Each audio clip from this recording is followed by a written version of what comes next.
Ben, pois moi bo día, benvidas e benvidos, concelleras e concelleiros, tamén a xente que asiste como público a esta sesión ordinaria do pleno do mes de novembro. Neste caso, aínda que tamén infelizmente teñamos que lamentar o feminicidio, ademais dunha rapaza de 15 anos de Chloe, imos facer ese minuto de silencio ás 12, justamente no descanso do pleno, ás 12 en punto, guardaremos un minuto de silencio diante do Pazo de Raxoi. Así que damos inicio xa, antes de comezar a sesión plenaria, ás intervencións veciñais. Hai unha petición de intervención por parte de Emilio Santos Vigo en representación da Asociación de Veciños Sábado Pedroso en relación a unha moción que se debaterá bastante máis tarde. Se queren poden quedar, por suposto, que é público a todo o pleno, ou poden seguilo por streaming, porque será contra a última hora da mañá, antes diso non, cando se debata esta moción. Pero teñen agora 5 minutos para a súa intervención, cando queiran.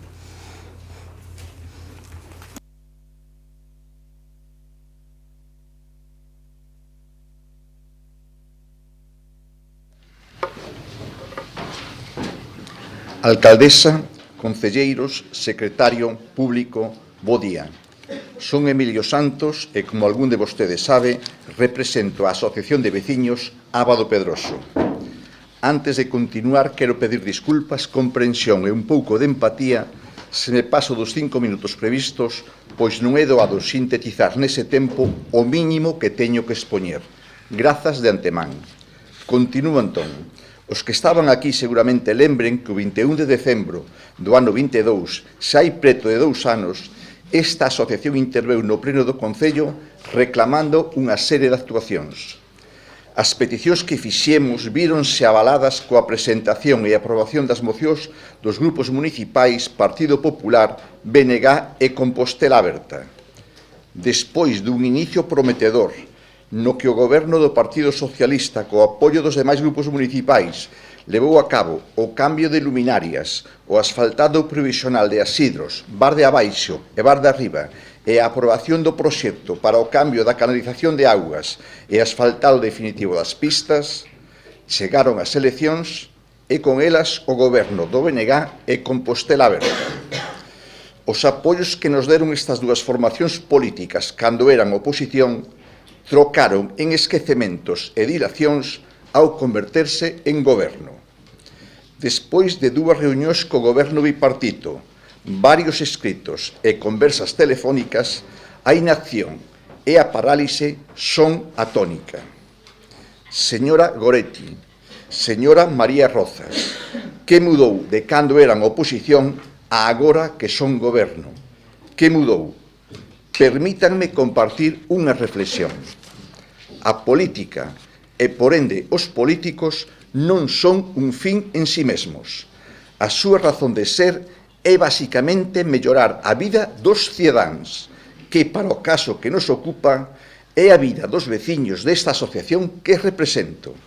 E, polo tanto, deben ter moi presente que detrás de todas e cada unha das nosas demandas están mulleres e homes, con nomes e apelidos, que cada día que pasa, sen que se solucionen os problemas que plantexamos, a vida deses veciños vai a peor. Quero poñer algúns exemplos disto que digo. Comezo polo caso de María. Ten preto de 80 anos e vai case todos os días por auga fresca á fonte que hai en Bar de Abaixo. Unha tarde, estaba esperándome na porta da miña casa para pedirme que non esquecera que é necesario que acondicionen o camiño que unha estrada da Deputación con Bar de Abaixo, que cada día lle costa máis percorrer a distancia para ir á fonte, e ese camiño, hoxe intransitable, lle acorta moito o traxecto. Despois están Purificación e Francisco. Son un matrimonio de máis de 85 anos que viven en Monte dos Chaus e só poden pasear por Asidros. Van agarrados aos seus andadores e acompañados dunha coidadora. Pensen un anaquiño o que supón que para estas persoas cruzar a estrada, sen pasos de peóns e sen semáforos. Pénsenno, por favor.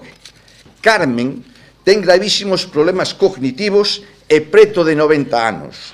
Poden vela algunha tarde soleada paseando por Asidros. vai do brazo dunha filla e dunha coidadora. Ten que ir con moito coidado para non caer.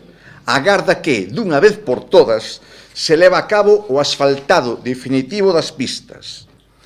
Dolores e Paco teñen recoñecida unha dependencia severa.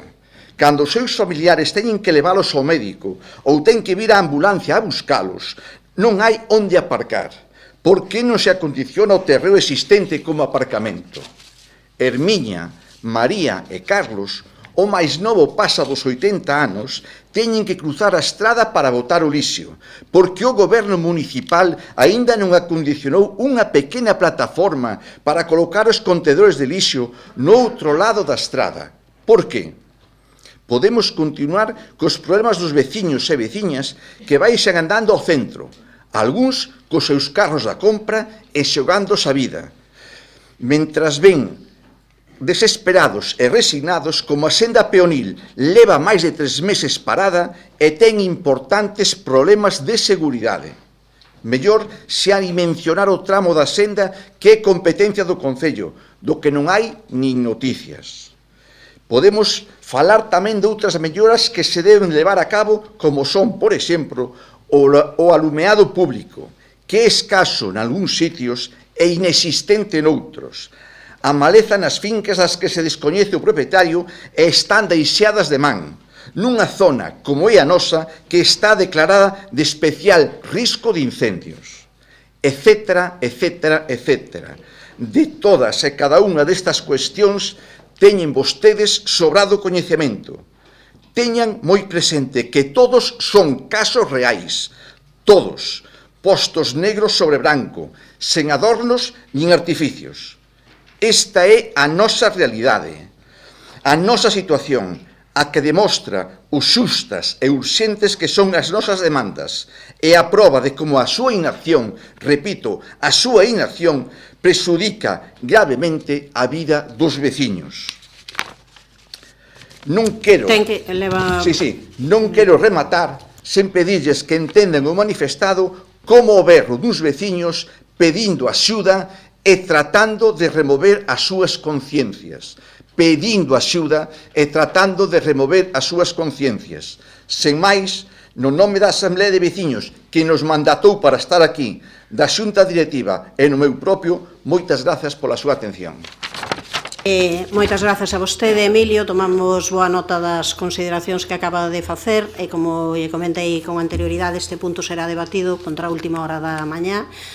Poden continuar na sesión plenaria ou velo por streaming como queiran. Pasamos daquelas ao que é o desenvolvemento xa ordinario do pleno. Antes de nada, queremos propoñer a incorporación de 2 puntos de maneira urxente ao pleno. O primeiro punto é a aprobación do expediente de suplemento de crédito 2024 suple 09 financiado con baixas por anulación para atender necesidades de crédito urxentes en actuacións financiadas con fondos Next Generation. E o segundo, o recoñecemento extrajudicial de crédito, REC, para aprobar gastos registrados na conta 413 e outros gastos por importe total de 110.563 euros con 3 céntimos, 2 cuestións da que teñen xa información os diferentes grupos. Pasaríamos a votar a urxencia, se lle parece, señor secretario. En primeiro lugar, a declaración de urxencia e inclusión na orde do día da aprobación do expediente suplemento de crédito 2024 suple 09 de importe 1.817.735 euros e 4 céntimos, financiado con baixas por anulación para atender necesidades de crédito urxente en actuacións financiadas con fondos Next Generation. Votos a favor da declaración de urxencia. Grupos municipais, Compostela Aberta, PNG e Socialista. Abstencións. Grupo Municipal Partido Popular, votos en contra non hai, declárase a urxencia. Segundo lugar, a votación da declaración de urxencia e inclusión na orde do día, da aprobación do expediente de recoñecemento extrajudicial de créditos baixo a codificación 2024 REC 02 por importe total de 110.563 euros e 3 céntimos. Votos a favor da declaración de urxencia. Grupos municipais, BNG, Compostela Aberta e Socialista. Votos en contra. Non hai. Abstencións. Grupo Municipal do Partido Popular, declárase a urxencia dos dous puntos. Por acordo da Xunta de Portavoces, estes puntos introduciránse na orde do día nos puntos 3 e 4 para logo ir a continuación todo o resto que estaban previstos, pero iniciamos, como é habitual, co punto primeiro. A aprobación se procede da acta correspondente á sesión ordinaria do 4 de novembro de 2024. Algúnha cuestión que queiran comentar sobre a acta? Pois dámola por aprobada. Pasaríamos ao punto de modificación da data da sesión ordinaria do Pleno da Corporación correspondente ao mes de decembro de 2024, que se propón a súa mudanza do día 26 de decembro ao día 19 de decembro. Se lles parece, pasamos a votalo xa. Modificación da data da sesión ordinaria do Pleno da Corporación correspondente ao mes de decembro de 2024. Votos a favor. Apróbase por unanimidade. Pois pasaríamos daquela ao debate sobre este punto de urxencia que incluímos agora nestes momentos, que, como saben, ten que ver con un punto que xa foi obxecto de tratamento no último pleno extraordinario que tivemos, que é a aprobación do expediente de suplemento de crédito 2024 suple 09, financiado con baixas por anulación para atender necesidades de crédito urxentes en actuacións financiadas con fondos Next Generation. Ten a palabra o señor César cando queira. Obrigado, alcaldesa. Bo día a todos e a todas, saudar tamén ao público presente e aos que nos estean seguindo por streaming tamén. Ben, traemos novamente a este pleno o expediente de suplemento de crédito para atender as necesidades urxentes de 4 actuacións financiadas con fondos Next Generation, logo de que se tratase no pleno extraordinario do pasado día 22 e fose rexeitados polos votos da oposición. Mais que lembrar o contido do expediente, que no fundamental xa quedou explicado na sesión anterior, quero facer algunhas consideracións con carácter político. Até este mandato, cando menos, no que temos memoria, nunca antes os grupos da oposición lle impediron ao goberno actuar na xestión orzamental. Téñense criticado con total contundencia, inclusive moitas decisións de gobernos anteriores. Os diferentes grupos téñense manifestado en desacordo con expedientes de modificación de crédito polo destino ou pola orixen dos fondos, mais a posición de voto de cada un sempre se equilibrou para non impedir a acción do goberno. Nesta ocasión, a total irresponsabilidade do Partido Popular, que ni sequera deu razón clara do motivo, levouno a votar en contra. E o Grupo Socialista, que querendo xogar na equidistancia, facilitou o rexeitamento. Pódese criticar o proceso, o escaso prazo, o que quixeren, mas non facilitar a xestión orzamental para que proxectos comprometidos se rematen convenientemente e non se poñan en riscos fondos externos non é un proceder aceptável. Podemos asumir, e xa o dixemos, que o correcto tería sido a negociación previa co tempo suficiente. Tempo que non tivemos, porque o proceso para que cada departamento analizase as posibles baixas e formulase as súas propostas, trouxonos até as vésperas dese pleno. Froito desa análise que pondera a urxencia ou as opcións de cada recurso, chegamos á proposta anterior. As partidas propostas para baixas son difíciles de encontrar, porque maila permaneceren sen executar, sempre está no horizonte un proxecto, unha necesidade ou unha demanda a que dedicalas. Non é aceptável, nin mínimamente ético, aplicar unha terminoloxía que fala de desviar fondos, a mudar un proxecto de instalacións deportivas en xeral por outro que é unha instalación deportiva concreta.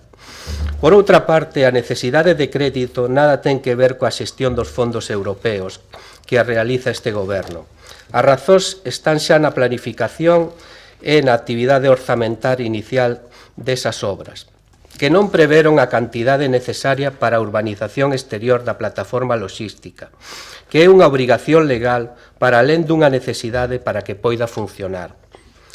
Tampouco na obra de Pazo de Raxoi non se preveron as cantidades para a redacción do proxecto e para a dirección facultativa, que tiraron dos fondos iniciais, polo que agora hai que suplementalos.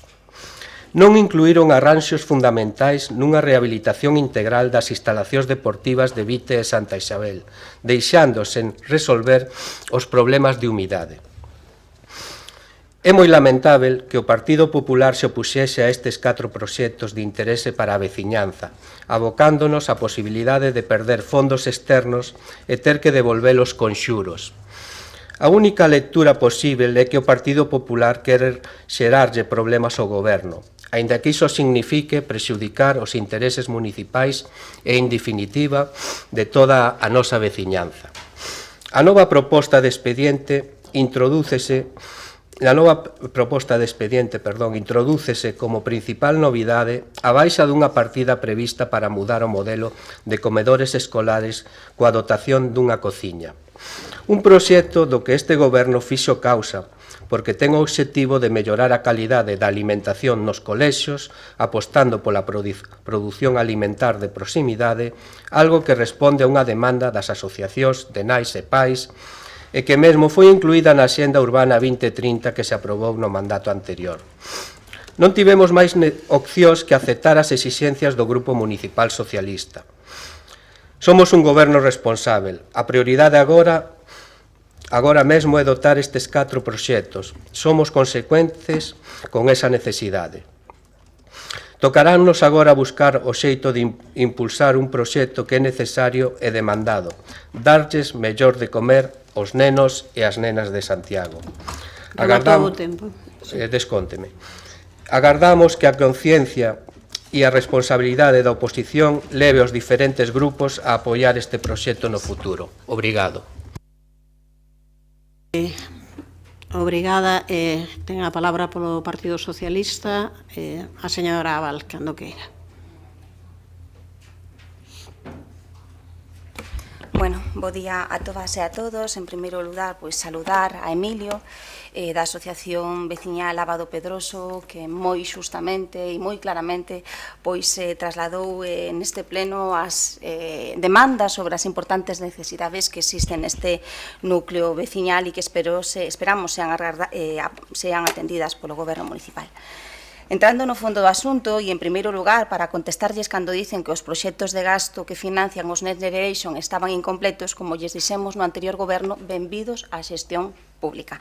Por unha banda, é normal que os proxectos experimenten modificación respecto do planteamento inicial e, por outra banda, a execución dos fondos está previsto facela plurianualmente e, en consecuencia, pódense dotar crédito plurianualmente con cargo aos fondos, con cargo á anualidade que corresponda. De feito, se estamos en este debate, é porque o Goberno municipal é incapaz de ter un orzamento para o ano 2025 que absorba as necesidades de crédito existentes no Next Generation.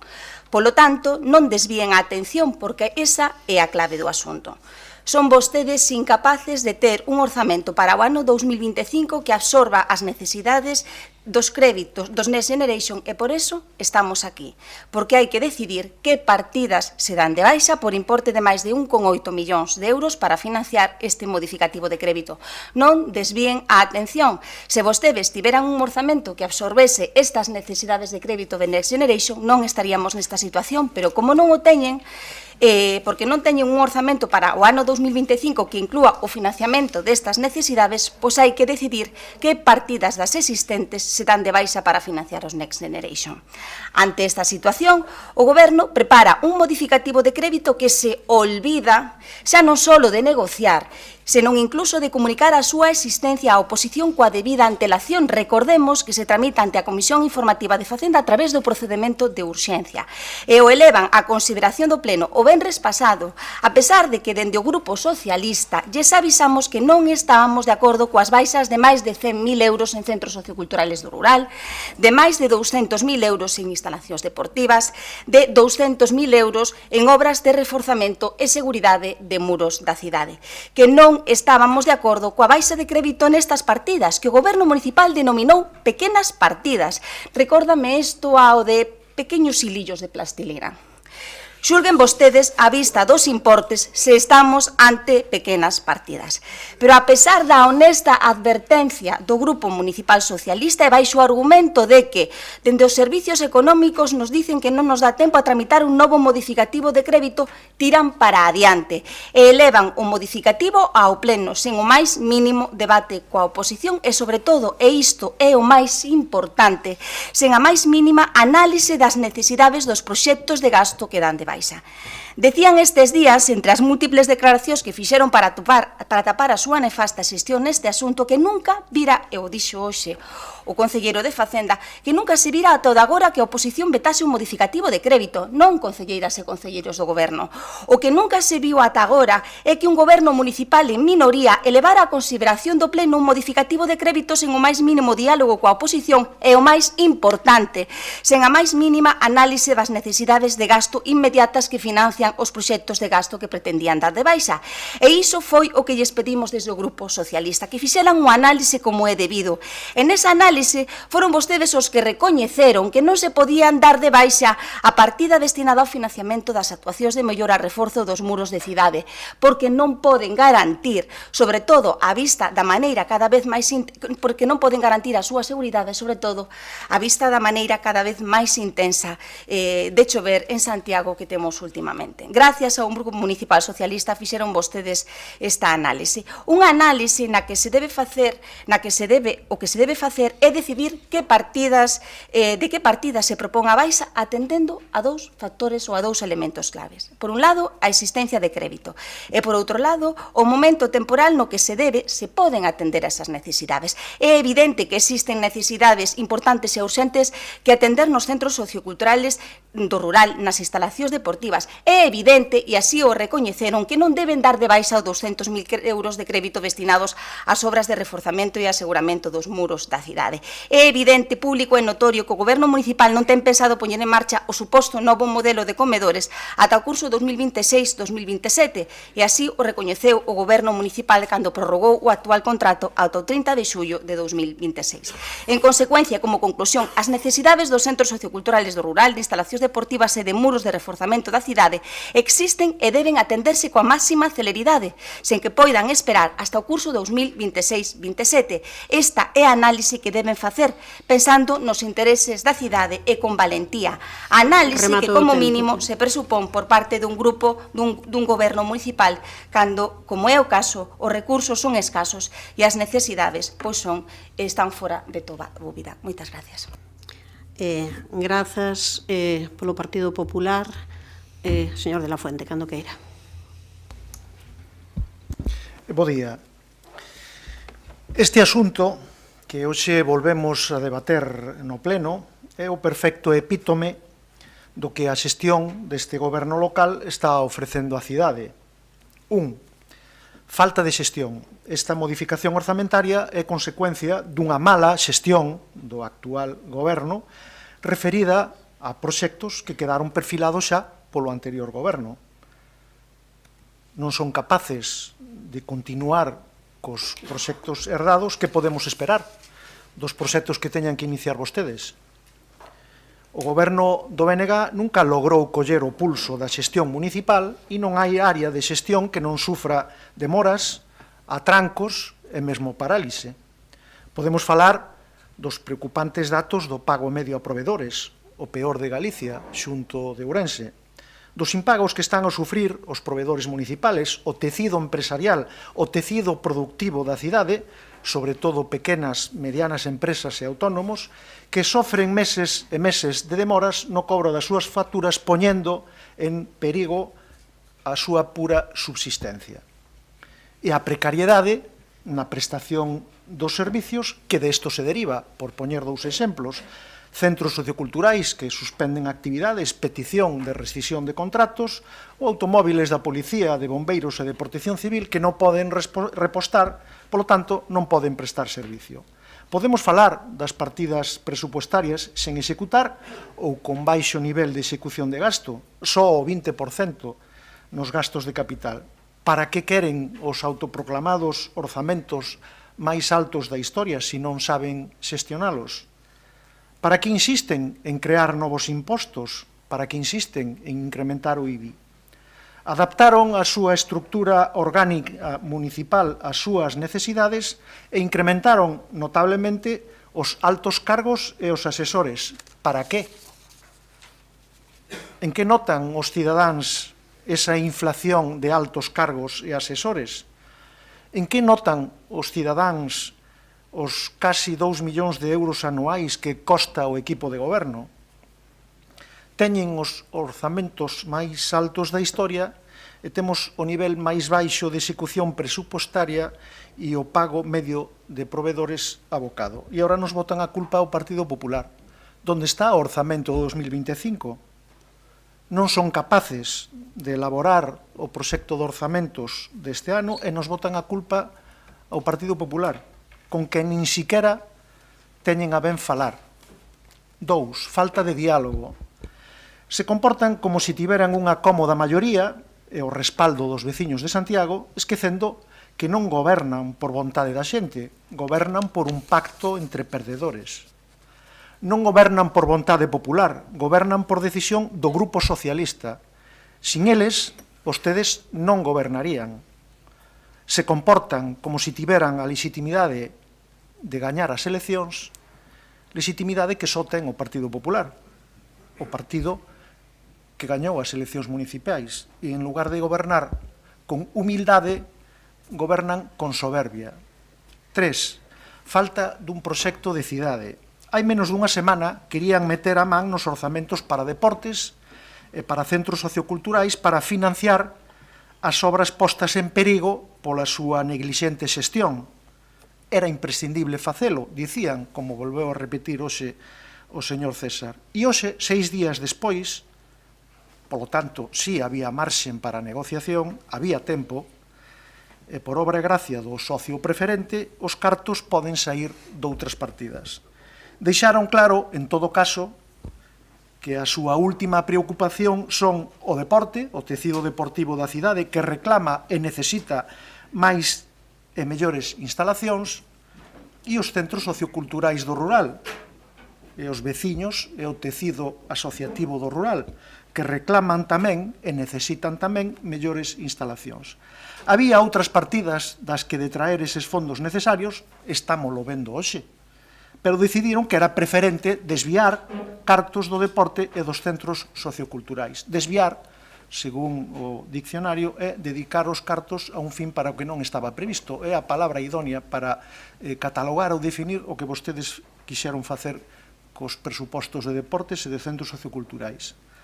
Vostedes non teñen un proxecto para Santiago, non poñen ao BNG, ao servicio de Santiago, queren poñer a Santiago ao servicio do BNG.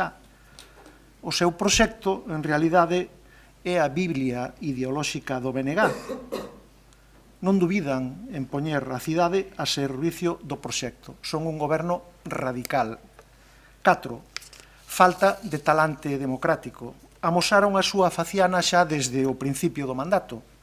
Comportamentos de dubidosa calidade democrática, incluso faltos de cortesía. Me desconta do siguiente, se fai o favor. Sí. Incluso faltos de cortesía ou, como recordou a concelleira socialista Mila Castro neste mismo salón, con gran acerto, faltos da máis elemental educación. Sobran exemplos. Presumir de logros alleos sen mencionar aos auténticos artífices deses logros, desinformar e incumplir a lei de transparencia no portal web do Concello, situación que sigue a día de hoxe, incluso ca nova web. O uso partidista e sectario das redes sociais corporativas, non invitar ao resto de grupos e concelleiros a segundo que actos, olvidos sempre xustificados con malentendidos, impoñer de forma unilateral cambios nos protocolos de fonda e largamente consolidados no Concello e na cidade, sin máis xustificación que a facultade legal de quen manda. A tramitación mesma desta modificación é un bo exemplo dese talante. Ata as 14:58 minutos de onte, polo tanto, con menos de 24 horas de antelación, os grupos municipais, ou polo menos o Grupo Municipal Popular, non tuvo acceso á documentación deste asunto que os estamos debatendo. Consta no expediente, según pudemos comprobar, informes de servicios municipais asinados os días 25 e 26 indicativos das modificacións que habían negociado co Grupo Socialista. Podendo informar ao Grupo Popular antes, non quixeron facelo, e logo apelan a nosa responsabilidade. Polo tanto, un goberno sectario. Falta de xestión, falta de diálogo, falta de proxecto e falta de talante son polo de agora os sinais de identidade deste goberno incapaz, deste goberno soberbio, deste goberno radical e deste goberno sectario do BNG. Non tiñamos a semana pasada motivos para apoiar esta moción orzamentaria e non temos motivos hoxe para apoiala. Nada máis e moitas gracias. Grazas, quedaríanlle 20 segundos para a seguinte intervención. Pasamos ao tempo da réplica. Ten 10 segundos menos, señor César, cando queira. Obrigado, alcaldesa. Señor de la Fuente, vostedes non se dan conta que teñen 11 concelleiros e necesitan 13.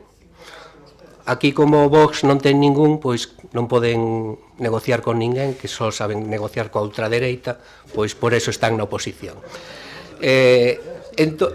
Por favor, esa é a realidade. Entón, a vostedes estáse indesestando estar na oposición. Eu recoméndolle que tomen bicarbonato porque van a estar moitos anos nesa situación. Eu recoméndolle que tomen bicarbonato para solventar ese problema, non? Despois, o que di vostede e a realidade é outra, ou seja, subida de impostos. Que impostos subimos? Dígame, que impostos subimos? A ver, dígame. Non, o custo do que vale o goberno estes nos orzamentos. A oposición non custa nada. Non ten ningún custo de asesores, nin de asistencias a plenos, nin a comisións. Non ten ninguna. Non.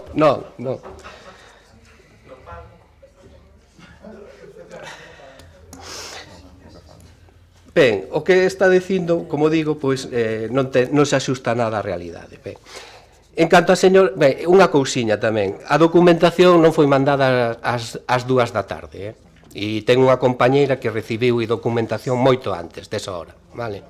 Di que sí. Bueno, a que hora? Por favor, non dialoguen. Ben, non foi ás 2 da tarde, vale? A ver, señora Abal, parece que vostede nunca fixo unha mudanza, un modificativo de crédito. Parece que nunca o fixo. Se vostede deixara orzado as cantidades que tiña que deixar orzado neses proxectos, non teríamos que vir a este modificativo de crédito. Eses proxectos tiñan que estar orzados desde o momento que foron concedidos, e non nos deixou ben orzados. Despois, en canto á comunicación, tamén non se axusta a realidade, porque eu falei con vostede días... Ben, vale, pois digan toda a verdade, porque ao final as cousas, a realidade abrolla, entende? Eu falei con vostede antes da data que dixo vostede. Canto aos proxectos que se retiraron, vostedes están retirando, ou querían retirar, unha cantidade maior do proxecto de muros do que inicialmente se quixo retirar pola nosa parte, non? É verdade, sabio ben. A ver, por favor, non haxe interrupcións, que ten agora a palabra, señora Abal. Non teño máis nada que dicer. Vale. Señora Abal, descontareille 30... perdón, señor Muiños, son 30 segundos menos, vale, cando queira. Bo día a todos, a todas, un saúdo pois pola intervención de Emilio e máis pois a xente que nos está escoitando.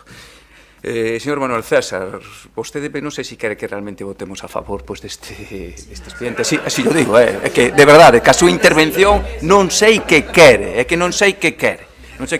Mire, que hoxe volva a este pleno municipal este modificativo de crédito e o faga con unha solución acordada e dialogada, demostra pois que as cousas podían haberse feito ben dende o principio. Si yo digo, señora alcaldesa, evidencia pois o que xa dicíamos outro día, o que fallou outra vez foi esta vez pois o goberno local por non dialogar. E deixa moi claro pois, que o noso papel, o papel do Grupo Municipal Socialista neste Concello, é fiscalizar pois, esa labor de goberno e buscar sempre pois, as mellores solucións para a nosa cidade, a través, xa o dixemos sempre, a negociación e do acordo. Con este acordo, pois non se van a tocar, pois, como decía a miña compañeira Marta Val, os investimentos nos centros socioculturais e nas instalacións deportivas, tampouco os que están reservados para as actuacións nos muros da cidade, por desprendementos ou por prevención. Únicamente se bota a man dunha partida, que eso se lle esqueceu a decir pois ao compañeiro Manuel César, que non daría tempo a executar e que poderá resolverse ata agosto de 2026, cando finaliza a prórroga do contrato de comedores. Agora emprégase pois, esa partida para a construción dunha cociña municipal por servicio de comedores. Evidentemente, unha actuación que no mes que queda deste ano non daría tempo a executar e que se poderá contemplar novamente nos orzamentos do vindeiro ano, polos que compre lembrar, seguimos agardando por un borrador, é importante dicilo. Coidamos que hoxe un bon día para as veciñas e veciños de Compostela. Se blindan os 4 proxectos estratégicos sen afectar a outras actuacións que consideramos imprescindibles, como falaba antes, para o rural, para o deporte e para a seguridade nas rúas. E insisto, blíndanse os 4, porque se vostede fora, por vostede fora, señora alcaldesa, caería deste acordo o proxecto de accesibilidade ao Pazo de Raxoi, ben o sabe.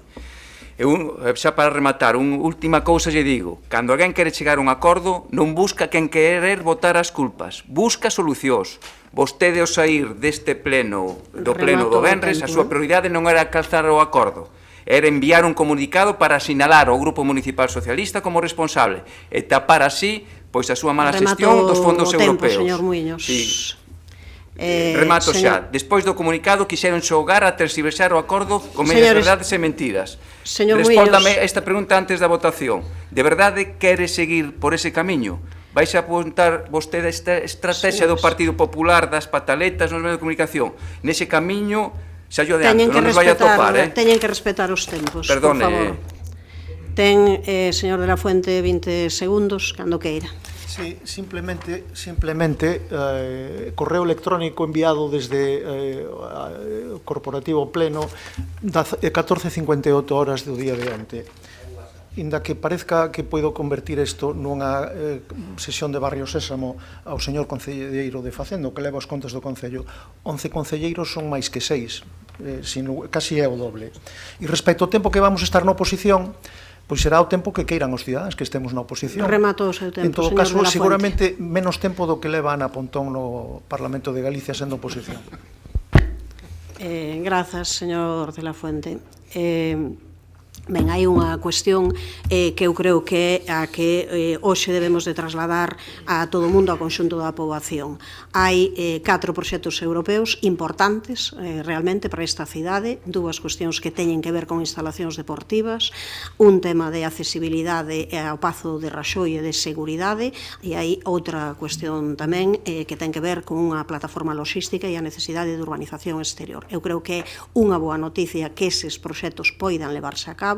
É unha boa noticia tamén que eses proxectos ao final non haxa que devolver ese diñeiro en subvencións. O único é que esa responsabilidade que hoxe tamén é certo que agradecemos ao Partido Socialista, esperemos que tamén se cumpra cando poñamos en riba da mesa que para iso temos que conseguir tamén diñeiro para un proxecto que para este goberno é importante. Un proxecto como o das cociñas, que se impón unha mudanza de modelos de comedores escolares que tamén as AMPAs, a comunidade educativa e distintos sectores da cidade pediron e que ademais está no espírito tamén do que é esa Axenda Urbana 2030. Entón, eu só espero que esa responsabilidade que hoxe aquí se manifeste se fose do conxunto tamén da oposición, aínda que hai algunha oposición que único que é o non polo non, porque evidentemente é certo que 11 son máis que 6, son máis que 8, pero tamén é certo que as regras democráticas marcan que poida haber pactos e diálogo. Iso é justamente a posibilidade de ter gobernos que se basean niso en diverxencias que converxen para buscar o ben común. O ben común do conxunto da poboación nestes momentos é que estes proxectos poidan sair adiante, sin ningunha dúbida. O ben común do conxunto da conxunto da poboación de Santiago tamén diría que é bo que ese proxecto das cociñas dos comedores escolares, que finalmente nos vimos na obriga de tamén consignar, porque era un proxecto que para nós era de moita relevancia, que tamén poida ser unha realidade. Esperemos que tamén nese momento cumpran co conxunto da poboación de Santiago. Procedemos á votación, señor secretario, cando queira. Aprobación do expediente de suplemento de crédito 2024, suple 09, de importe 1.817.735 euros e 4 céntimos, financiado con baixas por anulación para atender necesidades de crédito urxentes en actuacións financiadas con fondos Next Generation. Votos a favor, grupos municipais, BNG, Compostela Aberta e Partido Socialista. Votos en contra, Grupo Municipal do Partido Popular, abstencións, non hai, apróbase a proposta. Pasamos ao seguinte punto, introducido tamén por urxencia, a aprobación do expediente de suplemento de crédito 2024 suple 03, financiado con baixas por anulación para atender necesidades de crédito, recoñecemento extrajudicial de crédito, estaba lendo anterior, recoñecemento extrajudicial de crédito para aprobar gastos registrados na conta 413 e outros gastos por un importe total de 110.000 euros 563,03 céntimos. Cando queira o señor César. Obrigado, alcaldesa. Traemos a este pleno a aprobación deste expediente de recoñecemento extrajudicial de crédito de gastos que quedaron registrados a 31 de decembro de 2023 na conta 413. Neste expediente incluímos unha relación de facturas por un importe de 110.563,03 de diversos centros xestores. A maioría son gastos de pequeno importe, como por exemplo do Centro Xestor 4 Protección Civil, 641,30 euros por unha factura de iluminación santeguesas pola suministración de material eléctrico para a carpa de protección civil. Tamén do Centro Xestor 5, Servizo de Extinción de Incendios, traemos tres facturas, unha de 186,95 euros da empresa Tesel Compostela SL para a reparación do lavalouzas e de desmontaxe de sustituir a bomba de deterxente por unha avaría. Tamén deste centro xestor e para a mesma empresa da venda de caldeira da instalación do parque de bombeiros e a retirada da anterior ao punto limpo, e tamén unha terceira factura que neste caso é de Talleres Antonio Vigo S.A. por un kit do cambio dun dos vehículos deste servizo de extinción. Do Centro Xestor 21 Emprego traemos tres facturas que suman en total 6.246,30 euros. A primeira corresponde a unha factura de 139,15 euros de Buel Seguridade por a cota semestral de conexión coa central de alarmas do edificio de administración das aulas do Centro de Formación Ocupacional de Arins. Outra polo mesmo importe e da mesma empresa, tamén da cota semestral de alarmas, neste caso do edificio Cersia, e tamén unha terceira factura, neste caso de 5.968 euros da empresa Recursos Galicia SL por pílulas formativas na actividade de Talentia, manipulación de alimentos por duración de 4 horas a 16 participantes. Do Centro Xestor 21 Emprego tamén traemos unha factura de 201,13 euros, son dúas facturas, de 201,13 euros da empresa Hormigones Carral SL, a primeira de 116,43 euros e a outra de 84,70 euros. Do Centro Xestor 22 Educación, por importe de 4.833,82 euros, traemos para a súa aprobación tres facturas da UTE Serveos Servicios Auxiliares S.A. e Serveos Servicios Sociedade Anónima Unipersoal. A primeira factura de 1.429,71 euros polo servizo de limpeza das novas estancias do CEIP Lamas de Abade correspondentes a novembro de 2023. A segunda, por un importe de 1.548,78 polo servizo de limpeza de novas instalacións anexos aos centros de educación infantil e primaria de Monte dos Postes.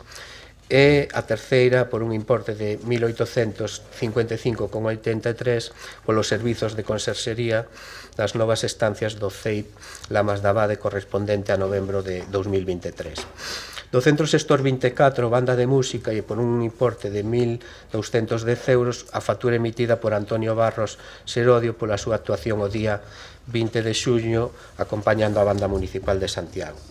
Do Centro Xestor 26, centros cívicos, e por un importe total de 6.789,22 euros, traemos 6 facturas. A primeira de 212,46 euros, a segunda de 14,34, 58,47, 135,22, todas elas da empresa Courier por envíos dos meses de xuño, setembro, outubro e decembro, e a sexta factura emitida por Diego Giraldez García por unha charla no Clube de Leitura da Biblioteca José Saramago o día 22 de xuño de 2023 por un importe de 181,50. Esta era a quinta factura. A sexta é unha del Corte Inglés S.A. de 77,23 euros de compra de determinados alimentos. Do Centro Xestor 26, centros cívicos, tamén traemos unha relación de 19 facturas que suman en total 1.897,77 euros correspondentes, correspondentes a consumos de enerxía eléctrica de diferentes centros socioculturais. Do Centro Xestor 35, medio rural, traemos dúas facturas de Obras e Viales de Galicia S.L. Polo servizo de conservación, mantemento e reparación de pavimentos nos viarios municipais, a primeira por 1.664,38, a segunda de 13.473,42. Do Centro Xestor 37, órganos de goberno e administración xeral, traemos dúas facturas que suman en total 55.796,52 euros da empresa Ian Rumbo, instalacións e obras S.L. polo mantemento realizados no servizo de conservación, mantemento e reparación das instalacións térmicas da calefacción de diferentes dependencias municipais, correspondentes a mantemento de abril a decembro de 2021 e de xaneiro a decembro de 2022. En total, como dixen, suman casi 56.000 euros. Do Centro Xestor 38, protocolo, unha factura de 484 euros de Underwood Media S.L. por a inserción dun anuncio nunha publicación. E por último, do Centro Xestor 44, planificación e xestión tecnolóxica, unha de 11.718,91 euros da UTE Telefónica España South e Telefónica Móviles España South tamén. Grazas, descontarei o minuto e medio da seguinte intervención. Ten a palabra a señora Abal, cando queira. Nada, simplemente decir que no expediente queda acreditado que as prestacións se realizaron e, en consecuencia, bueno, hai que proceder ao pagamento das facturas e manifestamos o voto a favor do Partido Socialista. Grazas. Polo Partido Popular, señora Ferreiro, cando queira. Bo día a todas e a todos. Este expediente de REC é outro exemplo máis da falla de responsabilidade co que actúa este goberno en contra do que comentou anteriormente o concelleiro na súa intervención anterior. E non só de responsabilidade, sino tamén de dilixencia e transparencia. Non é posible que, tendo todo un mes para planificar o contido do pleno e montar os expedientes oportunos, decidan incluílo de urxencia no pleno ordinario, sen terse convocado comisión informativa previa e poñendo a disposición oficialmente do noso grupo expediente e aínda así incompleto ás 14:58 horas de onte mércores. Digo oficialmente porque é certo que comentou anteriormente o concelleiro que ao longo da mañá se facilitou de maneira parcial o contido do expediente, pero digo de maneira parcial e incompleto. Aínda que o artigo 82,3 do Regulamento de Organización e Funcionamento e Réxime Xurídico das Entidades Locais regula esta posibilidade, indicando que por razóns de urxencia debidamente motivadas poderase incluir na orde do día asuntos que non fora previamente informados na comisión informativa previa ratificación da súa inclusión na orde do día, voto en falla un documento no que se motive esa urxencia ou unha explicación que non sexa simplemente o pagamento das facturas. O que se demostra é unha falla de planificación, de organización e de coordinación. Como dicía outro día, andan as presas en último momento e a finais de ano acordan traer a pleno este REC. En canto ao contido do REC, como explicou antes pormenorizadamente o concelleiro, trátase de facturas de distintas áreas, de protección civil, do Servicio de Extinción de Incendios, de emprego, de educación, da banda de música, de centros cívicos, de medio rural, de órganos de goberno, de protocolo, de tecnoloxía. Na meiranda parte destas facturas, as irregularidades consisten nunha falla de tramitación axeitada por faltar trámites de xestión ordinaria dos contratos menores previos á prestación do contrato, como a aprobación do gasto, a motivación da necesidade de contrato, entre outras. Pero tamén nos encontramos con outras irregularidades, como a ausencia de cobertura contractual, no que se refira ás facturas polo Servicio de Conexión de Alarmas dos centros de Aríns e Exercia, nas facturas do Servicio de Limpeza e Conxerxería das novas estancias do CEIP Lamas de Abade. E tamén temos irregularidades consistentes en contratos en precario, como o servicio de limpeza nas novas instalacións dos centros de educación infantil e primaria de Monto dos Postes e Roxos, no servicio de voz fixa e conexión de datos, e no mantemento de traballos realizados no servicio de conservación, mantemento e reparación de instalacións térmicas de calefacción en distintas dependencias municipais. Outra irregularidade sería das certificacións do servicio de conservación, mantemento e reparación de pavimentos nos viarios municipais que, ao non consignarse o crédito suficiente na anualidade, quedaron sen cobertura contractual. E xa o máis grave é que aínda nos atopamos con facturas dos anos 2021 e 2022 en pagar, como, por exemplo, as mencionadas anteriormente do Servicio de Conservación, Mantemento e Reparación de Instalacións Térmicas de Calefacción en diferentes dependencias municipais do Concello, as facturas do Centro Xestor dos Centros Cívicos, suministro de auga, gas, enerxía eléctrica, servicios de catering e suministro de material eléctrico para o Centro Xestor de Protección Civil. En fin, non nos imos a opoñer ao pagamento destas facturas, pero sí que manifestamos o noso rexeitamento en canto á forma en que se trouxa ao pleno este REC, sen dispor do tempo suficiente para a súa revisión. Grazas, señora Ferreiro. Señor César, tería, se quere usar, minuto e medio. Ben, obrigado, alcaldesa. Antes de máis, agradecer o voto afirmativo do Partido Socialista para a aprobación deste expediente e comentar simplemente que señora Ferreiro, vostede recibiu por WhatsApp todos os informes de intervención, que é a documentación que realmente len, ás 10:18 da mañán, non? Entón, todos os informes de intervención foron enviados ás 10:18 da mañán. Vale, sí, por WhatsApp, sí. É un medio de comunicación como outro calquera, me parece. E, ademais, moi utilizado, creo. Ben,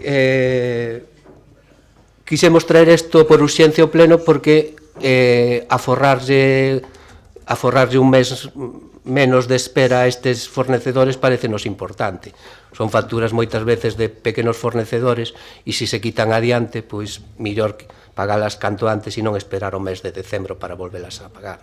Non sei, simplemente unha cuestión de sensibilidade coa xente que o Concello lle debe diñeiro. Ben, máis nada, grazas. Grazas. Non sei se a señora Val quere intervir. Non, señora Ferreiro. Bueno, en primer lugar, dicirlle que non só lemos os informes de intervención. O expediente está composto por moita máis documentación da que nos gusta sempre que podemos e temos tempo leela con detemento. Toda. Pero, bueno, repito, non nos opoñemos ao pagamento das facturas e máis, creo que ao longo deste ano e medio repetimos en todos os plenos que se paguen as facturas, que se paguen. Co cal, non teño nada máis que decir, que nós non nos vamos a opoñer porque é fundamental que se paguen as facturas e nada, o que sí, que repetimos, que estamos en contra da forma en que se trouxe ao pleno este REC. Seguramente ainda veremos máis expedientes deste tipo no próximo pleno, co cal volvemos a decir falta de coordinación, de organización e de planificación. Pídolle que fagan as cousas ben e organicen con tempo, sen sorpresas como esta. Moitas grazas. Grazas, señora Ferreiro. Procedemos á votación, señor secretario. Aprobación de expediente de recoñecemento extrajudicial de créditos baixo a codificación 2024 REC 02 por importe total de 110.563 euros e 3 céntimos. Votos a favor, Grupos municipais, BNG, Compostela Aberta e Socialista. Votos en contra? Non hai. Abstencións? Grupo municipal do Partido Popular, apróbase. Pasamos ao seguinte punto, que por indicación da Xunta de Portavoces vai ser votado sen debate. É un punto de planeamento, a aprobación definitiva do Plan Especial de Infraestructuras e Dotacións na parcela SU4, área de servizos urbanos de Amio, cando queira, señor secretario. Aprobación definitiva do Plan de Infraestructuras e Dotacións na parcela SU4, área de servizos urbanos de Amio. Votos a favor? Grupos municipais, BNG, Compostela Aberta e Socialista. Votos en contra? Non hai. Abstencións? Grupo municipal do Partido Popular, apróbase. Pasamos ao seguinte punto da orde do día, a aprobación inicial do regulamento... Presidenta, sí, perdón. O voto era a favor, houve un... Leámonos aquí. Vale. Facemos unha corrección. Ben, damos, entón aprobouse por unanimidade. Pois feita esa corrección, pasamos daquela ao seguinte punto, que é a aprobación inicial do Regulamento de Funcionamento Interno do Consello Municipal de Mocidade do Concello de Santiago de Compostela, un punto que tamén na Xunta de Portavoces se acordou que fose sometido á votación do Pleno sen debate previo. Entón, cando queira, señor secretario. Votamos o que era o punto 4 da orde do día. Aprobación inicial do Regulamento de Funcionamento Interno do Consello Municipal de Mocidade do Concello de Santiago de Compostela. Votos a favor? Unanimidade. Aproba.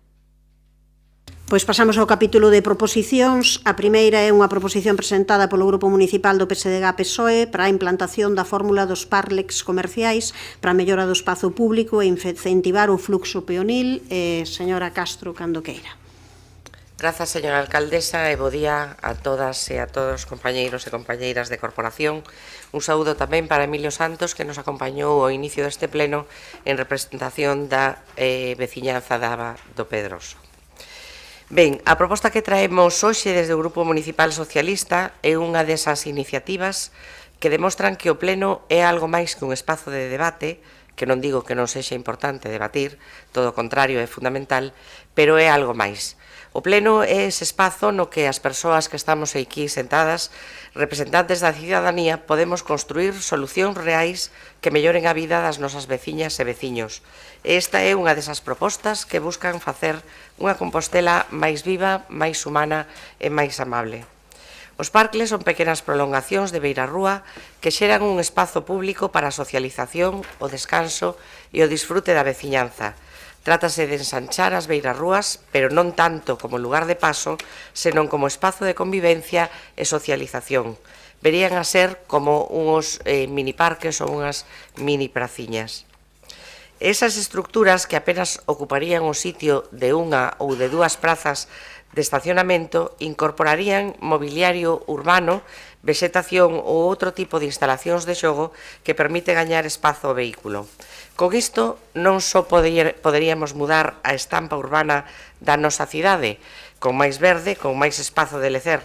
Os parques comerciais poden funcionar como ferramenta para revitalizar o noso comercio, humanizar o espazo público e proxectar un modelo de cidade máis habitable e máis sostible. Non fai falla que lles diga o problema que está a atravesar o noso comercio local. Este é un dos retos principais a abordar por parte do noso Concello. E teño que recoñecer o acerto de darlle continuidade ao programa dos bonos corazón que nos puxemos en marcha no pasado mandato e que teñen contribuído a captar novos públicos máis novos para o comercio de proximidade. Sen embargo, temos que dar máis pasos que non dependan dunha convocatoria temporal ou estacional como é a dos bonos corazón, e por iso propoñemos esta solución dos parques como unha iniciativa que tamén pode contribuir a dinamizar o comercio. Está demostrado como a implantación destas estructuras en determinadas áreas e rúas teñen funcionado como catalizadores do comercio local, aumentando o fluxo peonil e con isto as ventas. E isto non o di Mila Castro, non o di o Grupo Municipal Socialista, dino estudos e datos empíricos en lugares onde funciona esta fórmula. Polo tanto, estamos falando de mellorar a imaxe da cidade, embelecer o noso concello ao tempo que se fai unha función social e comercial. Camiñamos na liña que marca o mesmo plan de mobilidade urbana sostible, a hora de gañar terreo o vehículo privado nas zonas urbanas, como poden ser as rúas do ensanche, máis grises, e que coinciden se cadra non de xeito casual con aquelas, nas que se suceden con maior frecuencia os peches dos locais. Estes días viña empregando nos medios de comunicación o exemplo da Rúa de Doutor Teixeiro, explicando como na zona máis próxima á Praza de Galicia hai unha gran actividade comercial, mentres no tramo final desta mesma rúa hai un alto grado e unha concentración de locales baleiros. Precisamente é a zona que está lonxe dese espacio de encontro que é o Parque da Praza de Galicia. Pero hai outras moitas rúas que poderían servir de exemplo. Se damos un paseo polo ensanche, veremos que, por como foi construído, as rúas e as beiras rúas son bastante estreitas, ás veces sen espazo para parar ou para charlar cos amigos e as amigas que te encontras. O que nos propoñemos é un proxecto piloto con 2 parcles que deberían estar ubicados onde determine un estudo técnico e social que permita identificar esas zonas prioritarias para a súa colocación. Como se pode facer isto? Bueno, pois xa digo, facendo ese estudo, seguramente atendendo a criterios como a concentración de locais baleiros ou o déficit de espazo público, o tránsito peonil e a viabilidade técnica e urbanística destas intervencións, determinando que rúas poden acollelas sen causar problemas significativos de tráfico ou accesibilidade. Polo tanto, como digo, os parcles non só son mobiliario urbano, que sí que o son, sino que son unha solución innovadora a un problema real que nos preocupa e nos interpela a todos, e que é a perda de tecido comercial do noso concello. Trátase, polo tanto, dunha pequena inversión que eu creo que pode ter un gran retorno para as persoas e tamén para o comercio. Mais nada, grazas. Grazas, señora Castro. Señor Lestegas, cando queira. Ola, bon día a todos e a todas. Os parklets son unha solución interesante que podería servir para mellorar a calidade urbana en certos espazos da cidade. Non se trata realmente, na miña opinión, dunha solución innovadora, como dixo o Grupo Socialista, porque é certo que existen moitísimos exemplos en todo o mundo. Moitas cidades crearon parklets nos últimos anos para ampliar beiras rúas, para incorporar vegetación, para colocar bancos, en xeral para gañar espazos de socialización e encontro ao aire libre en rúas e en barrios con poucos espazos adecuados ou aptos para isto.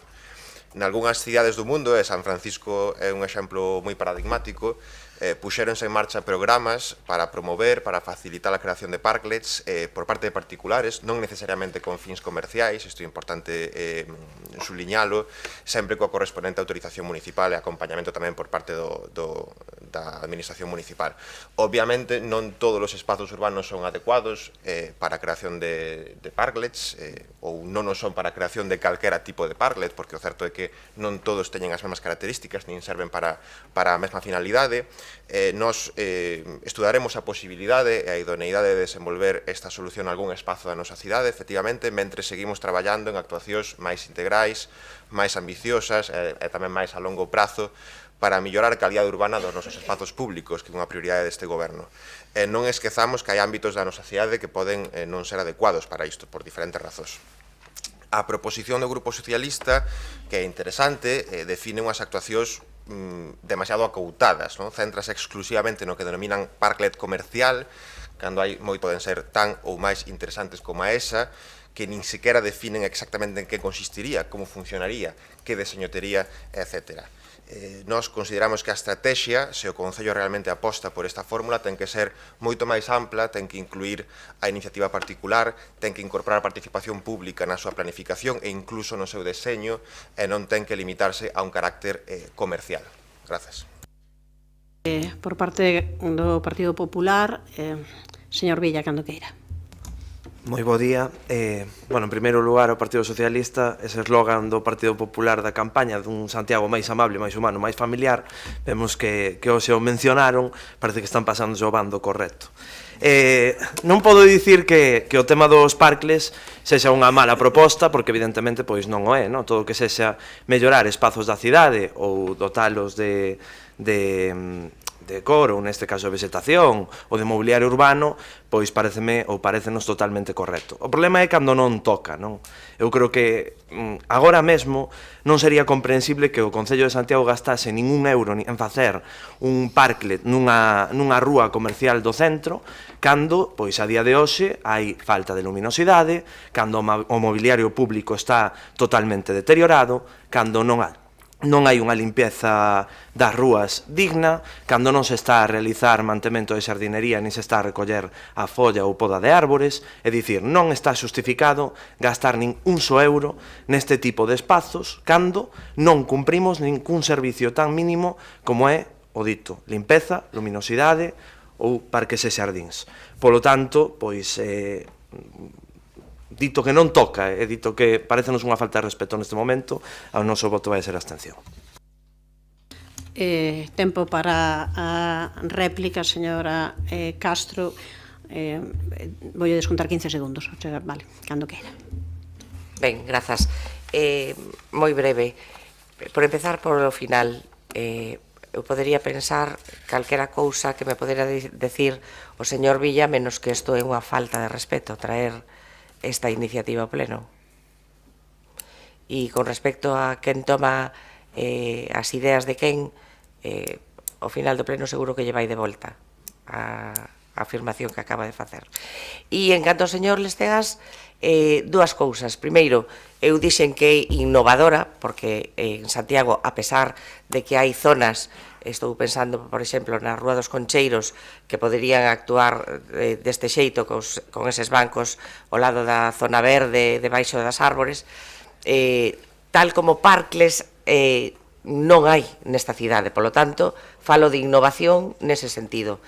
E outra cousa que dixo, non me referín solo que tivera un obxectivo comercial, falei dun obxectivo social, fundamentalmente, e tamén falei de embelecer a nosa cidade.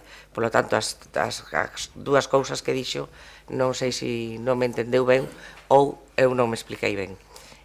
Nada máis, moitas grazas. Grazas por parte do señor Lestegas. Si, eu fixen referencia aos parques comerciais porque no punto 2 da proposición, do que se insta ao goberno local, falase especificamente de parques comerciais. Por eso dixen o que dixen. Por tanto, bueno, sí, pero nós entendo que o que votamos é o que pon no papeliño. Entón, en coherencia coa miña primeira intervención, o noso voto será de abstención, recoñecendo que hai cuestións desta proposición que son interesantes e que son tamén interesantes para este goberno. Gracias. Señor Villa, non sei se quere intervir. Sí. Señora Castro, eu sei que vostede está na rúa día a día, polo tanto os problemas que lle traslada a xente son os mesmos que nos trasladan a outros concelleiros, neste caso do Partido Popular. Vostede na exposición que fai con esta proposta, e por iso lle digo que me parece unha falta de respeto, falan de extensións de virarrúas para ocupar espazo dunha praza de aparcamento equipada de vegetación, asentos, bancos e outro mobiliario. Logo poñen gañar máis espazo para os peóns e reducindo o gris das rúas máis sombrías. Eu repito, é que os problemas que nos trasladan os comerciantes e os veciños de Santiago é que as rúas do ensanche ou do casco histórico, a necesidade principal que hai é manter o mobiliario público que hai actualmente, que está en moi malas condicións, e limpar as rúas, que non se está facendo a limpeza que se debera facer, non se está a incrementar a luminosidade, que é un dos problemas máis serios que hai e que traen a falta de seguridade que hai a día de hoxe, e polo tanto esas son as demandas principais. Polo tanto, eu repito, a falta de respeto xustifico dicindo que a día de hoxe non é serio aplicar ningún só euro en facer estes espazos cando todavía non se cumpre o mínimo exixible para as nosas rúas da nosa cidade. Falaba vostede de Dr. Teixeiro, efectivamente, unha das rúas máis caóticas porque está sen humanizar. por a pouca acera que hai, porque non entran os peóns polas beirarrúas, por ese aparcamento en dobre fila, é unha tarefa pendente. Non podemos pensar en facer un parque, porque entendo que en Dr. Teixeiro ni sequera é posible, facelo, pois, por exemplo, en General Pardiñas e deixar Dr. Teixeiro como está, sen facer unha intervención. Por eso, repito, estou falando un pouco, expondo o que a xente vai pensar cunha intervención deste tipo. Poñía vostede encima da mesa tamén o exemplo de Concheiros. Claro que sería un sitio idóneo poner un parque en Concheiros, pero que en Concheiros clama o ceo, por exemplo, falar de facer calquer tipo de instalación de nada, cando a marquesiña de autobuses parece do Playmobil. É que dicir, hai cuestións, moitas cuestións urxentes que arranxar antes de levar a cabo proxectos deste tipo. Ratifico a nosa abstención. Grazas, señor Villa. Pasamos á votación, señor secretario.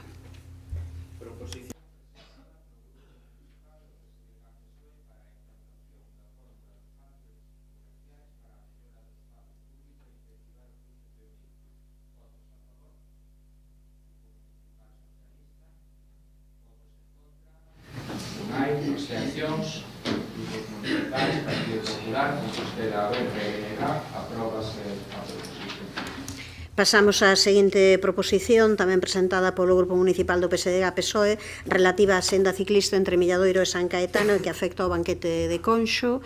Ten a palabra a señora Rosón, cando queira. Sí, moi bo día a todas e a todos. Rectificar é de sabios, pero facelo tamén é recoñecer o erro.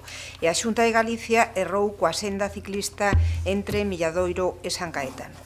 Errou o querer atravesar con esa senda o bosque do banquete de Conxo, errou o querer asfaltar as beiras de Sar, errou o talar árbores históricas e levantar muros de pedra na zona do banquete, errou o non atender as alegacións o trazado que o Concello presentou en febreiro do ano 2023, errou o non escoitar as veciñas e as veciños de Conxo e tampouco os colectivos ecoloxistas.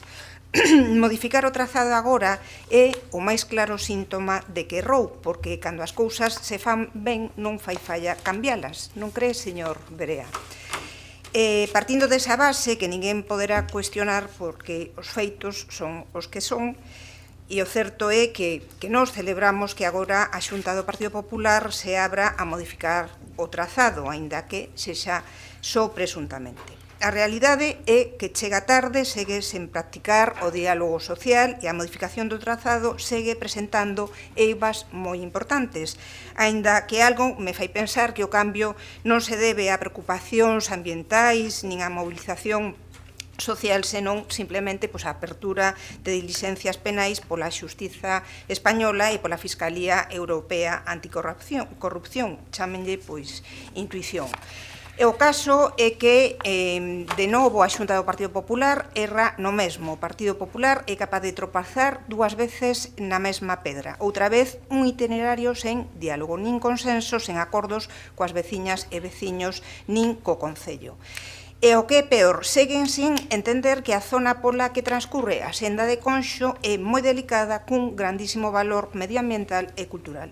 Miren, en febreiro do ano 23, nas alegacións que presentou o noso goberno, o goberno socialista do alcalde Bugallo, pedíamos que se fixese unha prospección arqueolóxica que implicase a inclusión dun estudo do impacto cultural que tivese en conta todos os valores histórico-patrimoniais da contorna, formulando medidas de reducción de impacto, e iso sigue sen facerse. Tamén pedíamos que se tivese en conta que o túnel do ferrocarril forma parte do Patrimonio Cultural de Galicia segundo o artigo 104 da Lei de Patrimonio Cultural Galego, e exixíamos que a senda que transcorrese por esa zona se proxectase coa mínima intervención posible, empregando os camiños existentes, algo que tamén decía e exixía a Dirección Xeral de Patrimonio da Xunta de Galicia, sen ampliálos e sen empregar materiais artificiais. A presunta modificación que agora fai a Xunta non ten en conta isto.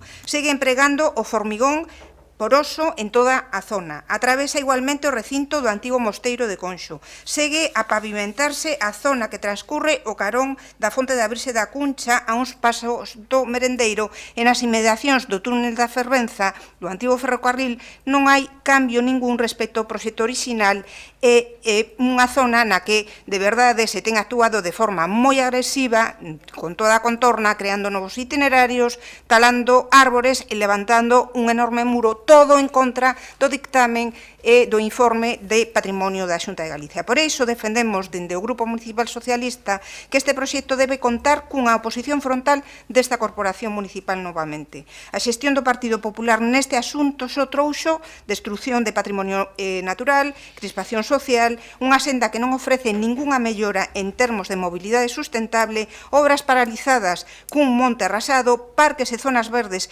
por toda a cidade atravesadas por un regueiro de formigón, a Ribeira do Sar asfaltada e un proceso xudicial aberto, penal. Pero, ademais, este proxecto parece entrar en contradición cos plans de reforestación do proxecto ambiental para a restauración do ecosistema fluvial do río Sar, o seu paso polo Banquete, un proxecto deste Concello que conta cun 1.000.000 de euros de Europa e que sí queren os veciños e veciñas da zona. E iso verémolo en función de como evolucione o proceso xudicial aberto, pero, desde logo, non parece moi lóxico que a Unión Europea dea fondos a este Concello para replantar e reforestar árbores na beira do Sar e despois novos fondos á Xunta para talar árbores e asfaltar a mesma beira do Sar. Polo tanto, propoñemos rexeitar novamente este proxecto e instar a Xunta a que de verdade modifique o trazado con diálogo e consenso. Tamén me gustaría saber quen vai asumir toda a responsabilidade desta desfeita que foi advertida por todas e todos. Pero supoño que agora, o señor Berea, onde todo o mundo ve un monte arrasado, el seguirá vendo milleiros de ciclistas indo a traballar polas mañás en bicicleta desde o Milladoiro ata San Caetano, polo medio do bosque, un visionario, está claro. Grazas. Grazas, señora Rosón. Ten 30 segundos menos para a seguinte quenda. Señor Lestegas, cando queira. Grazas, alcaldesa. É necesario crear infraestructuras ciclistas para promover o uso da bicicleta na cidade. Nisto estamos totalmente de acordo. Pero esas infraestructuras ciclistas teñen que ser plenamente compatibles coa protección do patrimonio natural, coa protección do patrimonio construído e tamén cos proxectos que outras administracións poidan estar executando no mesmo territorio. Para isto é imprescindible, entre outras cousas, que as infraestructuras se proxecten co criterio de mínima intervención posible. E non é o caso desta senda que promove a Xunta de Galicia a través da Axencia Galega de Infraestructuras, que pola súa tipoloxía de infraestructura urbana parece pouco adecuada, é pouco coherente co carácter de algúns espazos naturais que atravesa, pola súa sección, polos materiais, polos elementos que incorpora e demais. Hai tempo que dixemos que a conexión entre o Milladoiro e Santiago tiña que resolverse de outro xeito, pero parece que a Xunta optou pola senda de Borja Berea e agora non ten máis remedio que buscar un trazado alternativo. Hai tempo que dixemos que a Xunta tiña que ter en conta a opinión da veciñanza e, finalmente, despois de que a Xustiza admitise a trámite unha denuncia, decide modificar o proxecto recoñecendo que, efectivamente, non era o millor e que invadía zonas especialmente sensibles. Para facelo avalía dúas alternativas a aquel trazado que atravesaba o bosque do Banquete de Conxo. Unha delas atravesaría o núcleo de Conxo, aproveitando o viario existente, dende o oeste do túnel da antiga liña do ferrocarril, dirixiríase cara á rúa da Benéfica de Conxo e enlazaría coa rúa de Ramón Baltar ata o cruce coa rúa de Soarribas. A Xunta desbota esta alternativa, argumentando que ten moita pendente, pero habería que preguntarse, e podemos preguntarnos, se non será porque non é compatible coa parte que xa ten actualmente executada, porque realmente a maior pendente está no tramo que xa teñen previsto para acceder ao Chus. O novo trazado que propón a Xunta en Conxo discorre pola beira sur do río Sar, polo perímetro do estacionamento do Hospital Provincial, seguindo a continuación pola marxe leste da rúa de Ramón Baltar ata o cruce coa rúa de Soarribas. De acordo coa primeira análise que fixemos, parece que este trazado exixe furar un muro de pedra perimetral, o muro de pedra perimetral do mosteiro medieval, e afecta tamén o trazado histórico do ferrocarril Cornes-Carril, que a Dirección Xeral de Patrimonio Cultural no seu informe de marzo do 2023 indicaba que hai que salvagardar como ben integrante do patrimonio industrial. De todas formas, encargámosles informes técnicos a diferentes servizos municipais para avaliar con exactitude o alcance das afeccións do novo trazado proposto pola Xunta de Galicia para esta senda que o voceiro do PP de Santiago reivindica como o seu proxecto nunha sorprendente instrumentalización das institucións públicas. Unha vez que teñamos os informes técnicos, valoraremos a presentación de alegacións e, no seu caso, o seu contido. Este caso é un exemplo moi ilustrativo do que pode acontecer cando se fan as cousas sen coñecimento do territorio e pasando por riba das administracións que mellor o coñecen, que son os concellos. Oxalá sirva polo menos de aprendizaxe. Grazas. Grazas, señor Lestegás. Polo Partido Popular, señor Berea, cando queira. Moitas gracias, presidenta. O que estamos debatindo hoxe aquí é se estamos a favor de infraestructuras transformadoras, accións e proxectos que leven a Santiago ao século XXI. Dende o minuto 1, tanto o Partido Socialista, cando estaba no goberno, como o BNG e Compostela Aberta, dende a oposición, manifestáronse en contra deste proxecto. Foi unha oposición contundente. Non querían este proxecto para Santiago. Primeiro, dicindo que era unha ocurrencia mía, dicindo que mentía, dicindo que isto nunca se ia facer, como se van a investir 12 millóns de euros en Santiago para conectar Santiago con Milladoiro a través dunha senda peatonal e ciclista. Isto era unha mentira que estábamos organizando dende o Partido Popular, algo a que xa nos teñen acostumados. Este é o modus operandi. Cando o Partido Popular de Santiago, ou eu mesmo, presento un proxecto, pois o primeiro é dicir que minto. Así foi co aparcadoiro do Clínico, creo que todos o lembramos, non? O que se decía dese proxecto. E os mesmos que insultaban ese proxecto, acabastes firmando ese proxecto, e, polo tanto, entendo que recoñecendo que era o mellor proxecto para esta cidade. Por tanto, estamos ante o mesmo modus operandi. Podemos falar das vivendas colaborativas en Xoán 23. Recordemos os debates da campaña, que andeu decía que era un bo sitio para poñer aí vivendas, ese me decía que estaba mentindo, que si Conde Roa non as quería, que si Agustín Hernández non sei que eu estaba mentindo e a xente. Aí están, autorizadas xa as vivendas colaborativas. Por tanto, hai un modus operandi, que é decir que eu minto, chamarme mentiroso. O segundo é poñerlle obstáculos políticos, administrativos, os que correspondan, e despois, pois pouco a pouco, pois van caendo da burra, veñen, pois xa, as correccións do relato para intentar sumarse a estes proxectos. Así o vivimos, e creo que é unha boa descripción coa solución do aparcadoiro no Clínico, porque entendo que se non é a mellor solución, non se lles ocorrería así nada. Sería unha irresponsabilidade que non tería descripción. Por tanto, recoñeceron que era a mellor solución técnica para o aparcadoiro do Clínico. Eu pediría que se recuperaran todas as adxetivos que se dixeron sobre min naquel momento. Por tanto, hai unha evolución, un modus operandi. Primeiro, oposición frontal aos proxectos. Empezamos xa a velo nesta senda, non? Primeiro era oposición total, agora xa hai algún discurso de senda así, pero así non. Senda así, pero a mellor se cambiamos o de Conxo, parece que non era tan mala idea, e a mellor así si podería servir, non? Bueno, vemos como van evolucionando. Benvidos novamente a ese modus operandi. Nós sempre fomos claros, sinceros e transparentes. Incluso tivemos reunión cos veciños e nos decían que estaban en contra deste proxecto e nós defendíamos o proxecto. Defendíamos o proxecto porque creemos neste proxecto. Eso é responsabilidade tamén. Creemos nese proxecto e o dixemos directamente aos veciños, sabendo que desa reunión, lóxicamente, non íamos a sacar ningún voto, máis ben todo o contrario. Pero non lle decimos a xente o que quere escoitar. Somos claros, sinceros e transparentes. Fómolo antes e sómolo agora tamén. Dende a posición, o rexeitamento, como decía, foi claro, contundente por parte do BNG de Compostela Aberta e do goberno de Sánchez Bugallo. Non vou repetir o que se decía, porque xa o fixo a compañeira Mercedes Rosón na súa primeira intervención, unha autopista, demasiados cartos, toda esa descripción catastrofista deste proxecto. Hai unha nova proposta que se está en información pública. Gustaríanos saber tamén cal é a posición do Goberno.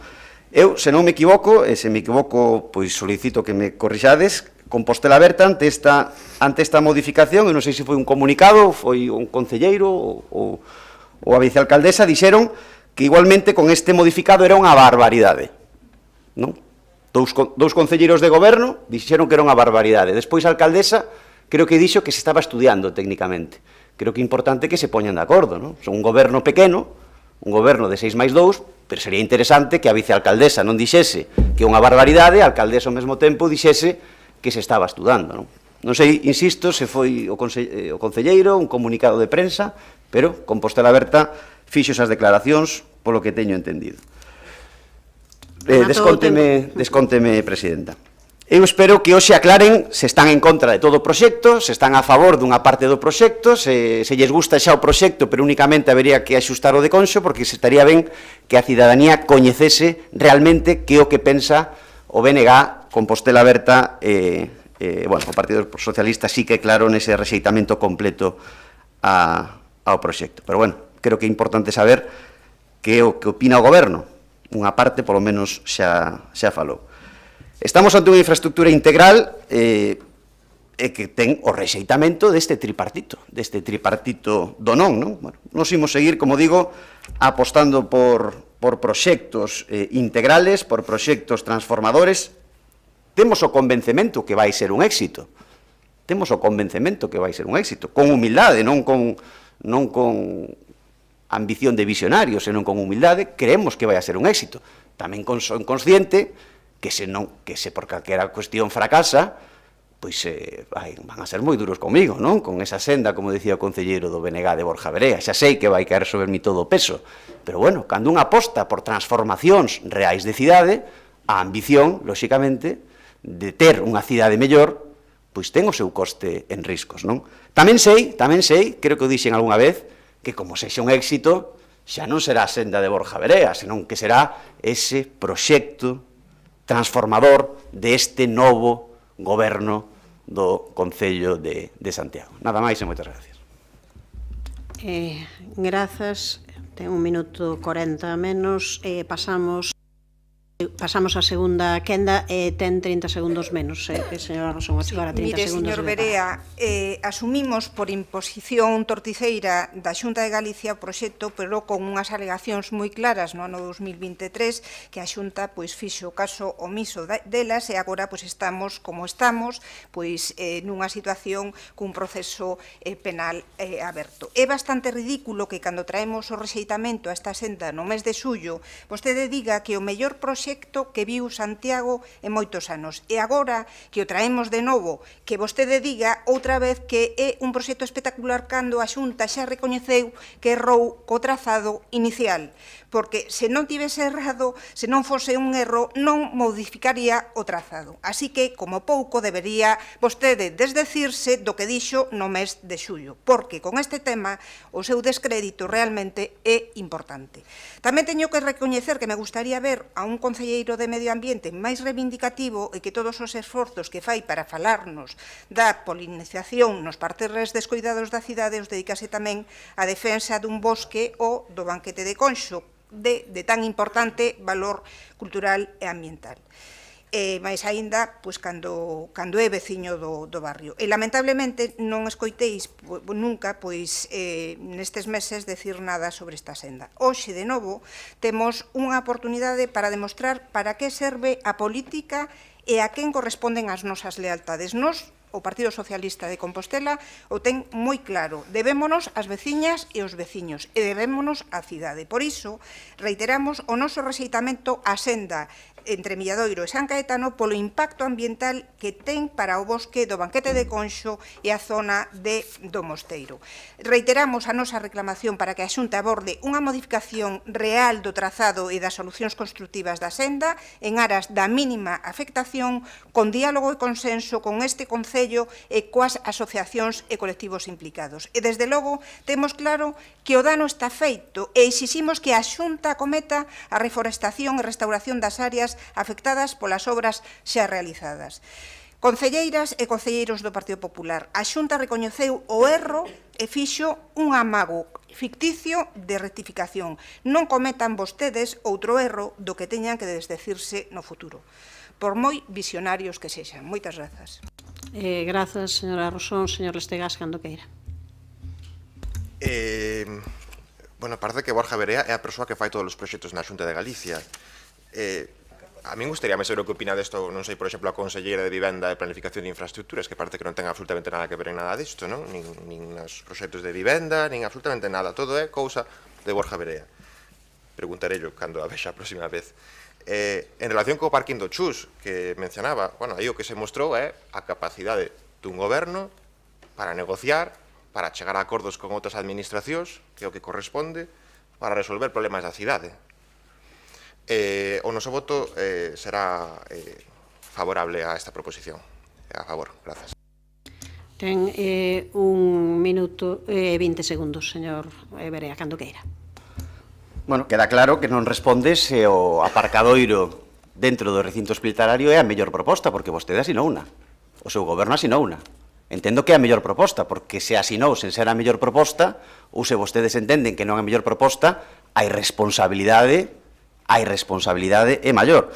E despois, en canto a, bueno, se vostedes queren ningunear a capacidade de influencia do voceiro do Partido Popular, presidente do Partido Popular de Santiago, forza maioritaria desta cidade e deputado do grupo parlamentario que sustenta a Xunta de Galicia, pois están tamén no seu dereito. Nós, como Partido Popular de Santiago, reivindicamos esa capacidade de influencia, esa interlocución cualificada, lóxicamente, que temos coa Xunta de Galicia. E o proxecto é o mesmo, señora Rosón.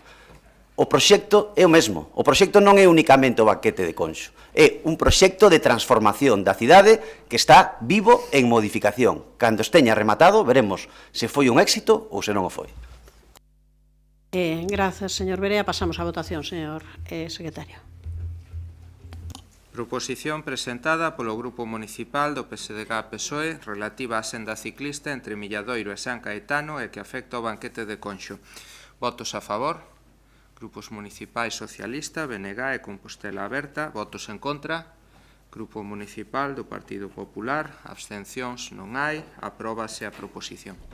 Pasamos daquela proposición do Partido Popular para solucionar os problemas de convivencia vinculados aos locais de lecer nocturno. Quen a defende? Polo Partido Popular, señor Verea, cando queira.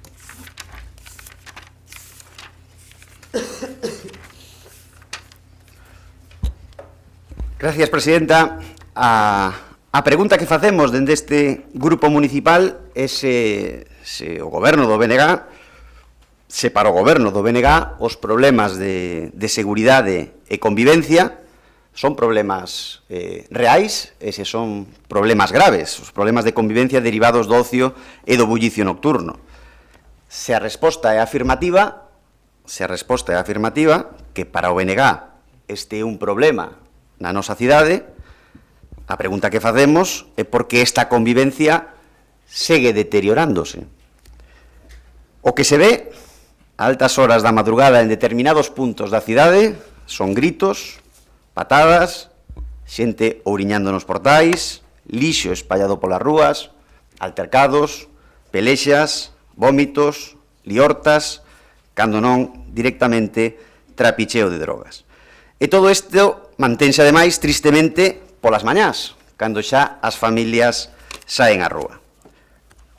Para nós, hai unha perturbación grave da nosa convivencia. Moita xente, lóxicamente este grupo municipal, se pregunta que fixeron vostedes neste ano e medio para traballar na mellora desta convivencia. Todos vivimos esas ridículas exaxeracións turismofóbicas, non? Que chegaron incluso a contratar a un grupo de informadores que se dedicaron a medir con sonómetros o ruido que facían os turistas. Preguntamos tamén directamente, van vostedes a contratar a un grupo de informadores que se dediquen a medir con sonómetros o ruido que se produce co bullicio nocturno? Porque, claro, isto é importante. para a alcaldesa e para o seu goberno, un atentado á convivencia é que os turistas ou os grupos de turistas eleven a voz durante as horas do día. Incluso mediron ese ruido, pois ás 10 da mañá, ás 11 da mañá, ás 12 da mañá.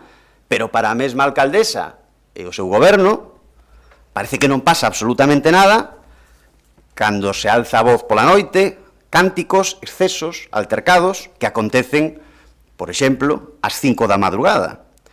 E que, por certo, non os fan os turistas.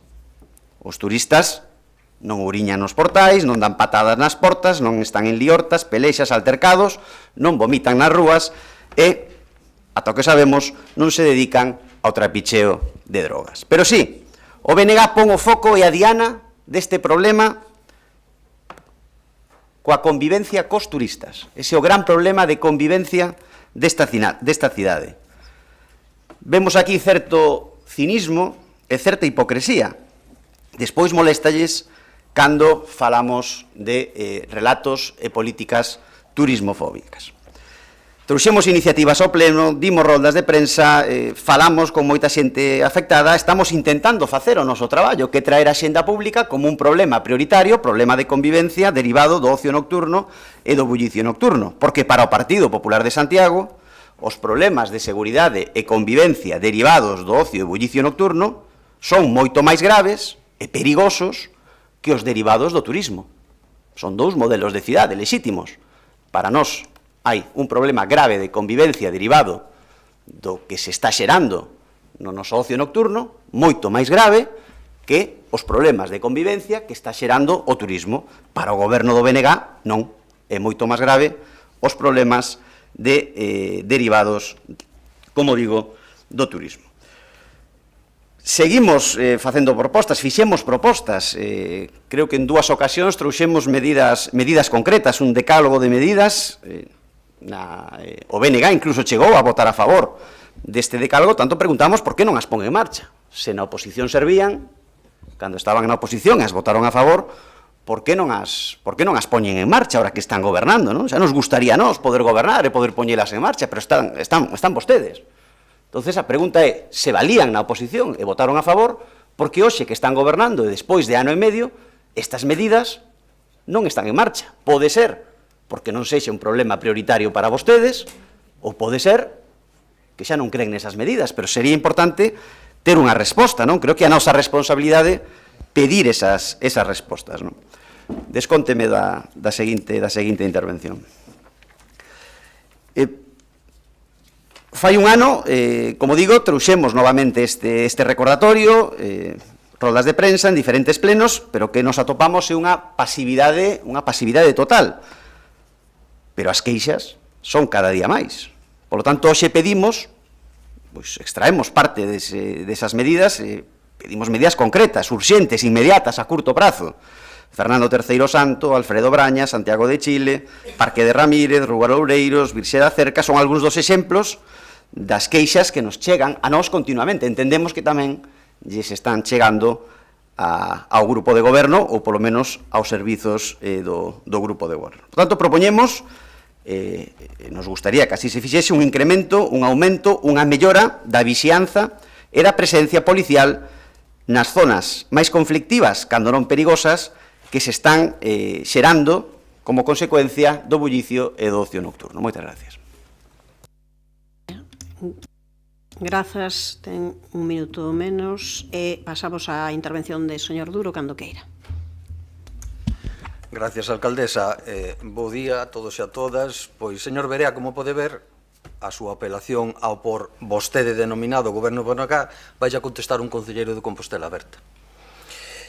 Partido que xunto co BNG pois conformamos este goberno e eu penso que é tempo xa que o asuma porque leva máis dun ano na oposición e quedanlle outros longos casi 3, así que vayas acostumbrando que estamos BNG e Compostela Aberta no goberno bipartito, male que lle pese.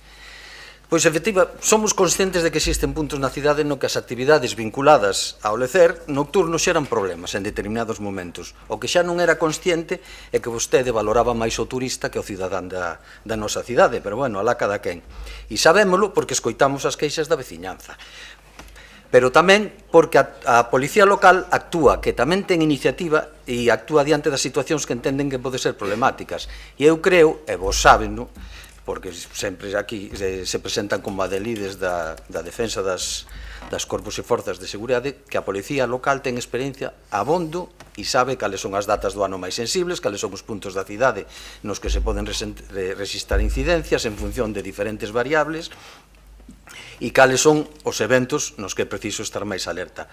Sábenno porque non falamos de situacións novidosas que se empezaran a producir nin hai 2 días nin hai 2 anos.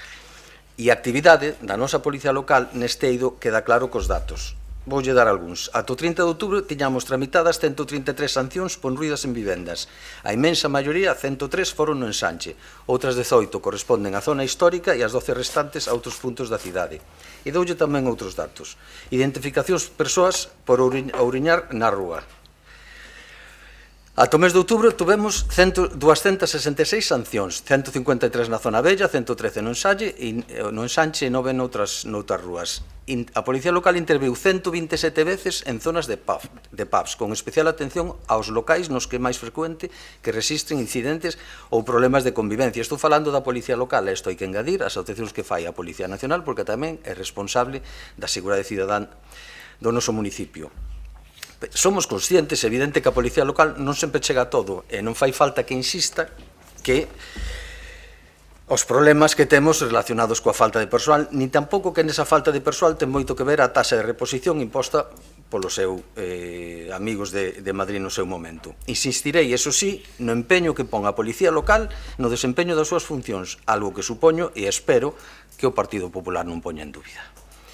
Piden incrementar o control sobre zonas onde se producen problemas de convivencia e aumentar a vixiancia con máis dotacións policiais nas zonas polémicas e nas horas de máis risco. Pois, como dicía, e sabenno ben, porque xo dixen varias veces neste pleno, que as dotacións tanto da Policía Local como do Corpo Nacional de Policía son as que son, e saben tamén que as carencias de persoal non son responsabilidade deste goberno. O lecer nocturno é un tema complexo, sen dúbida, que ten problemáticas asociadas que non son exclusivas de Santiago, e nas que sucesivos gobernos levan traballando moitos anos, gobernos de toda cor política, toda. Saben tamén, porque xo dixemos reiteradamente neste pleno, que existe unha coordinación permanente ca Policía Nacional, tanto a nivel de información como de actuación conxuntas, e todas as semanas mantéñense xuntanzas de coordinación para manter e mellorar esa coordinación. Quero dicirlle con todo isto que este goberno bipartito de BNG e Compostela Aberta é sensible a esta problemática. Defendemos, por suposto, e sen dubidalo, o dereito ao descanso da veciñanza e o reto de que iso sexa compatible cunha cidade viva e dinámica, e niso seguiremos traballando de maneira transversal desde unha óptica que vai máis alá do policial, que tamén ten que ver ca concienciación, e bueno, penso que ese traballo se está facendo e seguiremos atentos ao que vaya pasando na nosa cidade. Gracias. Polo Partido Socialista, señor Muiños, cando queira. Bo día de novo a todos e todos. Dende o noso grupo, compartimos plenamente esa preocupación dos veciños afectados polos problemas derivados do lecer nocturno. Imos votar xa adiante a favor desta proposta, como fixemos en ocasións previas con outras mocións relacionadas con este asunto aquí tratado. Sabemos que a convivencia en determinadas zonas da nosa cidade chega a ser alterada moitas veces de forma reiterada e os veciños, con toda a razón, demandan solucións, non? Valoramos que esta moción incluía medidas como o incremento do control das zonas máis conflictivas e o reforzo da presenza policial nos horarios de maior risco. Son accións necesarias, especialmente nas áreas onde os conflitos son reiterados e os veciños levan demasiado tempo sufrindo molestias.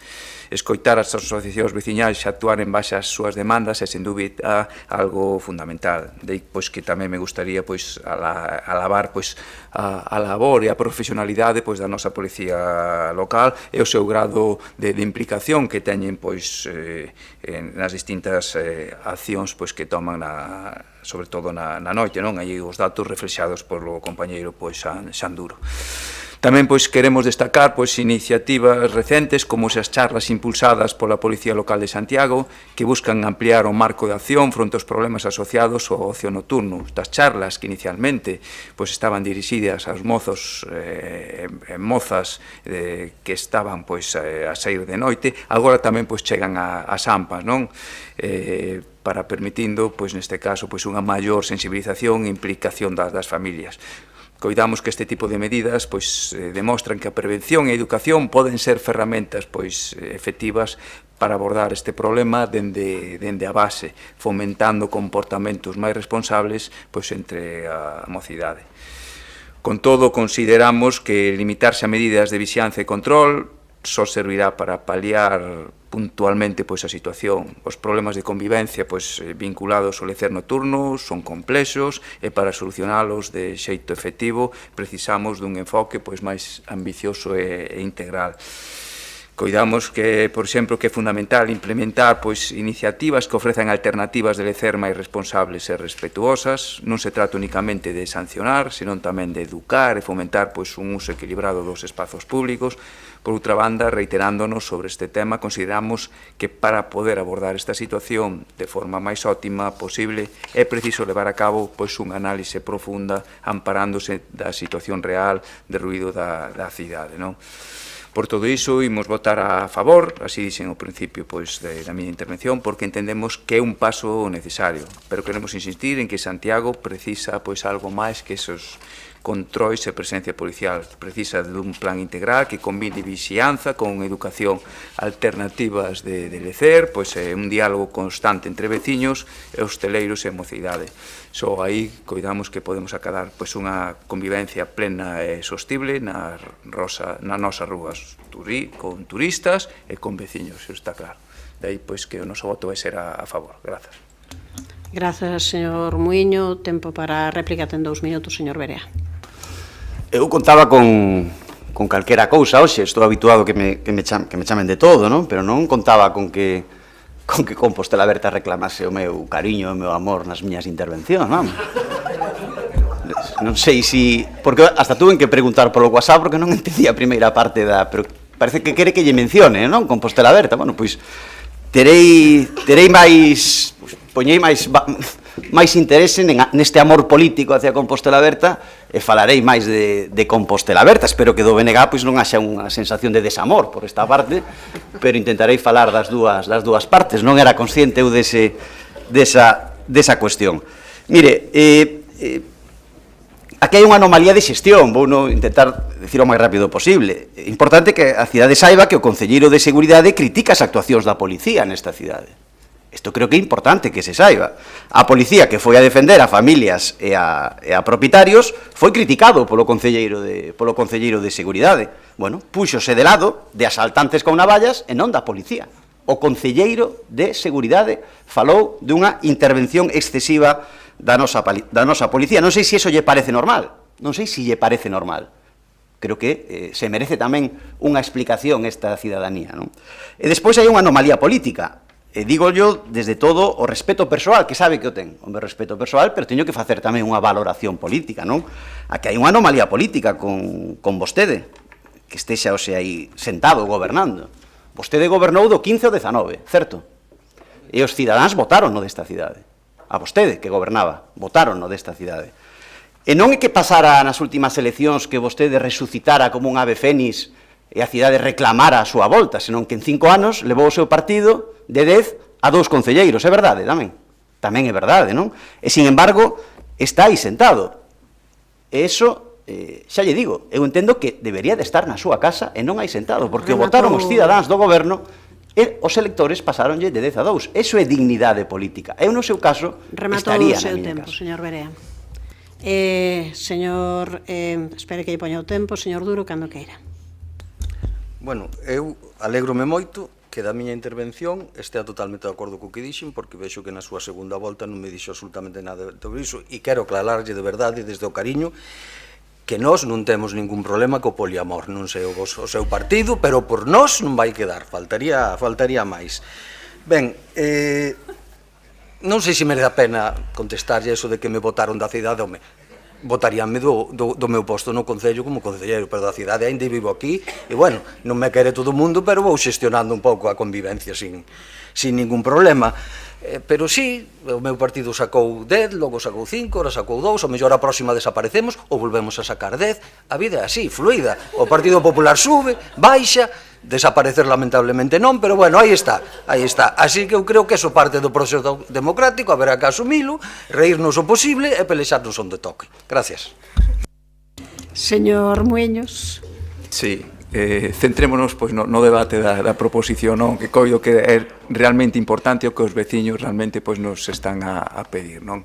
Entonces, volvo a decir, é importante, pois, xa o dixen pois, unhas veces pois, neste pleno, non? Sobre todo, ademais de cara pois, ao seguinte sacobeo, a disminución de efectivos é importante dentro da policía local, os procesos selectivos son moi longos, teñen que pasar por a Academia de Seguridade, despois teñen pois, que vir e pasar pois, eses meses pois, aquí, entonces é necesario tamén por parte deste goberno pois, que se inicien xa, se o mellor xa se están iniciados, pois esos trámites para que se compense pois a plantilla, non? Bueno, a plantilla estamos a falar de tempos atrás de preto de 180 efectivos, estamos agora pois en 120, non? Entonces é necesario pois ir pouco a pouco recuperando e sobre todo en un horizonte máis lonxano. E de aí pois que digo, sobre todo tamén pois é importante pois o que dicía, non? Esas distintas políticas pois cos rapaces mozos, dar alternativas de lecer e sobre todo eso educativo, porque se está a facer pois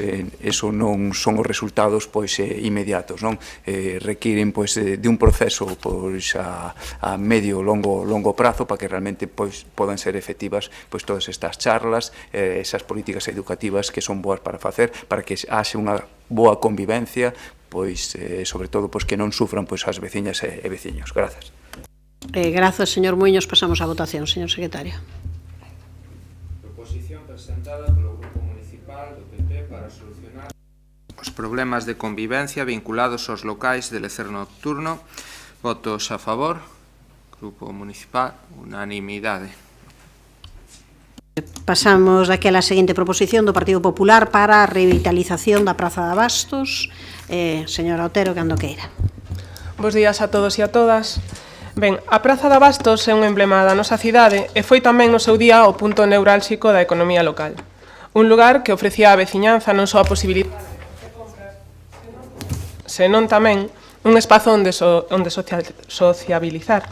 Non hai tantos anos, a praza era un espazo cheo de vida, onde ademais se poñía de manifesto a identidade compostelá, fácil de percibir por veciños e visitantes. Desafortunadamente, o mercado leva demasiado tempo sumido nun preocupante declive. Padece unha longa agonía que urxe atallar. Durante os últimos anos, a situación da praza ten sido obxecto de innumerables estudos, análises, informes. Sen embargo, o certo é que a situación non só non ten mellorado, senón que continúa a empeorar. Neste mes de novembro, tivemos coñecemento de que dende o Concello se ten encargado un novo estudo, nesta ocasión en colaboración co Centro de Investigación Interuniversitaria de Paisaxes Atlánticas Culturais. Segundo o publicado, dito estudo terá por obxecto analizar o papel do mercado como centro de alimentación de proximidade, favorecendo a súa modernización para chegar a novos públicos e a conexión cos produtores. De verdade é necesario outro estudo para coñecer o papel do mercado como centro de alimentación de proximidade? Non son aínda conscientes das potencialidades do mercado de abastos? Este estudo súmase a unha longa lista de análises previos que, en verdade, non chegaron a traducirse en medidas concretas nin efectivas. Chama a atención este empeño en perpetuarse nunha fase de estudo ou diagnose que parece non ter fin. Especialmente porque cando os dous grupos hoxe na alcaldía estaban na oposición, manifestaban ter claras as necesidades da Praza de Abastos e as medidas a levar a cabo para conseguir a súa dinamización. Falaban, por exemplo, de facer máis atractiva a experiencia de compra, incluindo medidas como facilitar o estacionamento, simplificar a sinalización da zona hora ou aumentar a frecuencia de autobuses.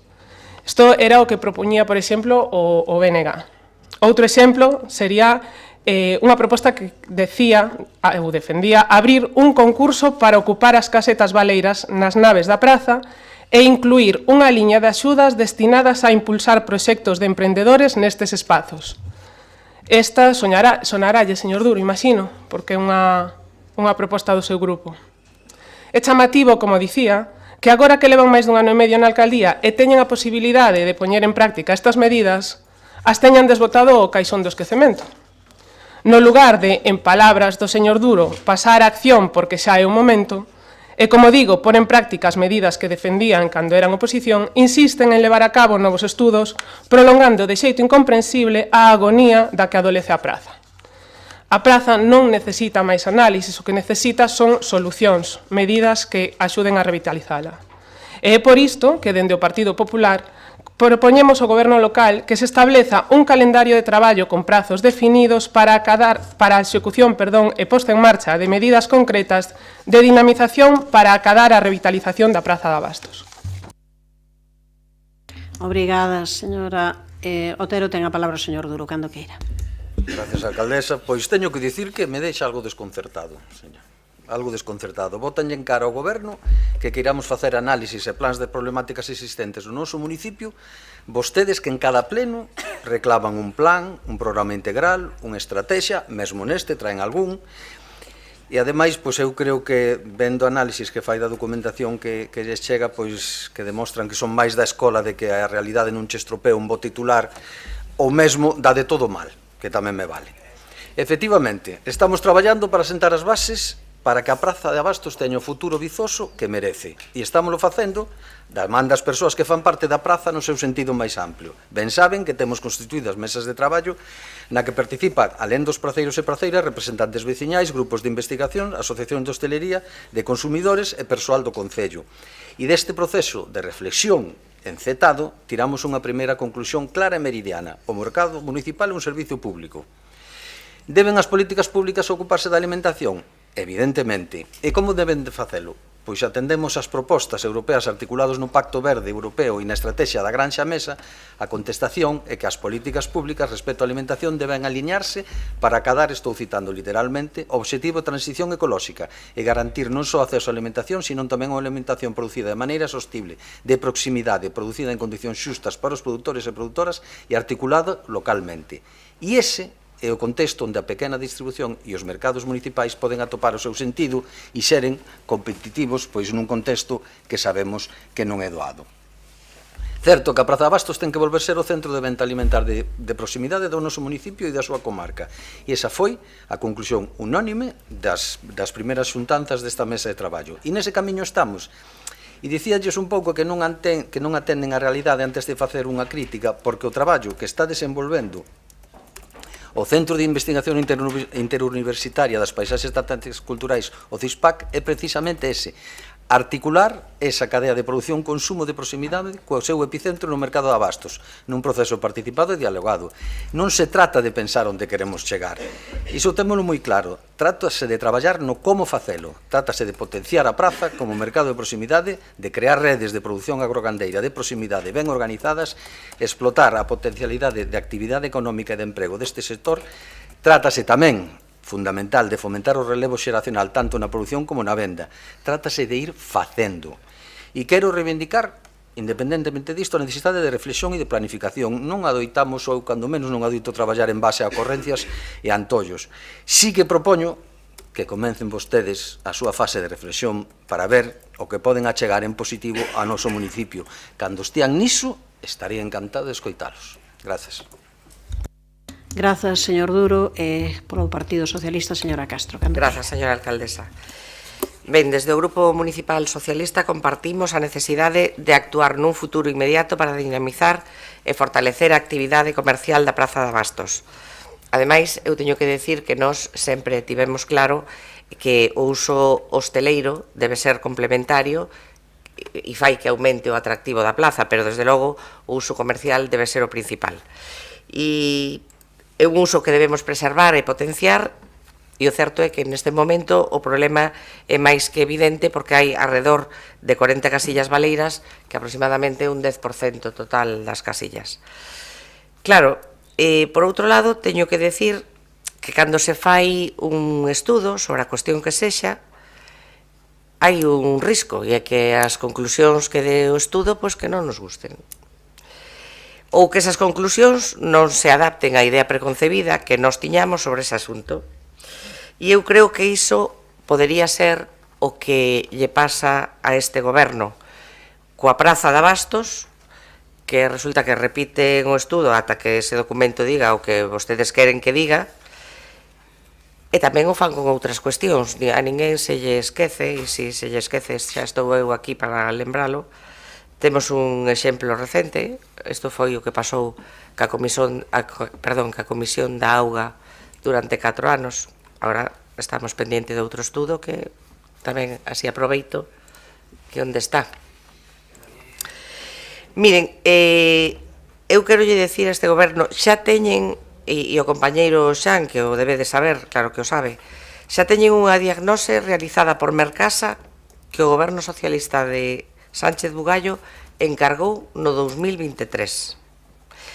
Por outro lado, tamén hai unha pregunta que nos gustaría facer, e é saber que se ten avanzado naquel proxecto que se chama Comarket Santiago e que contaba con 2 millóns de euros de fondos europeos e que este estudo estaba previsto, este proxecto estaba previsto a creación de algo parecido a unha plataforma en liña para mercar o produto fresco e a instalación de armarios refrigerados en diferentes puntos da cidade para que os clientes puderan recoller nestes puntos a súa compra. Entonces, pregunto eu, que decía a diagnose realizada por Mercasa, fíxose algo, e que pasa co Comarket Santiago.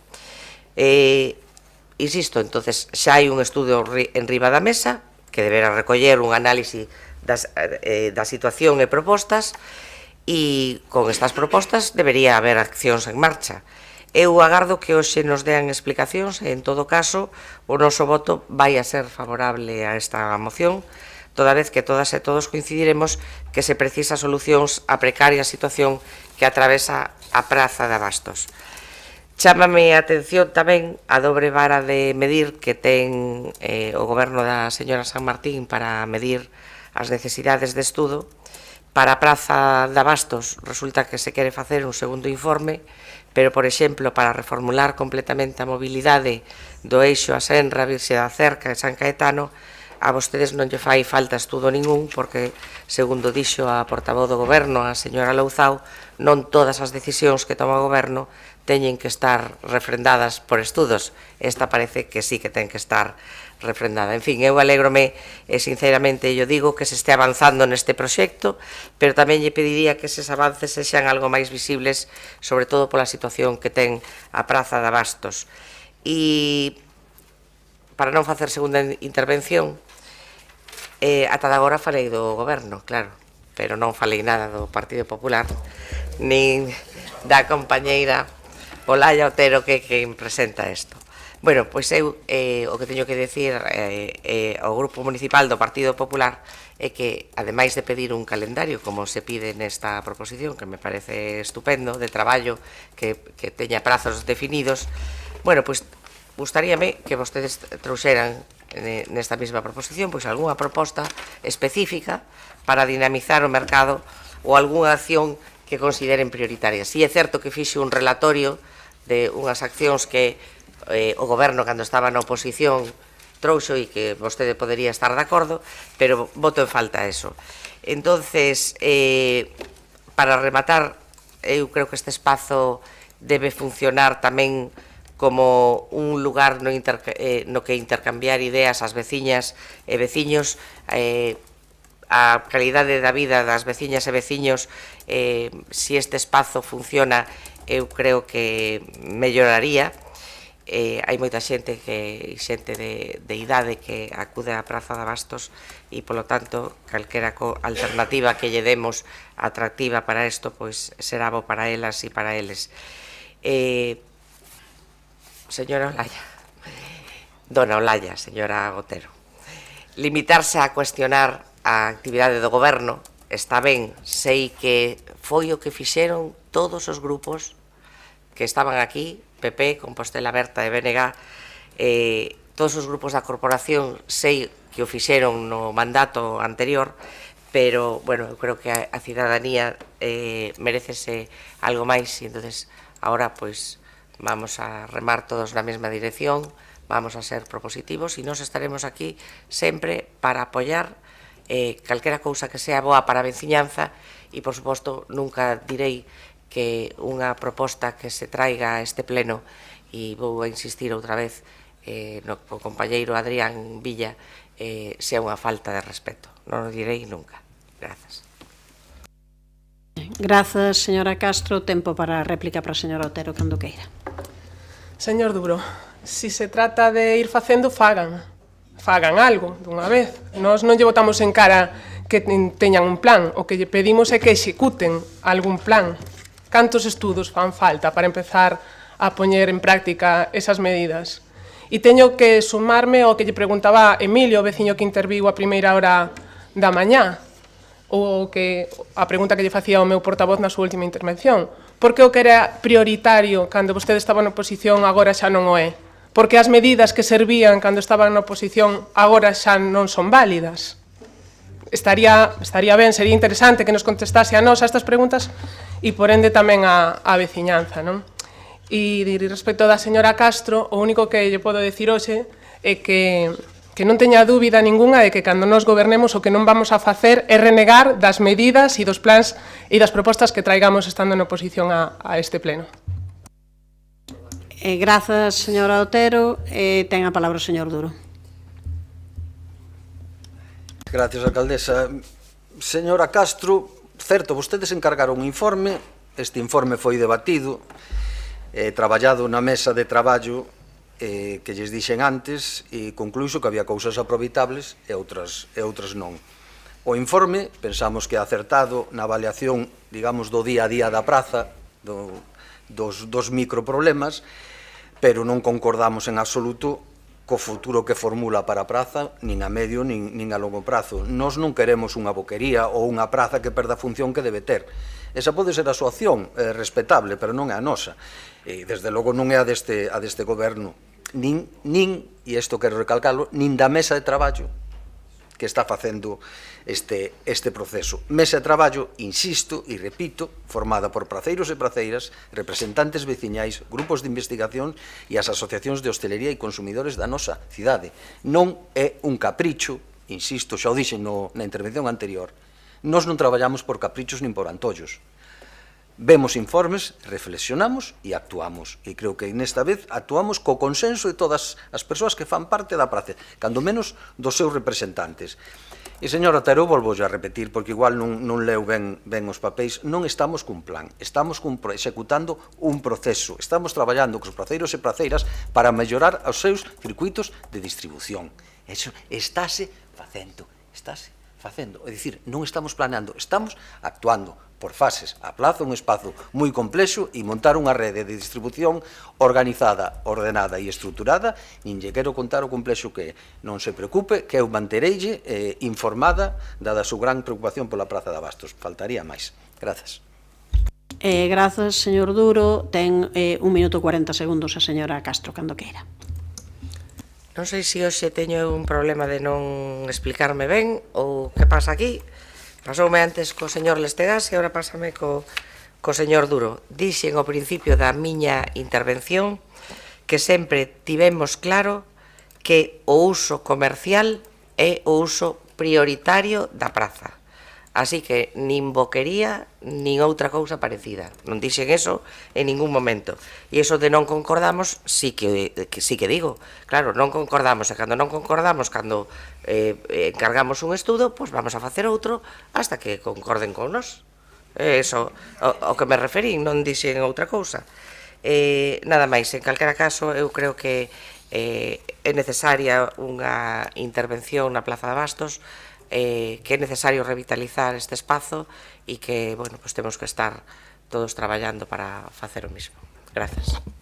Grazas. Pasamos á votación, señor secretario. Proposición presentada polo Grupo Municipal do Partido Popular para a revitalización da Praza de Abastos. Votos a favor. Unanimidade. Apróbase. Pasamos daquela ao seguinte punto, que é a toma de coñecemento das resolucións da Alcaldía, das Concellerías Delegadas e actas da Xunta do Goberno Local e xa inmediatamente a solicitude de comparecencia do Concelleiro de Obras en relación ás luminarias protegidas por patrimonio que foron retiradas do Campus Sur. Polo Partido Popular, non sei quen defende esta cuestión, señor Constenla, cando queira.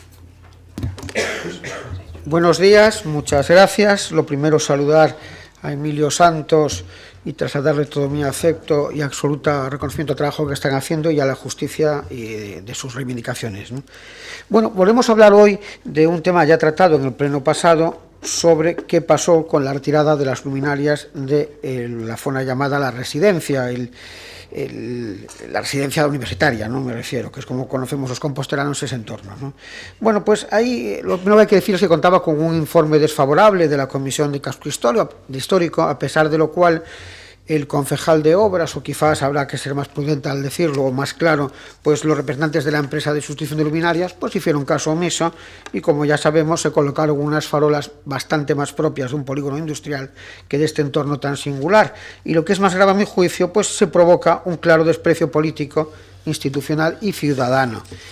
Lo primero que quiero hacer y que se impone es recordar el trabajo magnífico que realizan los miembros de la Comisión de Casco Histórico, integrada por representantes de este ayuntamiento, técnicos de este ayuntamiento, técnicos de la Dirección General de Patrimonio, del Consorcio de la Ciudad y del Colegio Oficial de Arquitectos, que tras estudiar de manera concienzuda los temas que se les plantean, pues emiten unos dictámenes que el asunto, hasta la llegada del gobierno del BNG, pues eran de absoluto cumplimiento, se convertían en vinculantes y eran la hoja de ruta que se seguía a la hora de conceder licencias o permisos.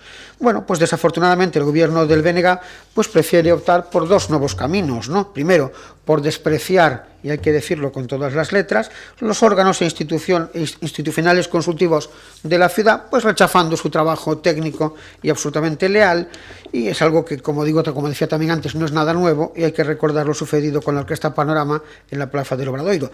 Y en segundo lugar, por querer aplicar un doble rasero que ofende el sentido más básico de la justicia, consistente en tratar dos casos semejantes de manera diferente, sin más razón para ello que aplicar su criterio de exigencia de manera selectiva, o lo que es lo mismo.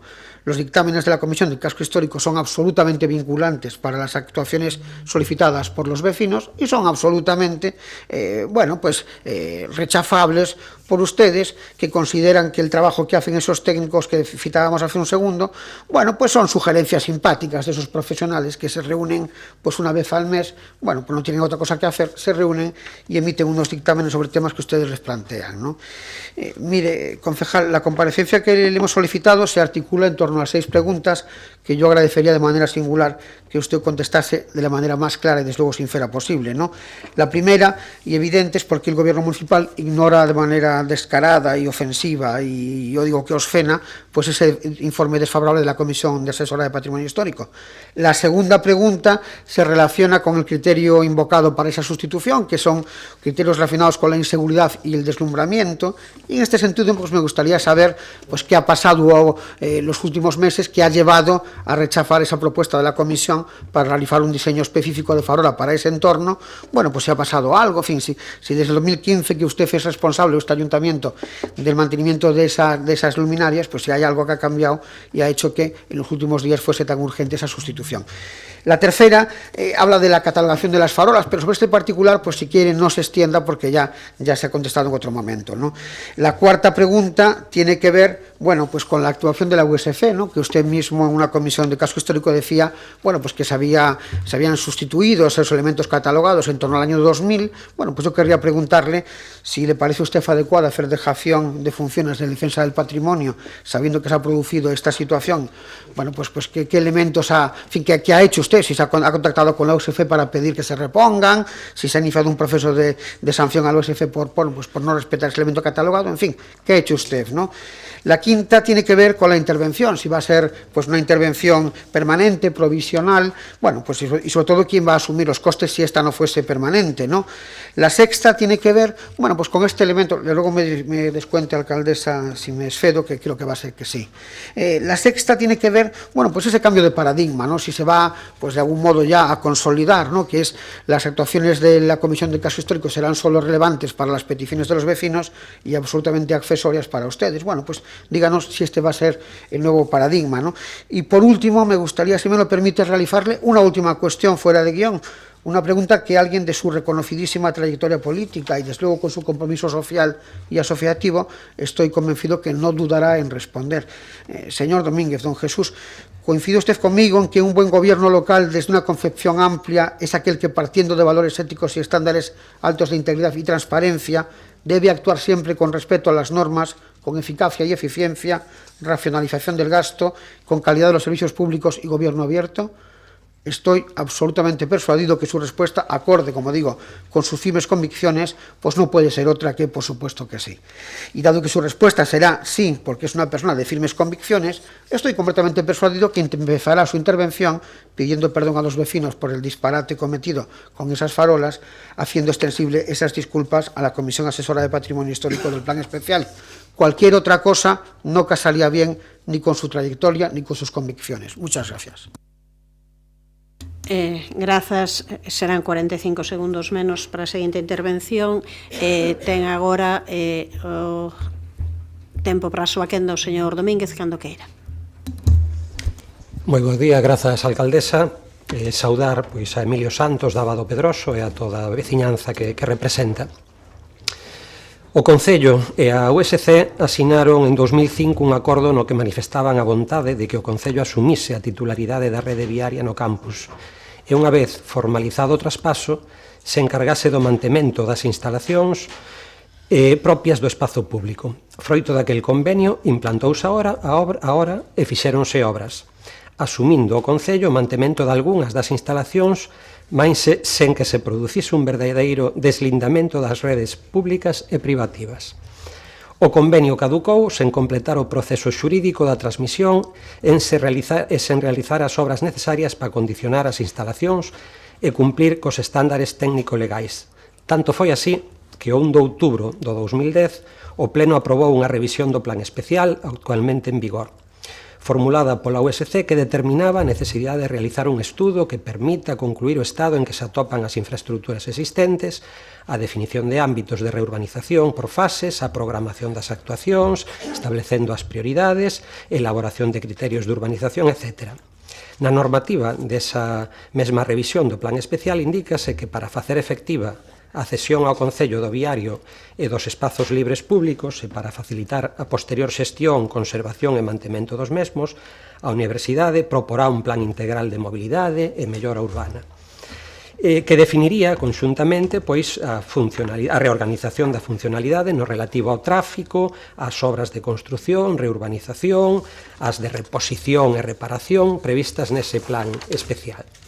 E establecerá o marco xurídico, administrativo, técnico, no que se producirá a colaboración da USC co Concello, no acondicionamento de todos eses espazos públicos.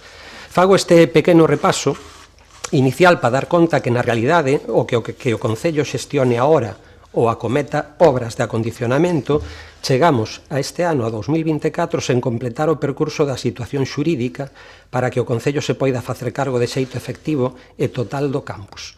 Estamos, polo tanto, falando dun espazo que xurídicamente aínda é da USC. E continúa estando pendente resolver as deficiencias de infraestructuras antigas e diferenciar as instalacións públicas das que corresponden aos edificios privativos da USC. Un proceso e unhas obras que se foron adiando por a súa complexidade e polo alto custo e que precisarán achegas importantes de fondos. É razoable entender que os diferentes gobernos de ambas as dúas institucións foron facendo o que puideron e actuaron ali onde máis falta facía cos orzamentos dos que dispoñían en cada momento. De non ser así, teríamos que facer unha dura crítica a case 2 décadas nas que non quedou resolta nin a situación xurídica nin a material desas instalacións.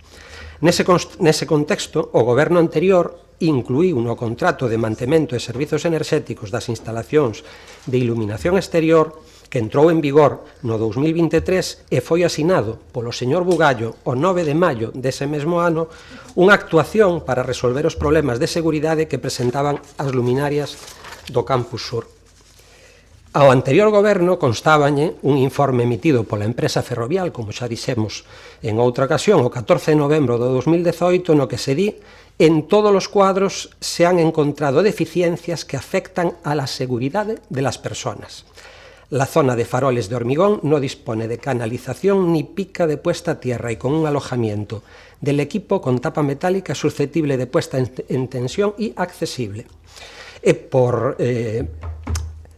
Por este motivo, queríamos buscar pois, o acomodo ás directrices, e por moito que queiramos buscar o acomodo ás directrices estéticas da Comisión de Patrimonio, o único xeito de garantir a seguridade das persoas sen renovar as instalacións soterradas e instalar esas tomas de terra correspondentes, exixencia que fai a normativa técnica, é instalar luminarias cuxo fuste sexa dun material que non conduza a electricidade. Pode ser máis ou menos do gusto de quen o avalíe, pode ser máis ou menos do agrado da Comisión de Patrimonio, pero os materiais conductores da electricidade e oscillantes son os que son. Male asistir tal informe, e a pesar de tramitar un contrato que incluía a instalación de novas luminarias do campus, non debeu ser posible elaborar un proxecto integral de iluminación pública para o Campus Sur que respetase os valores culturais e patrimoniais. A raíz do grave sinistro acaecido no alumeado público por electrocución dunha moza nun parque da cidade, a USC emite un informe que remite ao Concello con data 7 de outubro do 2014, no que pon de manifesto as deficiencias do alumeado no Campus Sur por falta de toma de terra, aillamentos deteriorados, cadros sen protección dos diferentes circuitos, sen protección diferencial ou puenteadas cun elevado risco para a seguridade das persoas. Sabe quen gobernaba en aquel momento? O Partido Popular. Non sei se fixeron algo daquela. E desde o 2018, cun novo informe que manifestaba a contundente necesidade de actuar, ata o 2022, en que se iniciou o expediente para o novo contrato de iluminación pública ou ata a súa entrada en vigor, non se fixo ese plan integral para mudar a situación. E máis, non contamos aínda hoxe cun posicionamento claro da Comisión de Patrimonio a respecto de como deben ser exactamente as luminarias desexadas. Ante a situación na que é imposible encaixar a seguridade coas directrices estéticas, optouse, como xa dixemos, por actuar en ben da seguridade, do xeito máis práctico e máis inmediato posible, tal como, por outra parte, prevía o contrato antedito. Facer doutro xeito exixiría que a USC ou o Concello acometesen con carácter urxente a renovación das instalacións soterradas do campus, dedicándolle un orzamento do que non se dispoñía nese momento nunha situación xurídica en absoluto clara por non ter aínda desentrincado o proceso de tramitación da propiedade que comezou alá polo 2005, como decía. O goberno anterior incluíu no novo contrato a renovación desas luminarias, sabendo que o único xeito posible de facelo, sen acometer esas custosas e prolongadas obras de xeito integral, era cunha solución como a que se instalou. Seguindo o previsto, renováronse un total de 438 puntos de luz, unha intervención imprescindible e urxente porque o primeiro é garantir a seguridade das persoas. A actuación supuxo instalar novos puntos de luz con columnas e luminarias que cumpren coas exixencias regulamentarias en materia de illamento. Entendemos que estamos de acordo, e así o fixemos saber tamén a USC, que esta intervención non pode ter carácter definitivo, xa que os báculos e as luminarias definitivos deberán ser dun deseño e duns materiais máis adecuados á contorna e ás directrices de preservación do patrimonio. Pero tamén compre non crear falsos mitos e aclarar ao respecto que as agora tan choradas columnas farola do campus foron instaladas ao redor do ano 2000, retiradas pola propia USC. O material era de formigón, a súa feitura non se caracterizaba precisamente pola elegancia, nin pola súa practicidade, como xa dixemos, xa que permitía facilmente acceder ao farol na parte superior e a portiña metálica do mecanismo na inferior. A superior estaba a menos de 2,5 metros e esas columnas de formigón estaban moi deterioradas, supoñendo incluso un risco de que se pudesen cair sobre as persoas ou sobre os vehículos estacionados.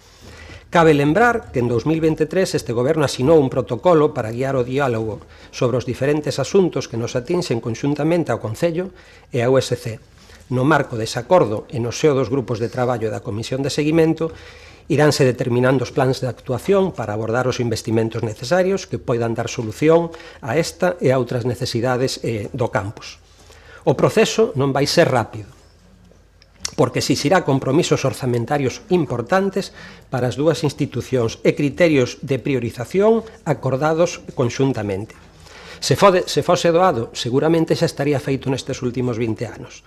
O compromiso deste goberno coa USC é claro e tamén co patrimonio histórico. O Campus Sur é unha das xollas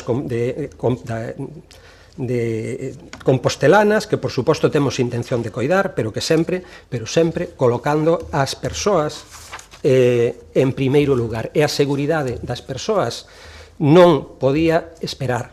E máis, no caso de ter que pasarlle, de que lle pasase a revisión a Consellería de Industria da Xunta, a desconexión da instalación tería sido inminente por non cumplir en materia de seguridade a regulamentación preceptiva desas mesmas inspeccións.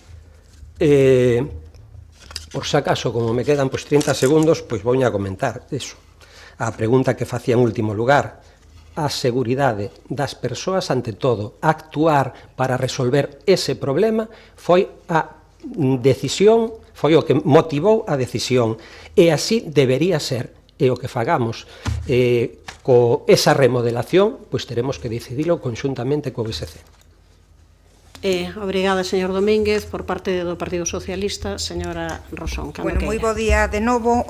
Por suposto que para o Grupo Municipal Socialista a seguridade das persoas está antes que todo, pero, señor Domínguez, resulta realmente obsceno escoitar as súas palabras, porque chegamos a esta comparecencia tendo claro que a vostede lle importa tanto que digamos neste pleno municipal como que marquen os ditames da Comisión Asesora de Patrimonio Histórico. En ningún momento vostede, na xestión que fixo con respecto á Comisión Asesora de Patrimonio, manifestou que se iban a retirar e o fixeron totalmente as agachadas e iso é máis que obvio.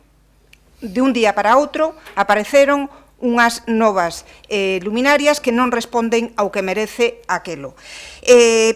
Repito que dixen hai escasamente un mes, a comezos do mes de outubro, rematouse a renovación de todas as luminarias do ámbito do Campus Sur da nosa universidade, o que se coñece como Plan Especial 8, unha actuación que era claramente necesaria en termos de mellora de iluminación, de seguridade ou de aforro enerxético. Pero, señor Domínguez, unha actuación que contradí dous ditames da Comisión Asesora de Patrimonio Histórico e dous informes do arquitecto municipal en relación á sustitución de 130 puntos de luz sobre columnas de formigón que estaban situadas na avenida de Antonio Raimundo Ibáñez, na súa contorna, que, como todos sabemos, é o ámbito dese plan especial máis importante en termos de patrimoniais, formando parte de todo ese conxunto da residencia universitada concebida nos anos 30 por aquel gran reitor que foi Rodríguez Cadarso e deseñada polo insigne arquitecto Genaro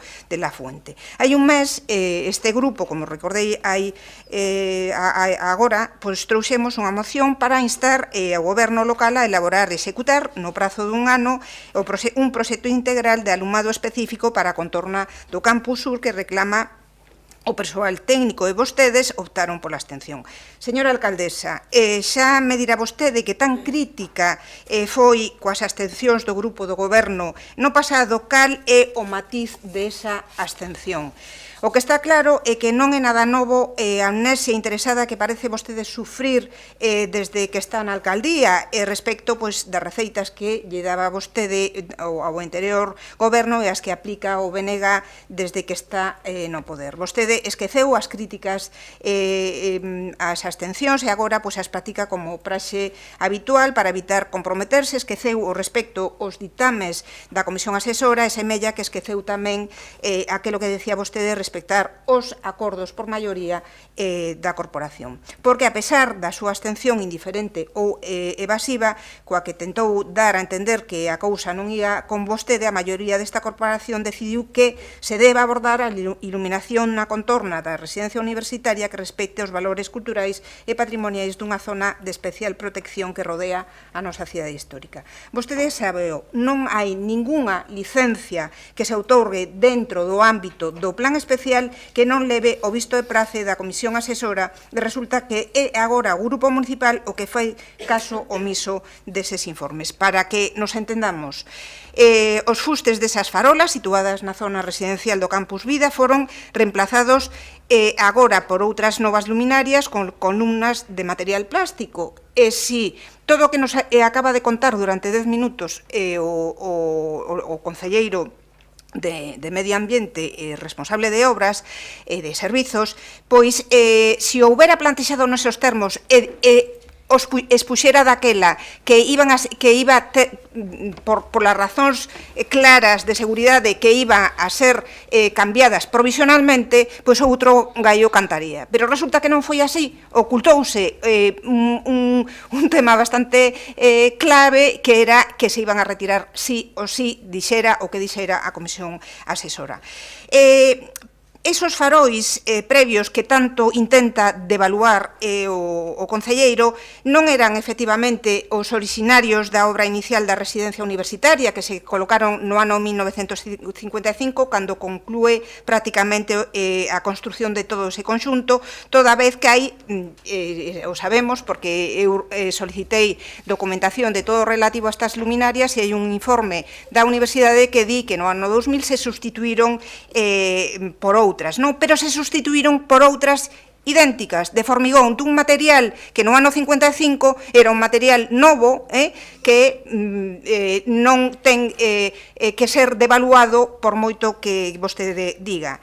Dende logo, este non outro motivo... Rematou o seu tempo, disculpe. Non ten outra intervención.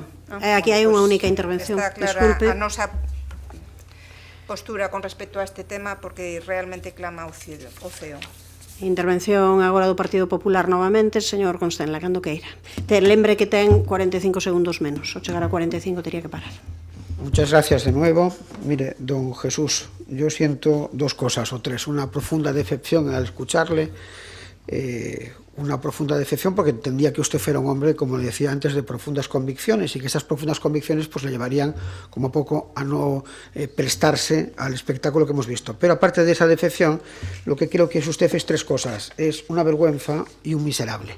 Mire, es un miserable porque habla usted de una persona que murió, una niña que murió en Vite, efectivamente por un desafortunadísimo incidente en una farola que, como usted sabe, contaba con los absolutos permisos y con los absolutos controles de seguridad y nada en ese desafortunadísimo incidente podía anunciar que pudiese pasar ese luctuoso asunto. Por tanto, es usted un miserable. Entonces yo retiro cualquier fórmula de respeto que le tuviese en la primera intervención, porque entendía que usted era un señor al que le adornaban ciertas virtudes, pues creo que no le adorna ninguna.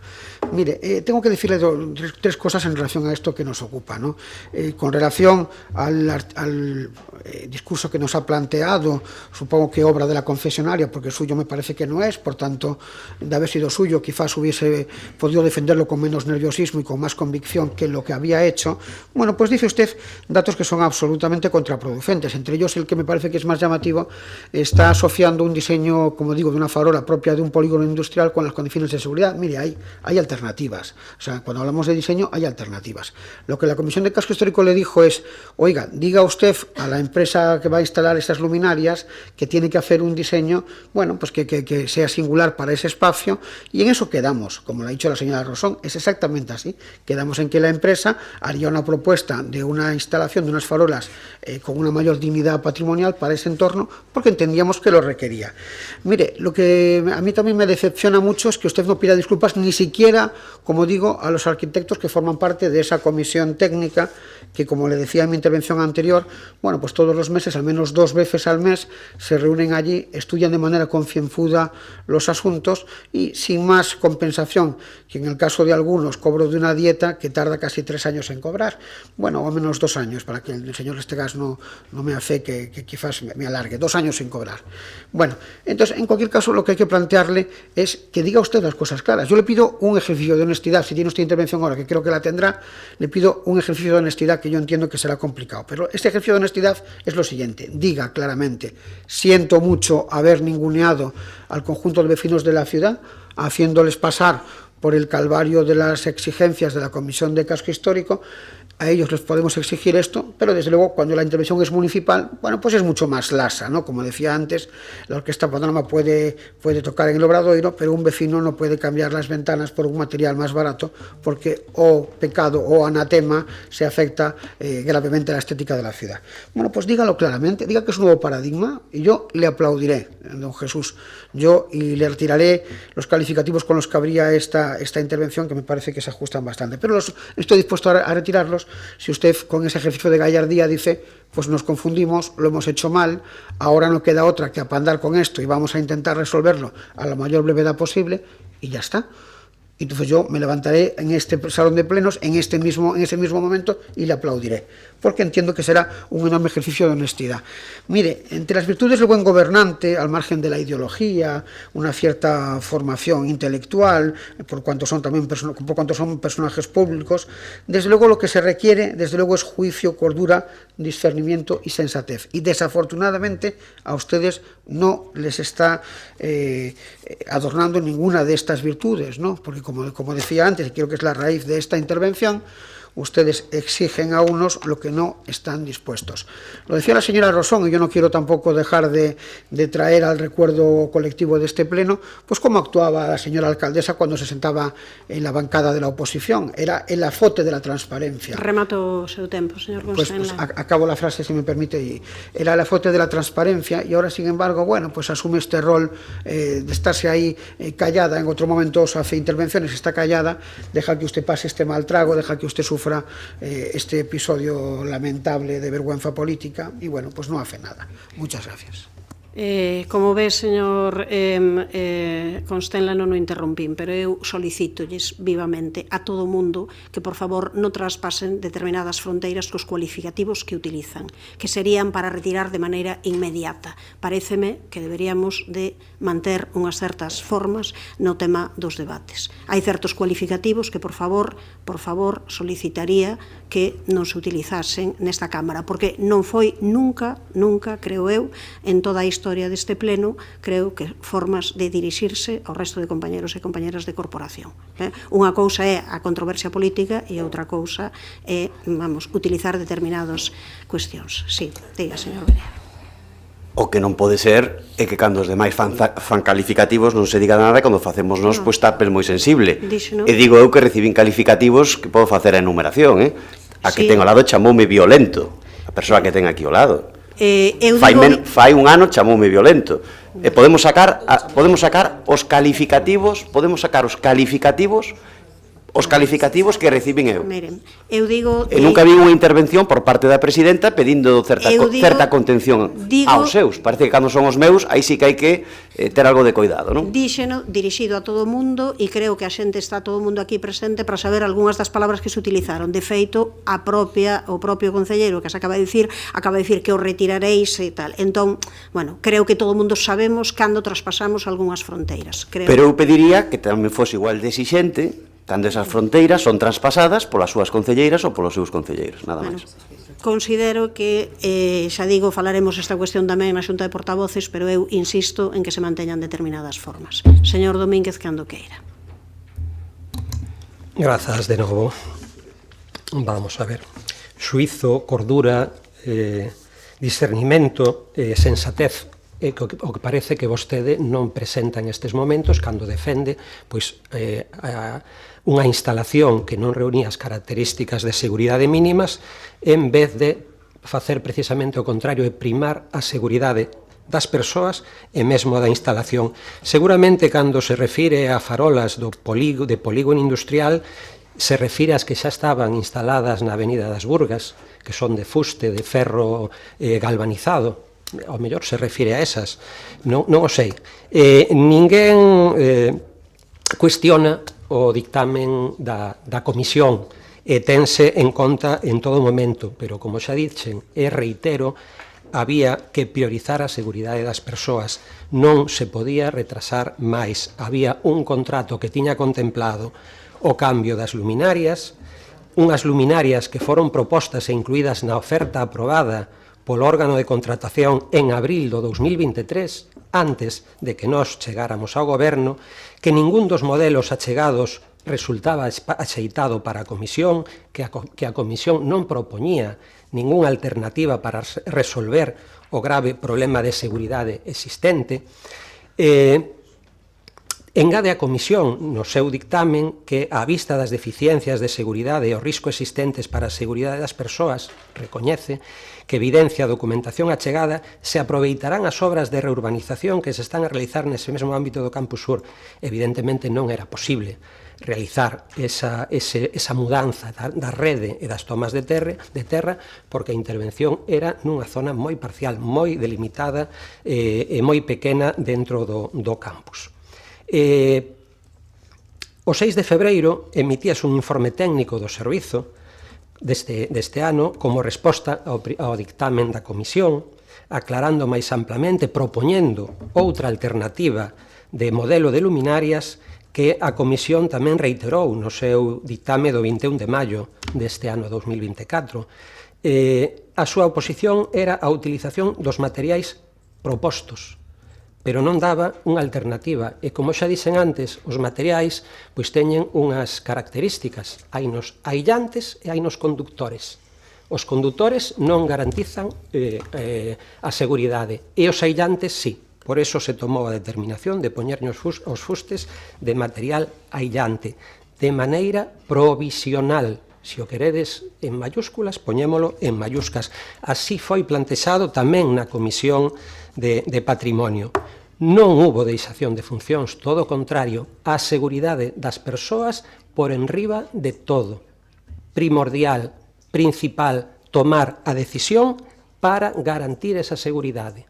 E logo faremos o plan conxuntamente como a USC. Por outro lado, había unha deficiencia, ademais de iluminación. Resolveuse, mellorouse, cando menos, pois aquelo que se chamaba campus do medo. Hoxe pasar polo campus, cando menos, e con seguridade, tanto física como sensorial.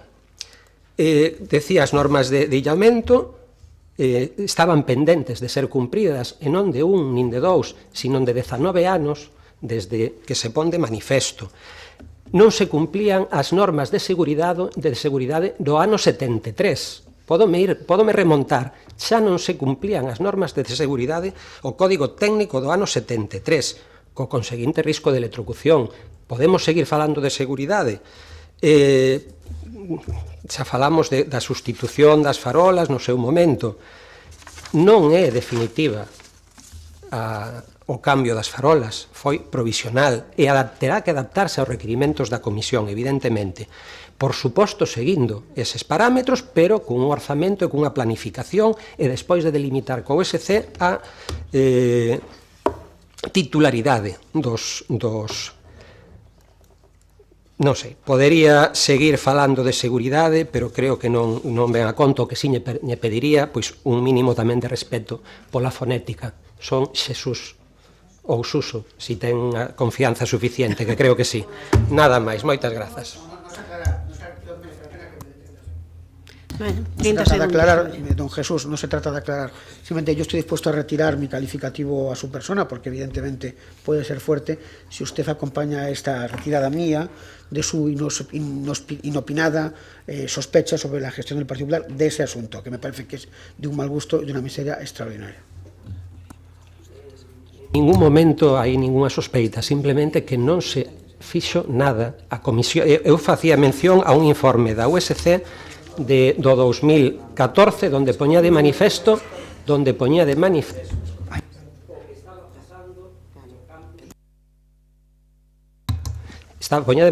un informe da USC que ten data de entrada no rexistro do Concello en outubro de 2014 onde poñía de manifesto xa a situación de perigosidade e de falta de seguridade da instalación do campus e dixen que en aquel momento gobernaban vostedes e que tampouco en aquel momento fixeron nada. O debate non vai... Quiero decir, yo no me refiero a eso, don Jesús, ni usted tampoco.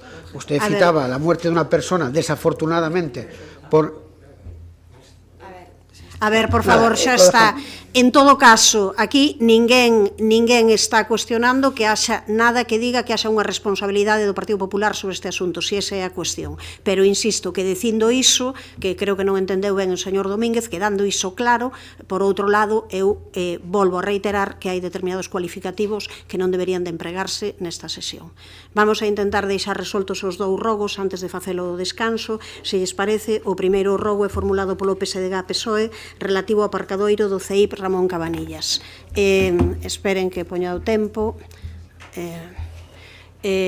Señora Abal, cando queira. Moitas gracias, alcaldesa.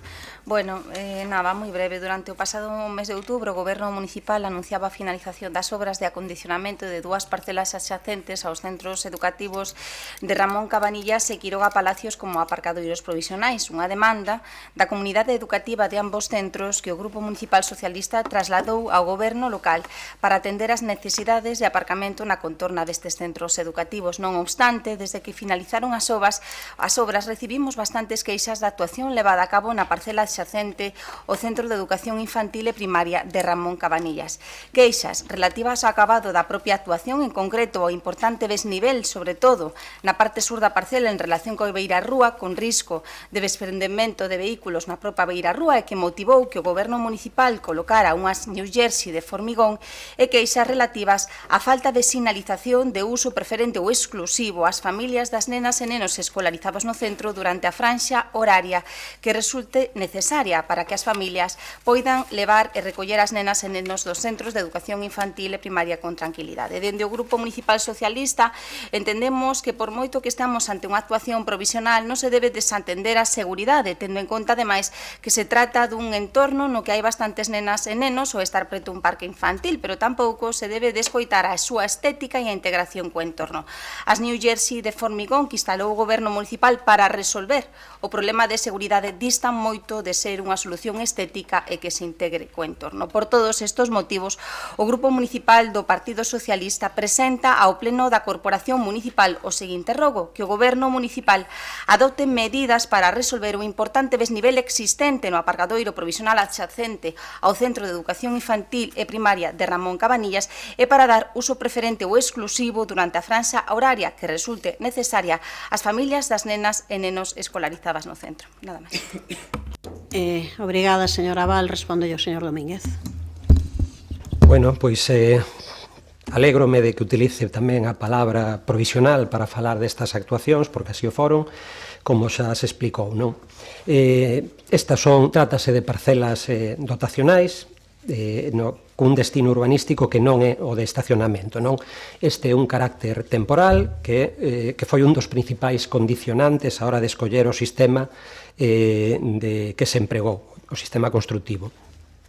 Seguimos ao fondo da cuestión, unha parcela municipal na que se viña estacionando durante anos xa sen ningún tipo de acondicionamento, e o que se fixo foi unha actuación con recursos moi limitados que ordenou o espazo para aparcar e mellorou a seguridade da mesma parcela. Parte desta mellora foi realizar unha pequena operación topográfica precisamente para suavizar a pendente que xa tiña esta parcela, que era moito maior da que ten agora, seguindo os criterios técnicos en todo momento, como non podía ser de outro xeito. En vez de basearnos na nosa percepción persoal, non creo que este peor agora que antes, cando menos está máis seguro e máis firme. Para iso, evidentemente, xerouse un pequeno noiro estabilizado que nas próximas semanas podráse revexetar polos bordes. Tamén se instalaron esas barreiras provisionais, esas New Jerseys de formigón, que poderán ser reemplazadas facilmente para, despois de estudar a posibilidade de instalación de algún outro elemento de borde que se integre mellor na contorna, poderemos facelo. E por outro lado, con respecto á mobilidade, non parece, para o Departamento de Mobilidade, non parece acaído poñer unha sinalización que podería ser de difícil cumprimento en canto uso exclusivo da comunidade educativa das familias durante unha franxa horaria. En calqueira caso, queda na man do Departamento estudar a posibilidade de algunha indicación ao respecto. Pasamos ao seguinte rogo, tamén do Grupo Municipal Socialista, para a mellora da accesibilidade nas rúas de Carlos Maside e Xesús Carro. Señor Muiños, cando queira. Este rogo ven pois a carón dunha visita pois que fixemos pois ali na zona, non? E así pois os veciños nos comentaron pois que as escaleiras pois que conectan a rúa Xesús Carro con Carlos Maside se están a empregar pois habitualmente, sobre todo para os veciños dali entre ambas rúas, non? Mais aínda cando este enlace pois está a carón do Centro Sociocultural e do Polideportivo.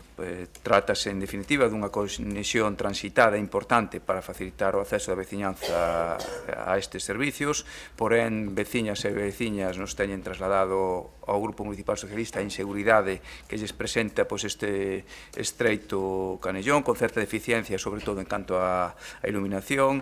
Tamén en materia de accesibilidade, a ausencia desa varanda supón unha dificultade engadida e incluso un risco, sobre todo para a persoas de idade avanzada, non?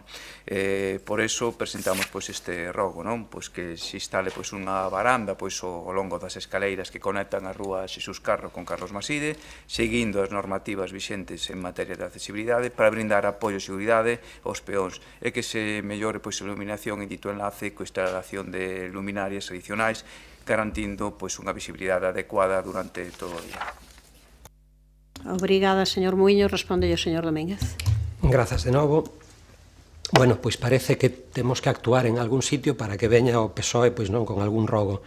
En este caso, pois o rogo foi asinado o 19 de novembro e nos comezamos a traballar, a Brigada Municipal comezou a traballar pois neste ámbito pois a finais de outubro, para mellorar precisamente a accesibilidade da zona, non?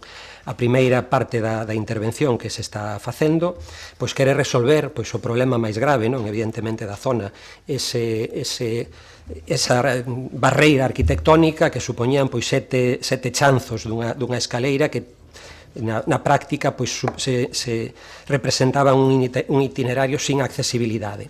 Precisamente co obxectivo de reverter este problema, optouse por derrubar parte do muro de contención que xa existía e crear unha rampla con unha pendente moi suave, e para executar esta operación pois tamén se instalou a drenaxe de pluviais que non tiña esa zona, non? O seguinte paso pois vai a ser a repavimentación, colocación de unha varanda nese punto da rampa, obrigada xa para cumprir coa normativa, que o que agora pois sinala o Grupo Socialista, non? Pois seguimos, por tanto, pois con outras operacións na zona de menor calado, como propón o Partido Socialista.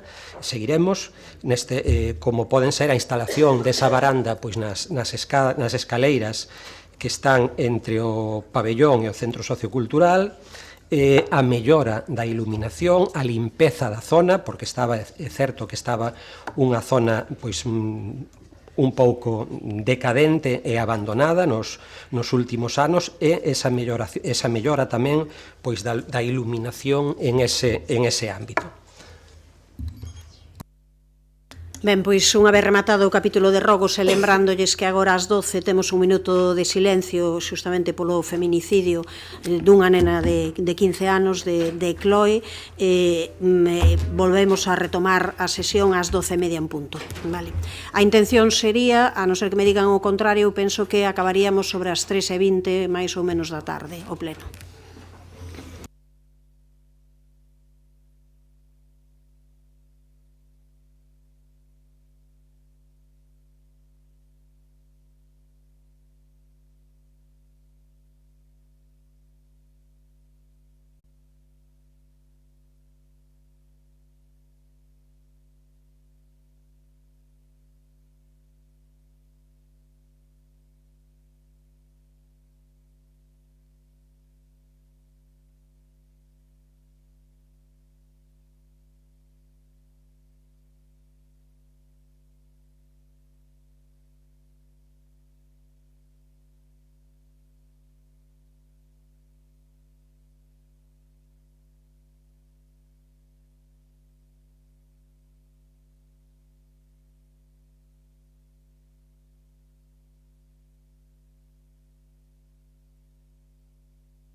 Ben, pois imos dar comezo logo a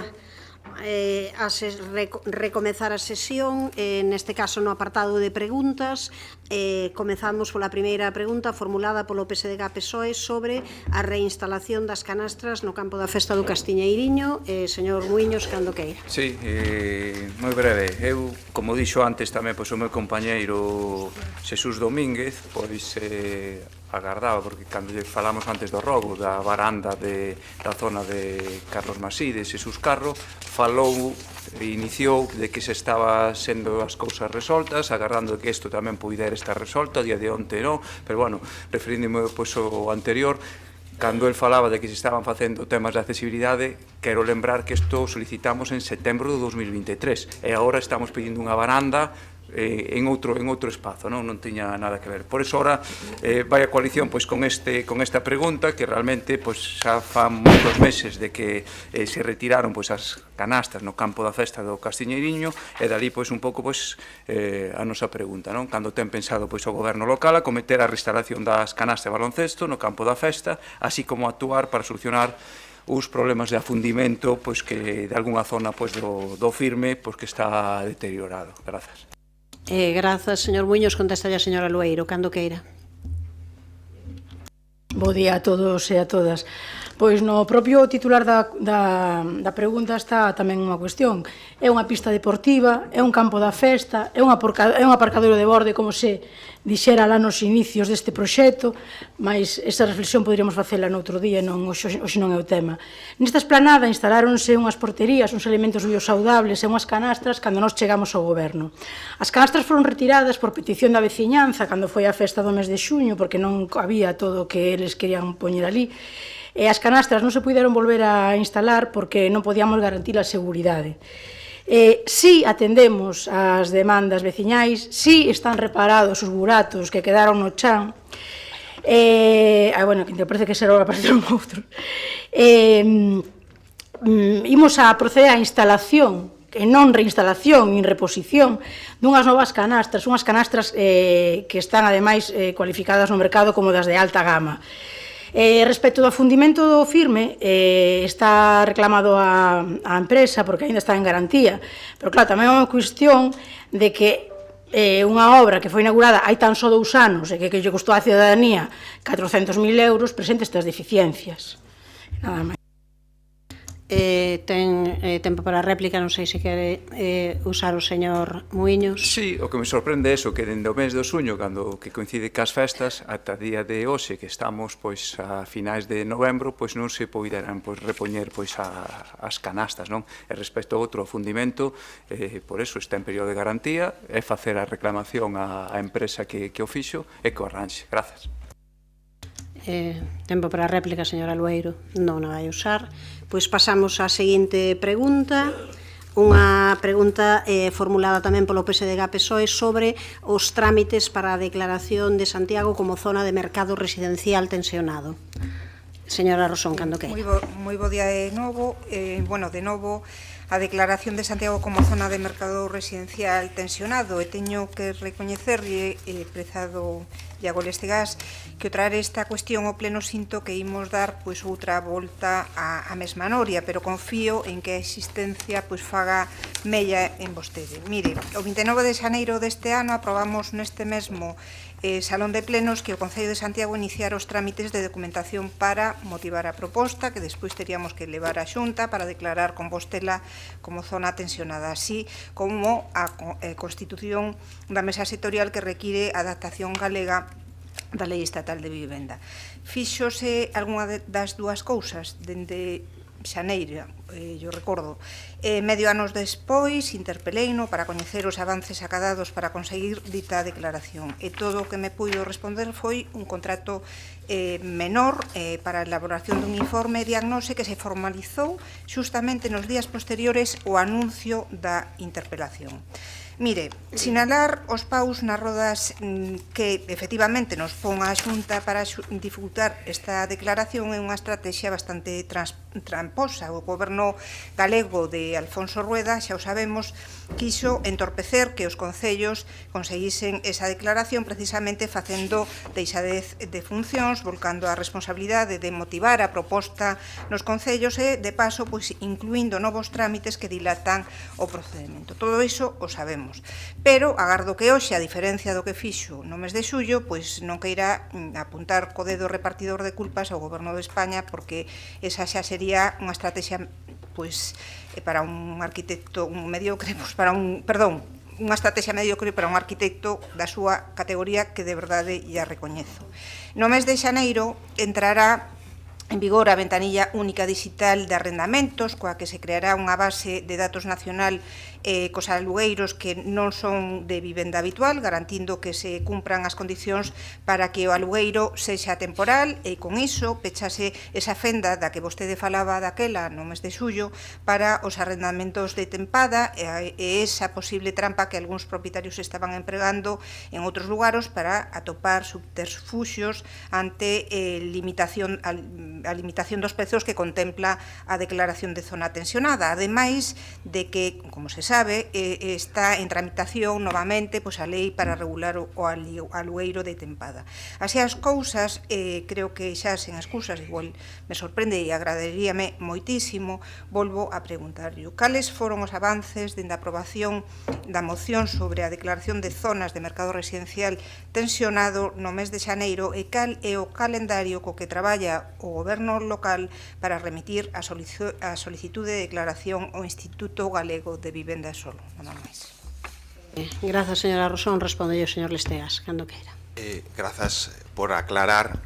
A Universidade da Coruña presentou a súa oferta para facer a diagnose da situación do mercado residencial de Santiago de Compostela o 2 de xullo, antes de que o Grupo Socialista anunciase aquela interpelación sobre este asunto. O Grupo Socialista obvia este detalle, inda que o coñece, porque tivo acceso ao expediente, para suxerir unha correlación entre feitos que non existe, e inda que existise, como saben, correlación non implica causalidade. O prazo para que o Grupo de Estudos Territoriais presente o seu traballo remata o 5 de xaneiro de 2025. O 11 de novembro presentaron un avance que analiza o tensionamento do noso mercado residencial en base aos 4 indicadores cuantitativos que establece no artigo 18 a Lei por Dereito á Vivenda, pero ata xaneiro, ata esa data, non teremos o documento definitivo. Unha vez que teñamos o documento de diagnose definitivo, poderemos preparar a documentación que a Xunta de Galicia nos... A transparencia cando os titulares lle son desfavorables. Fágolle a pregunta: como ten pensado o Goberno municipal levar a cabo o procedimento para cubrir este posto de alta dirección na Banda Municipal de Música fundamental para o bo facer deste servizo municipal e como o van desenvolver do xeito máis áxil posible? Tempo para a señora Louzao, cando queira. Bueno, moi bo día a todos e a todas. E non só me preguntan os músicos e músicas, senón que me pregunta vostede, señora Rosón. E cada vez que me pregunta ten explicacións, sempre que me preguntou calquera cousa, tivo vostede explicacións ao momento. Entón, que cualifique isto de indecente, eu non o vou a cualificar porque os feitos cualifican as persoas. Xa lle expliquei a vostede a título, disculpen porque teño a voz un pouco tomada, xa lle expliquei a vostede a título persoal, despois veu vostede a xunta de portavoces, entón aproveitei para explicarlo ali diante dos portavoces cal fora o malentendido por ser esta concelleira novata a respecto de por que se lle contestar ese día, pero vou non explicar para todo o mundo para que quede claro aquí a resposta ás súas palabras que me parecen un pelín fora de tono. O que sucedeu foi, como lle expliquei a ela e en xunta de portavoces, que eu pensei que era un mes desde que esa pregunta viña ao pleno municipal. E esa pregunta viña ao pleno municipal de finais de outubro, que como vostedes saben finalmente foi, se non lembro mal, o 4 de novembro. E o que sucedeu foi que non, que era desde que se rexistra, o cal fai a cuestión tan surrealista como que había que contestala antes de que viñese o pleno, que a min, desde logo, pareceme un tanto extraño, pero así como está no regulamento, xa o aclaramos co señor secretario, xa o aclarei con vostede, primeiro con vostede persoalmente, que me puxen en contacto con vostede tan pronto vin a súa comparecencia, despois, repito, en xunta de portavoces con todas as persoas diante, e non hai ningún problema, que o aclaro aquí tamén, pero para que quede claro que eso non é nin indecente nin falta de transparencia. É unha equivocación e pareceme fora de lugar que faga vostede aquí ese comentario, pero non pasa nada. A respecto da cuestión que nos compete, xa ten vostede a resposta por escrito, pero non pasa nada que eu volvo a dicirlle aquí. Sabe vostede, porque a mantiven informada, que foron diferentes cuestións as que intentamos valorar para poder cubrir esta praza. Sabe vostede. De feito, vostede acúsame de inacción e ao mesmo tempo na súa pregunta di unha das cuestións que intentamos que fose e que finalmente non puido ser. Finalmente, o que quedou claro é que polo tipo de praza que hai que realizar un novo proceso selectivo e iso é o que imos facer. Xa se solicitou o 11 de setembro desde a Dirección de Área que se iniciara este proceso. Como sabe, e repito, todo este tempo estivemos valorando distintas fórmulas que finalmente non puideron usarse ninguna e como temos que ir a un proceso selectivo, temos as bases prácticamente rematadas e nos próximos días enviaránse ao Departamento de Persoal para que se empece coa súa tramitación. Moitas grazas. Grazas, señora Louzao. Tempo para a réplica, se quere, señora Rosón. Sí, eu creo que pasou bastante tempo dende que falamos. Eu creo que de forma bastante prudente fixen unha pregunta por escrito para que ter a certeza de que o que se está facendo é real. Polo tanto, non houve ningunha mala intención en todo este proceso. Vostedes partiron, antes de que deixara a súa plaza o director, que o tema estaba resolto a nivel de xestión administrativa e de persoal. Non foi así, pasaron bastantes meses.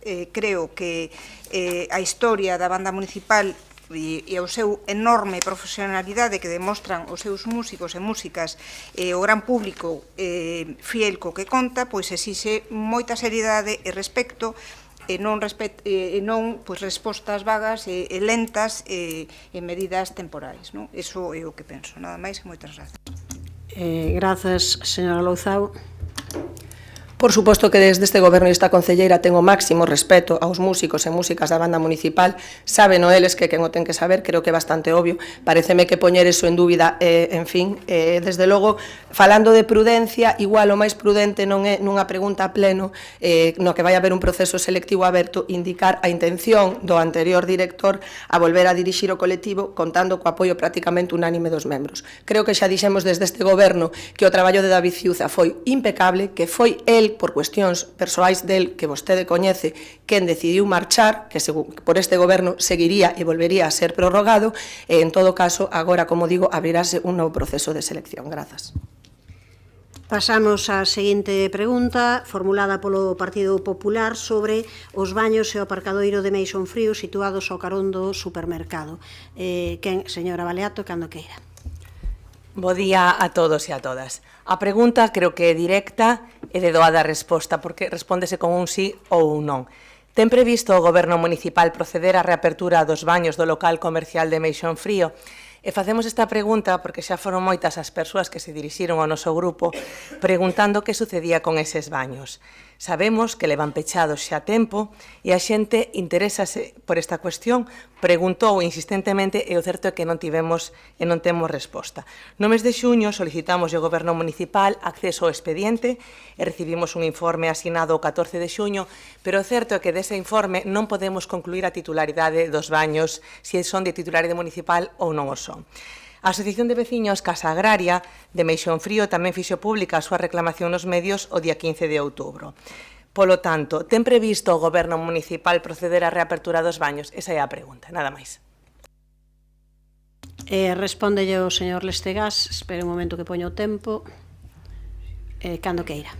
A resposta vai ser breve, pero non tanto, porque quero explicar cal é a situación destas instalacións. De acordo coas condicións da concesión que aprobou o Pleno en 1999, vou citar exactamente o que di en relación con este asunto, di: o concesionario estará obrigado a manter as instalacións e os xardís en perfecto estado de funcionamento e conservación e a poñer a disposición do Concello un local destinado á Oficina de Información coa situación e características previstas no proxecto de execución.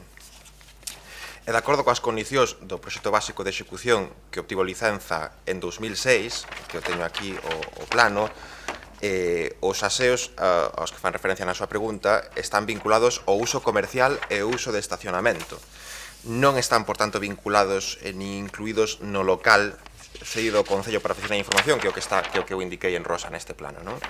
É dicir, insisto, eses aseos non están vinculados, nin están incluídos no local que se lle cedeu ao Concello de acordo coa información que consta nos expedientes, non? Está incluído nas zonas comuns que aparecen aquí na planta baixa, non? Cun total de 133 metros cuadrados aproximadamente. E por separado aparece o local 2, Oficina de Atención ao Público, que se lle cedeu ao Concello en cumprimento da concesión. Por tanto, o Concello non pode abrilos porque non lle pertencen. Non obstante, dirixirémonos ao concesionario para pedirlle que os abra ao público atendendo as peticións da veciñanza, pero o Concello non pode abrilos porque non lle pertencen ao Concello. Grazas. Sí, señora Baleato, se quere comentar algo. Sí, solamente dúas cuestións. Lembrarlle, entón, que o regulamento de bens, como vostede coñece, as entidades locais teñen a obriga de exercer as accións necesarias para a defensa dos seus bens e dereitos. E, ademais, as corporacións locais teñen que ter o seu inventario actualizado e o día. Polo tanto, se existen dúbidas, eu recomendaríalle nada máis que inicien un procedimento de investigación, porque a potestade de investigación pode exercerse de oficio pola administración e así aclarar a situación da titularidade dese ben. Nada máis, moitísimas grazas. Grazas. Contesta de novo, señor Lestegas. Sí, como fai constar precisamente o informe do 14 de xuño que facía referencia, ese local municipal sí consta no inventario, co seu código, non? O que estou dicindo é que, como di de feito, como conclúe de feito este expediente, este informe, os aseos non están incluídos nese local que sí que está incluído no inventario municipal. Grazas.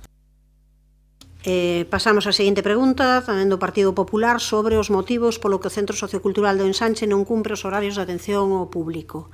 Señor de la Fuente, espere que poña o tempo, cando queira. Con demasiada frecuencia se suspenden nos centros socioculturais actividades sin motivo aparente ou polo menos coñecido, pero no Centro Sociocultural do Ensanche a situación é especialmente preocupante, pois se repite con demasiada frecuencia. Para facer viables os obxectivos marcados polo regulamento que o rexe, o Centro Sociocultural do Ensanche, segundo anuncia o programa de actividades dese mesmo centro, debe desenvolver as súas actividades de luns a venres de 9 a 14 horas e de 16:15 a 9:30, e os sábados de 9:30 a 2. Sen embargo, os usuarios das actividades e, en xeral, os veciños que acceden ao centro se atopan con demasiada frecuencia, así se queixan eles, coas instalacións pechadas en días e horas laborables, moitas veces sin máis xustificación que un simple aviso na porta de entrada. O malestar por esta situación, que se ten repetido en demasiadas ocasións, é patente entre os veciños que non acaban de comprender como un centro sociocultural que debe atender por ubicación e a poboación cercana a unha parte importante dos veciños da cidade aparece pechado nestas circunstancias. Por eso, o contido da pregunta, cal é a razón de que o Centro Sociocultural do Ensanche non cumpra cos horarios establecidos no seu programa de actividades e que medidas adoptou a Concellería para remover os obstáculos que impiden precisamente que abra o centro cando ten que abrir.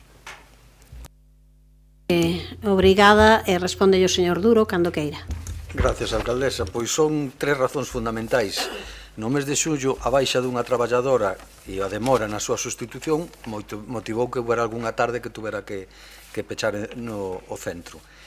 Logo, houve 2 días, en marzo e un en abril, que obras de mantemento do servizo por parte de Fenosa, non directamente relacionados co centro, sino ca fundación, tuvo que pechar e vai volver a acontecer o día 3 de decembro, que hai xa un aviso da necesidade de intervir Fenosa. E logo, a falta de uxeres que había dispoñíveis. Por que esa falta de uxeres? O Centro Sociocultural do Ensanche está atendido por uxeres funcionarios. O resto está atendido a gas fontiñas por uxeres da man das empresas contratadas. Uns non se poden sustituir a outros porque farían funcións que non lles correspondían. E esa falta de uxeres disponibles, porque había unha persoa que tiña... non podía estar presente todos os días pola xornada que tiña, obrigaba en algún momento a pechar. Eso está ahora solucionado, xa se reforzou con 3 persoas a tempo completo e non creo que volvamos a ter problemas, agase estos puntuais que indico de Fenosa que están fora da nosa man solucionalos. Tempo para a réplica, se quere usala, señor de la Fuente. Sí, claro. Bueno, parece que Compostela Aberta querían cariño, pois vamos a mencionar a Compostela Aberta, parece empeñada en rememorar a súa etapa de goberno, recordada entre os usuarios dos centros socioculturais como a etapa negra dos centros socioculturais. Preocúpanos moito a situación dos centros socioculturais. Temos agora, ademais, noticias dun novo problema: a falta de personal e a falta de dilixencia na sustitución de baixas de personal. O Concello non paga as empresas que prestan servicios, os traballadores das empresas non cobran os seus salarios, as empresas queren rescindir os seus contratos, a precariedade con que se prestan os servicios que se desprende deste conflicto laboral, que é un secreto a voces na cidade, é evidente entre os usuarios. Mismo o establecemento de modalidades de pago de actividades complicadas para os usuarios que non acaban de funcionar. Por non mencionar os meses que condenan a esos usuarios a ver reintegradas a devolución desas cantidades indebidamente. Remato o tempo, señor Duro, cando queira. Ben, o normal, un batiburrillo de medias verdades, mentiras directas e algún toque de verdade no medio para que parezca que está todo controlado.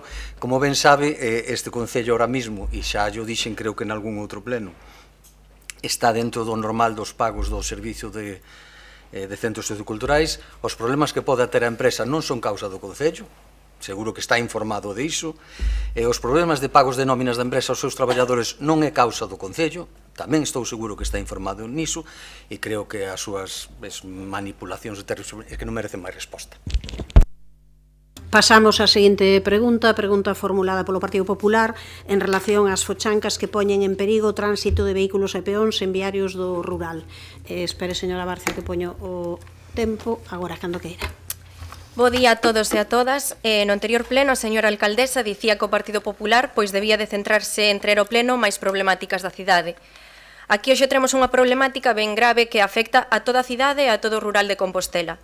Son moitas as queixas que recibimos e mesmamente puidemos comprobar de primeira man este gran problema, o estado das estradas, un perigo para vehículos e peóns. Eu tiven a mala sorte de romper unha roda nesas fochancas, pero sei que non fun a única. Os cidadáns pagamos impostos e a maioría aínda temos que pagar os arranxos deste calibre, porque o Concello non está a realizar o seu traballo. Isto sí que é unha vergoña, é unha mofa para todas as persoas. O BNG segue a traballar, o de traballar é por decir algo, vamos, dunha forma moi doada. Sempre seguen os mesmos pasos e estar atentos ás redes e á prensa do que publica o Partido Popular, porque incidencia que publicamos tras recibir unha queixa ou lugar que visitamos aos 2 días aparecen ali. Deberían de darnos as gracias, señora alcaldesa, así calquera traballa. Gracias aos veciños e as veciñas de Compostela que se encargan de sinalizar as fochancas para evitar collelas e que acontezan máis incidentes. Xa non sei se o ratio das fochancas é o mesmo que o das ratas, verdade, señor Domínguez? Xa perdín a conta, pero debe ser normal e necesarias as fochancas.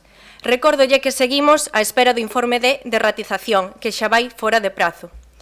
No pleno do 29 de febreiro do 2024, a concelleira Pilar Lueiro contestaba tras a nosa solicitude de facer un asfaltado en condicións e con palabras textuais desta forma, e que nós non concibimos doutro xeito, nós non, recalcando moi ben o nós non.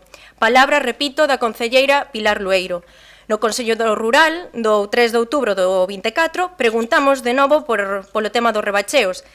Di que está na zona de Marantes e Lueiro desta vez contesta que os rebacheos non deixan de ser parches. Dúas contestacións totalmente diferentes. Pero nin unha cousa nin outra. Deuse prisa, señora Lueiro, en dar ordes para rebachear, a verdade que sí, unha vez que veu esta pregunta na orde do día. Pero que non entendemos nin nós nin os veciños é o que está a pasar na Sionlla ou na Lavacolla, por poñer un exemplo. Xa que deron soamente permiso para solventar unhas fochancas e outras non. Que deciden a dedo tamén, vai ao sorteo, de verdade que é alucinante. Os veciños xa están cansos e xa houbo un accidente dun ciclista, a que agardan a que pasen máis accidentes.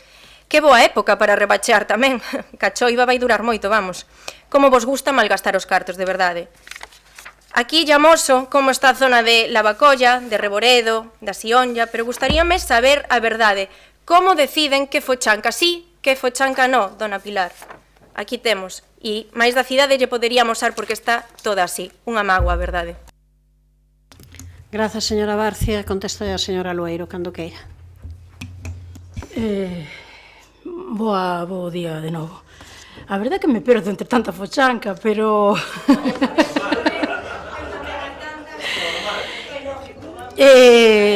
Mire,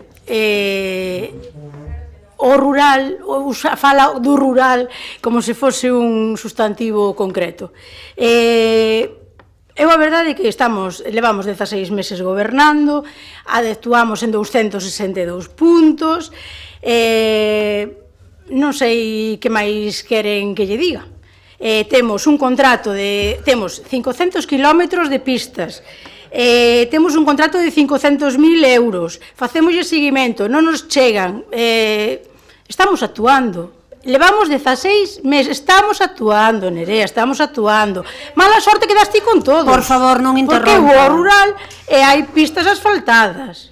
Estamos actuando, e non me interrumpas. Porque por interrumpirme non vas a ter a razón. Por favor, señora García, logo ten tempo para vostede. É unha pena que teñamos esta concelleira no rural. Que esperar, por favor. Eu pediríalle que non interrompan, por favor, cando están outras persoas falando. Agora, espera que poña o tempo e cando queira. É unha pena que teñamos esta concelleira do rural. Sempre saio daqui con ningunha resposta, con ningunha solución para os veciños. Solo se centran si vou a unha orquesta, si subo o palco, se non subo, si valgo para ser modelo, así. Céntrese no seu traballo, dé as solucións, se hai fochancas, déalle solucións e poñase a traballar. É unha pena, nunca dá solucións a nada. Que lle digo aos veciños? Que lle di? En que cidade está gobernando vostede? Porque eu estou en Santiago e vexo que hai, porque eu sí que me preocupo por como está a cidade e por como está o rural. E ali vou, e ali escoito. É unha vergonza, unha verdadeira vergonza concelleira do rural. Quere contestar algo, señora Lueiro? A min as festas que vai Nerea dame bastante igual. Entonces non vou a pararme a contestar a isto. Ben, pasamos ao... Unha cuestión de orde, non? Como tiñamos a pel tan fina ao principio desta sesión. Creo que van dúas intervencións, a do señor Xanduro e a da señora Pilueiro, que simplemente están respondendo, non merecen responder a estas preguntas. Volvo a decir que hai un día ao mes que teñen que vir aquí non a respondernos a nós. O que está preguntando a miña compañera Nerea Barcia está falando en nome de todos os cidadáns de Santiago. Por lo tanto, pediría un pouco de respeto a hora de respostar as preguntas. Poden ser con máis contundencia, con menos contundencia, pero creo que sobra eses xestos de non vou responder, creo que non merece unha resposta, ou creo que... Ben, hai cuestións, insisto, en que creo que non é o momento de poñerse a debater aquí sobre eses temas, pero o certo é que tamén hai maneiras e maneiras de formular. Eu creo que a pregunta que se respondeu, o caso que hai outras cuestións que se surgen polo medio que tamén ás veces non teñen nada que ver co obxecto da pregunta. En todo caso, responderase as preguntas que se fagan como non pode ser de outra maneira. Pasamos a mocións. Moción do Grupo Municipal Socialista relativa ás melloras reclamadas pola Asociación Veciñal Aba do Pedroso, que no seu momento o representante Emilio, que tamén nos acompaña, xa expuxo ao comezo do pleno. Pero agora é o tempo para que falen os grupos políticos e, por tanto, neste caso, polo Partido Socialista defende o señor Muiños cando queira. Bo día a todos e a todas de novo, bo día aos representantes da Asociación Aba do Pedroso. Os membros do Grupo Municipal Socialista mantivemos unha xuntanza cos membros da asociación fará máis menos un mes, quero recordar. Nesta reunión volvemos a falar dunha serie de demandas xa tratadas e acordadas por este pleno en sesións anteriores. Unha destas solicitudes tiña que ver ca senda en construción que se está levando a cabo por parte da Deputación da Coruña na carretera DP 7803. Xa este grupo municipal a principios deste mandato rexistrou unha moción para recordarlle ao Goberno municipal o compromiso de urbanizar e dotar de beiras rúas o tramo comprendido entre o Carme de Abaixo e o inicio da senda que está levando a cabo a Deputación Provincial. Proxecto que a día de hoxe descoñecemos se realmente se está contratado ou que pasos se fixeron. Era importante sabelo, sobre todo por temas de seguridade peonil, que é fundamental. Por outra banda, debemos recordar que os distintos grupos que conforman hoxe o goberno no mandato anterior tamén presentaron distintas mocións a este pleno, instando a levar a cabo diferentes melloras deste ámbito, moitas delas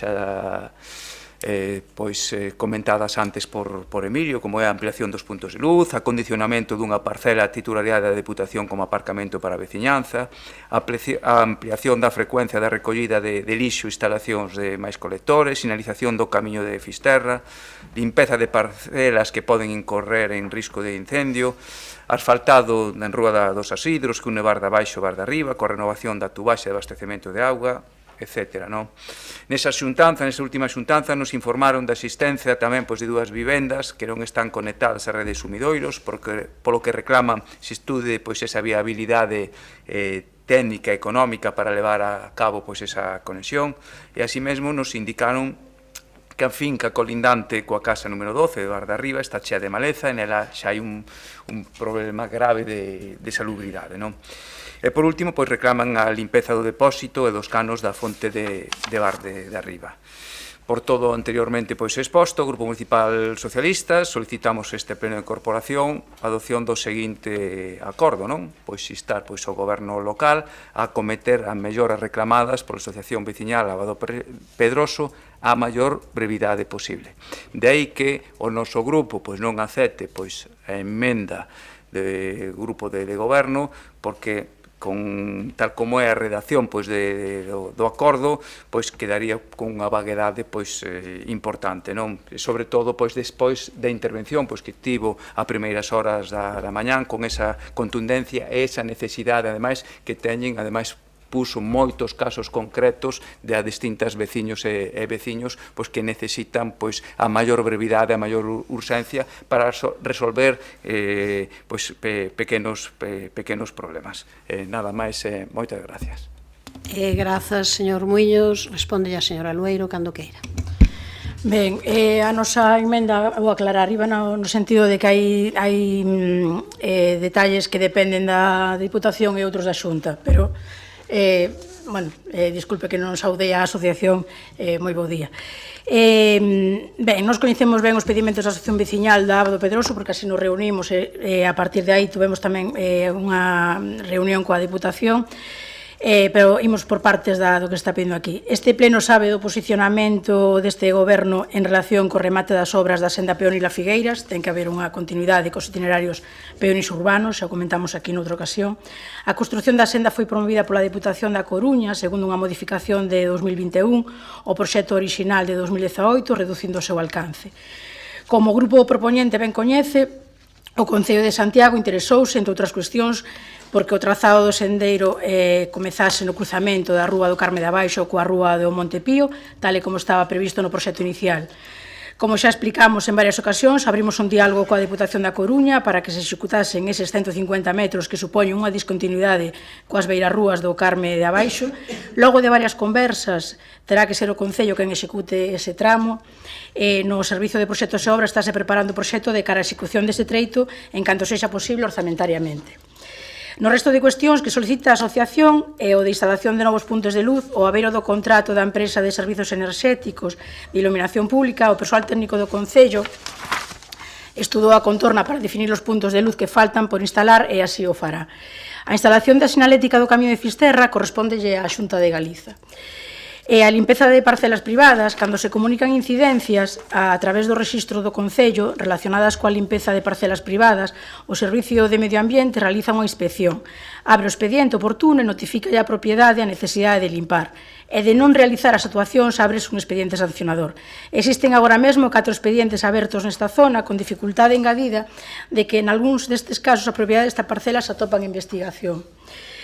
Indicamos a veciñanza que debe realizar as solicitudes de conexión á rede de abastecemento a través das canles das que dispón a empresa concesionaria da xestión do ciclo da auga, co obxectivo de poder organizar, orzamentar e planificar as actuacións necesarias para cada caso. A execución do proxecto de pavimentación dos lugares de Barde Arriba e Barde Abaixo, así como a da Rúa dos Asidros, está en contratación despois de ficar deserta. En xuño de 2023 aprobouse o proxecto cun orzamento estimado de 212.718,39 euros e, como moitos outros proxectos, as cantidades asignadas no seu día ficaron curtas polo aumento dos custos dos materiais de construción nestes últimos anos, dende a pandemia, deixando desertas moitas licitacións e obrigando a modificar e suplementar os orzamentos necesarios para acometer as obras. Ademais do asfaltado, lado, tamén se reordenarán os espazos de aparcamento e os destinados a albergar os servizos urbanos. O proxecto que se aprobou inclúe tamén a ampliación da rede de abastecemento existente, colocando tubaxes de polietileno e de alta densidade polas marxes das vías en que se vai intervir. Por último, compre aclarar a cuestión da parcela propiedade da Deputación neste ámbito. Unha denominación que nos fai pensar nunha superficie ampla e que máis ben se trata duns arrós. En xuntanzas coa veciñanza trasladaronnos que no seu cruzamento da rúa de Monte dos Chaos coa rúa dos Asidros existe un espazo a ambos lados da rúa dos Asidros, que actualmente se emprega como aparcadoiro que tamén alberga servizos municipais. A recollida de lixo é da Marquesiña, que é a propiedade da Deputación da Coruña. No ámbito do proxecto aprobado, este espazo quedará pavimentado e ao mesmo nivel que o da propia estrada. Mais existe outra superficie fora do ámbito deste proxecto que pode ser empregada para o estacionamento se se acondiciona debidamente. Xa se tratou nunha xuntanza coa Deputación e a vontade do Concello, temos a vontade de acondicionar esa superficie, ampliando o ámbito do proxecto. Coa Deputación executaremos esta actuación ao mesmo tempo que a rehabilitación do firme de toda a contorna. E sen máis que decir, apoiaremos esta moción. Tempo para o Partido Popular. Señora Barcia, cando queira. Bo día de novo, moitas gracias, Emilio, por estar aquí en representación da asociación. En primeiro lugar, o noso voto será tamén a favor, porque queremos melloras para esta zona. Compartimos todas as necesidades exposta polo PSOE, xa que tamén podemos comprobar de primeira man o estado no que se topa a senda, a cal está inacabada e é un perigo para as persoas que van camiñando pola zona. Tamén outro dos problemas que ten a senda é que non hai diferencia de cor entre a estrada e o que vai ser a senda. Os vehículos, na maioría das ocasións, usan tamén ese espazo como estrada. Pola noite este perigo aumenta porque non hai puntos de luz, está totalmente oscuro. Cando hai néboa é aínda peor. A que agardan para solucionar isto? A que teña lugar accidentes? Porque sempre ten que pasar algo para que se poida actuar. Fai 2 semanas xa tivo lugar un pequeno accidente dun veciño de Figueiras na zona. A necesidade de habilitar un espazo para que os veciños e veciñas poidan aparcar, xa que hai persoas con dificultade para camiñar e xente maior que se ven condicionados pola falta de espazo para aparcar, dependendo de alguén que lle poida axudar para ir a mercar ou a calquera outra necesidade. Por outra banda, sen pasos de peóns, estes veciños vense obrigados a cruzar a estrada para tirar o lixo. Moveron de sitios contenedores e cada vez que van tirar o lixo poñen en perigo a súa vida, xa que a velocidade co que por ali pasan os coches é moito máis do establecido. A Urbaser resultalle indiferente onde se topen os colectores, polo que se lle podía facilitar os veciños e colocalos onde xa estaban con anterioridade. A necesidade de limpar, seguimos cos desbroces e maleza en pleno mes de novembro, e non só nesta zona, a maleza invade a Marquesiña, ao igual que as fincas, actuar se xa se lle enviou avisos propietarios e no caso de ser propiedade do Concello, deberían de ser os primeiros en dar exemplo. En canto asfaltado, pois xa me remito ao dito na anterior intervención visto, creo que non hai solucións, pero galla que sí. Nada, reiterar o noso voto a favor e para mellorar o día a día destes veciños que ben o merecen. Moitas gracias. Grazas, señora Barcia. Tempo para a réplica, señor Muiños. Sí, moi breve, non? Agradecer primeiro a contundencia da intervención de Emilio para que este grupo de goberno faga pois darlle maior celeridade sobre todo esas cousas pequenas que se poden solucionar xa e logo pois tamén agradecer o voto en segundo lugar, agradecer o voto dos distintos grupos porque salga esta moción con unanimidade e ver sobre todo porque distintos proxectos xa están encamiñados e darlle pois ese pulo pois definitivo. Grazas. Grazas, señor Muiños. Non sei se quere comentar algo, señora Lueiro, non? Señora Barcia, tampouco. Pasamos logo a votación, señor secretario. Moción presentada polo PSDG-PSOE relativa ás melloras reclamadas pola Asociación Veciñal Ábado Pedroso. Votos a favor. Apróbase por unanimidade. Pasamos á seguinte moción do Grupo Municipal Socialista para a recuperación da campaña de animación á lectura. Señora Val, cando queira. Gracias, alcaldesa. Bueno, a campaña de animación á lectura puxose en marcha no ano 2001, pilotado como polo sempre recordado Xosé Manuel Rodríguez Abella, e coa finalidade de fomentar o hábito da lectura entre a cidadanía, especialmente entre os máis cativos, de fortalecer as competencias lectoras e de acercar os libros ás persoas a través de diversas actividades e eventos, promovendo o desfrute dos libros. Durante a campaña, que tiña unha duración aproximada de mes e medio, realizábanse sesións de contacontos e música música nas que se narraban historias de forma atractiva, como as que se celebraban na Galería Sargadelos, que estaba na Rúa Nova, obradoiros de escrita creativa e de ilustración, nos que os participantes creaban os seus propios relatos e contos estimulando a súa creatividade, visitas guiadas e exposicións de ilustracións, xornadas formativas para o profesorado e para as nais e pais, realizábanse en definitiva infinidade de accións e actuacións vinculadas á promoción da lectura cun tremendo impacto non só na campaña, sino tamén no premio Álbums Ilustrados que anualmente convoca o Departamento de Educación en colaboración coa editorial Calandraca e que, recordamos, naceu vinculado á campaña e visibilizou a industria da editorial galega e o prestixio da literatura infantil. No ano 2020, por mor da pandemia da COVID-19, houbo que suspender a campaña, pero na actualidade é necesario máis que nunca recuperala. Recuperar a campaña que tantos éxitos e tantos seguidores tivo durante as súas 19 edicións. Unha campaña que foi quen de estimular a imaginación dos escolares, de enriquecer con novas iniciativas o traballo das aulas, de proporcionarlle ao profesorado novas estrategias lectoras, en definitiva, unha campaña que foi quen de unir as nenas e nenos a familias, a librerías, escolas infantís ou centros de educación infantil e primaria en torno a un mesmo obxectivo, a lectura. Por todo o exposto, pois o Grupo Municipal Socialista solicita ao Pleno da Corporación Municipal a adopción do acordo relativo a que se inste ao Goberno local a recuperar para o ano 2025 a campaña de animación á lectura. Nada máis, gracias. Grazas. Ten a palabra a señora Louzao, cando queira. Bueno, pois, perdón, bo día de novo. Podería estenderme, pero non ten sentido, xa fixo vostede unha explicación perfecta da importancia desta campaña e da relevancia que tivo para tantas xeracións de nenos e nenas compostelas. Ademais, pois ao longo deste ano e medio que levo, é verdade que foron moitos os centros e as AMPAs que lembran con moito cariño esa campaña e, por tanto, xa estamos traballando no departamento para poder poñela en marcha o ano que ven. Non é por quitarlle mérito, xa estábamos traballando antes, de feito, ainda se nomeou na entrega do Premio Compostela e xa lle digo que a idea é retomala o ano que ven, así que nada máis que engadir que votaremos a favor desta moción. Moitas grazas. Polo Partido Popular, señor Rubio, cando queira. Nos contentísimos de poder falar deste tema en pleno municipal, porque é certo, a campaña de animación á lectura do Concello de Santiago, coido que era, falo en pasado porque leva xa tempo sin ter lugar, coido que era un exemplo dunha boa campaña referente en toda a comunidade, non? Referente en Galicia. Creo que somos moitos dos presentes e moitas das presentes que tivemos en algún momento pois oportunidade de poder gozar de algunha das súas actividades ou propostas e nos consideramos que é fundamental que se recupere. Alegrámonos que por parte do Goberno Municipal xa se tivera pensado recuperar no ano 25.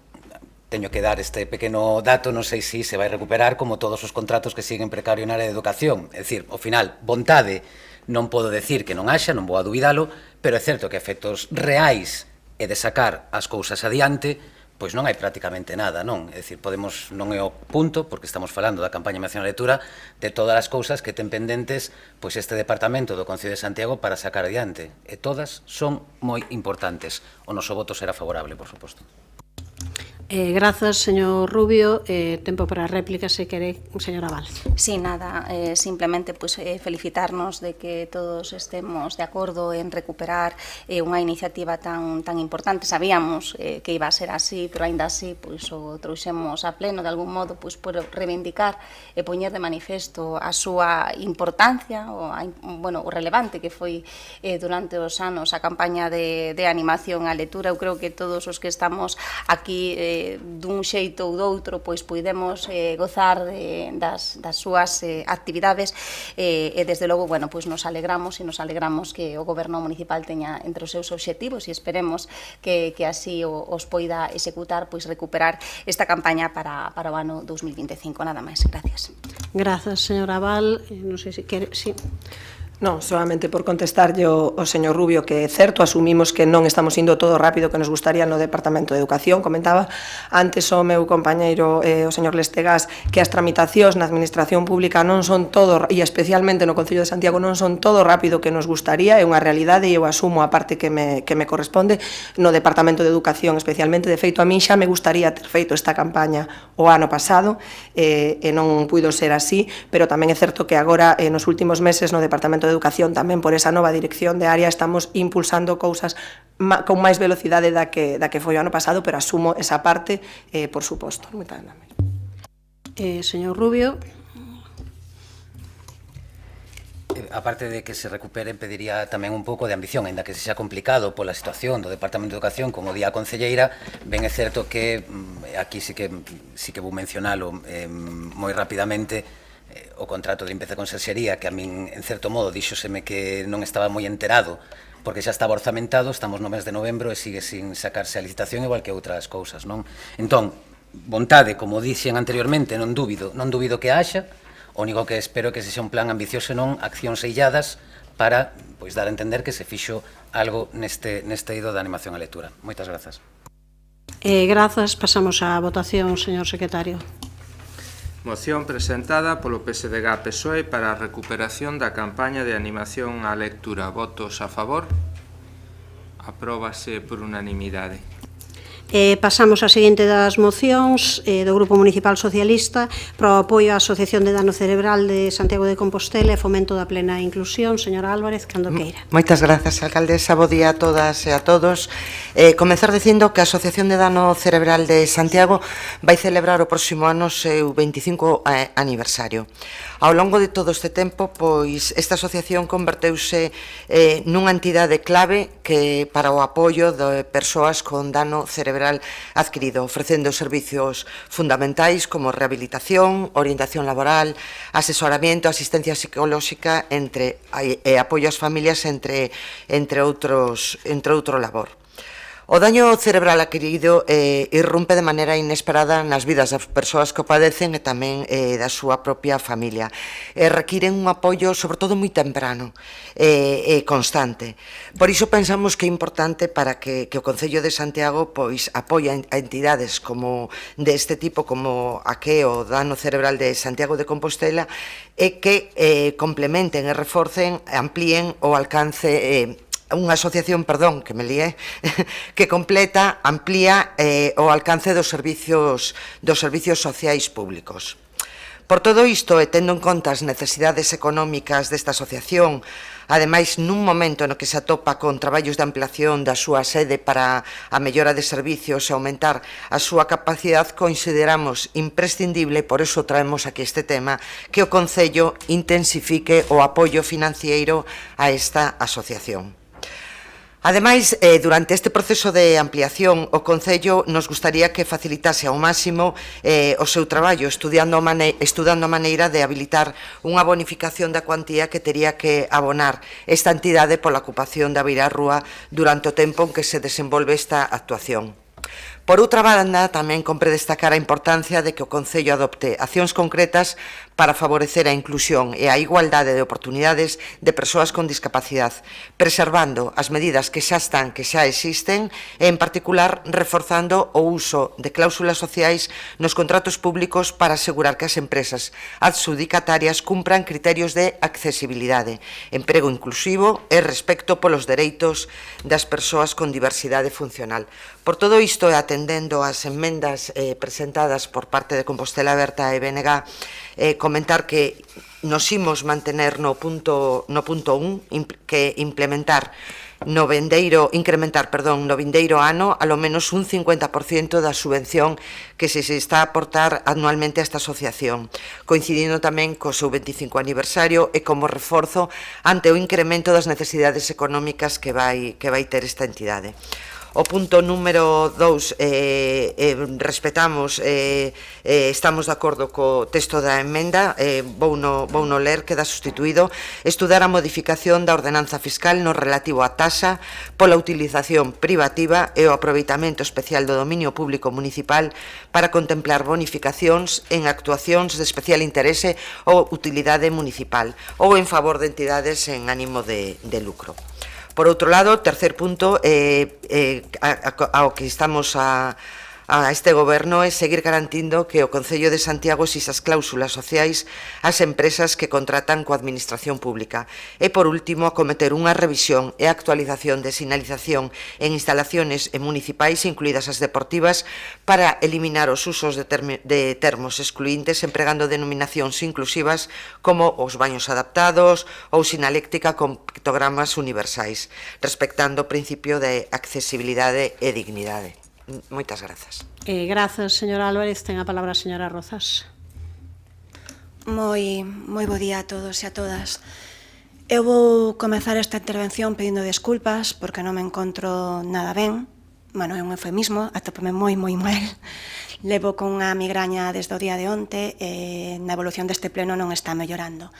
Así que, bueno, creo que todos e todas as que coñecedes como funcionan as migrañas sabedes que é moi incapacitante e a ver se son capaz de facer unha intervención clara e fluida. Bueno, intentar.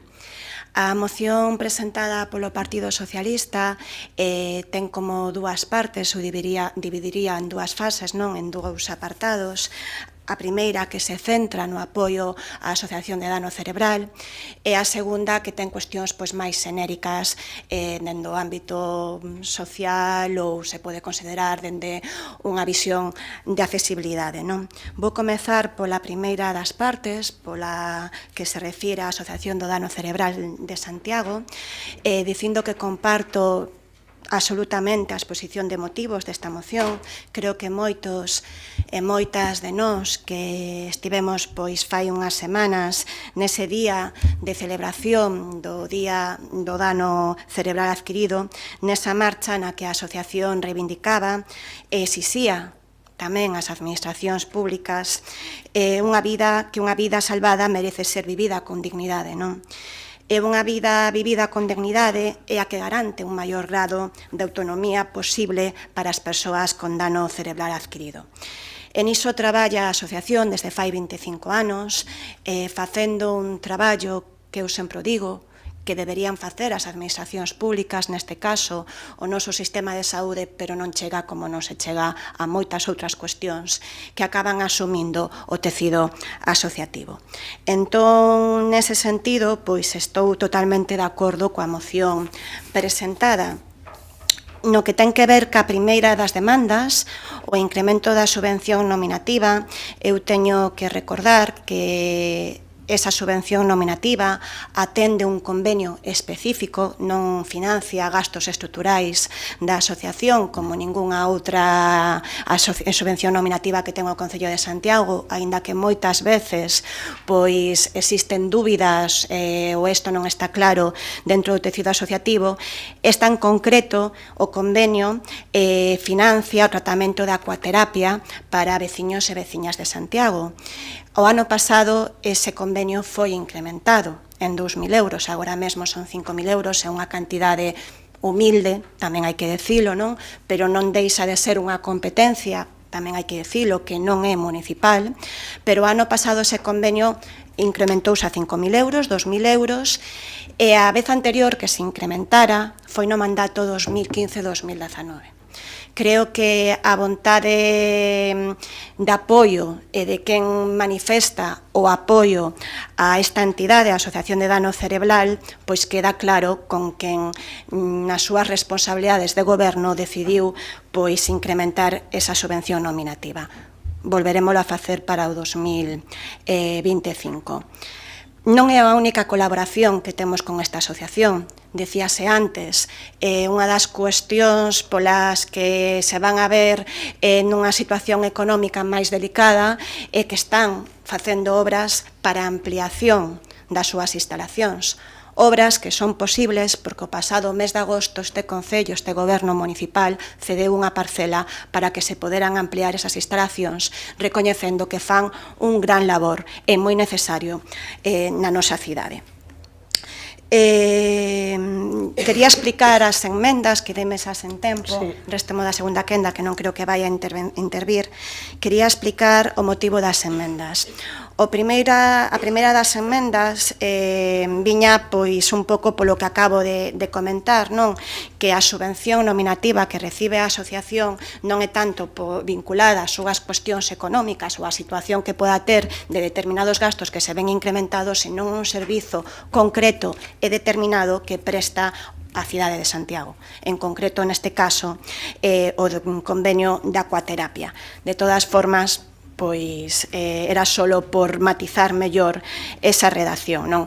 Como dicía antes, pois estamos de acordo en que é interesante incrementar esa subvención para o ano 2025, como fixemos xa en anteriores ocasións.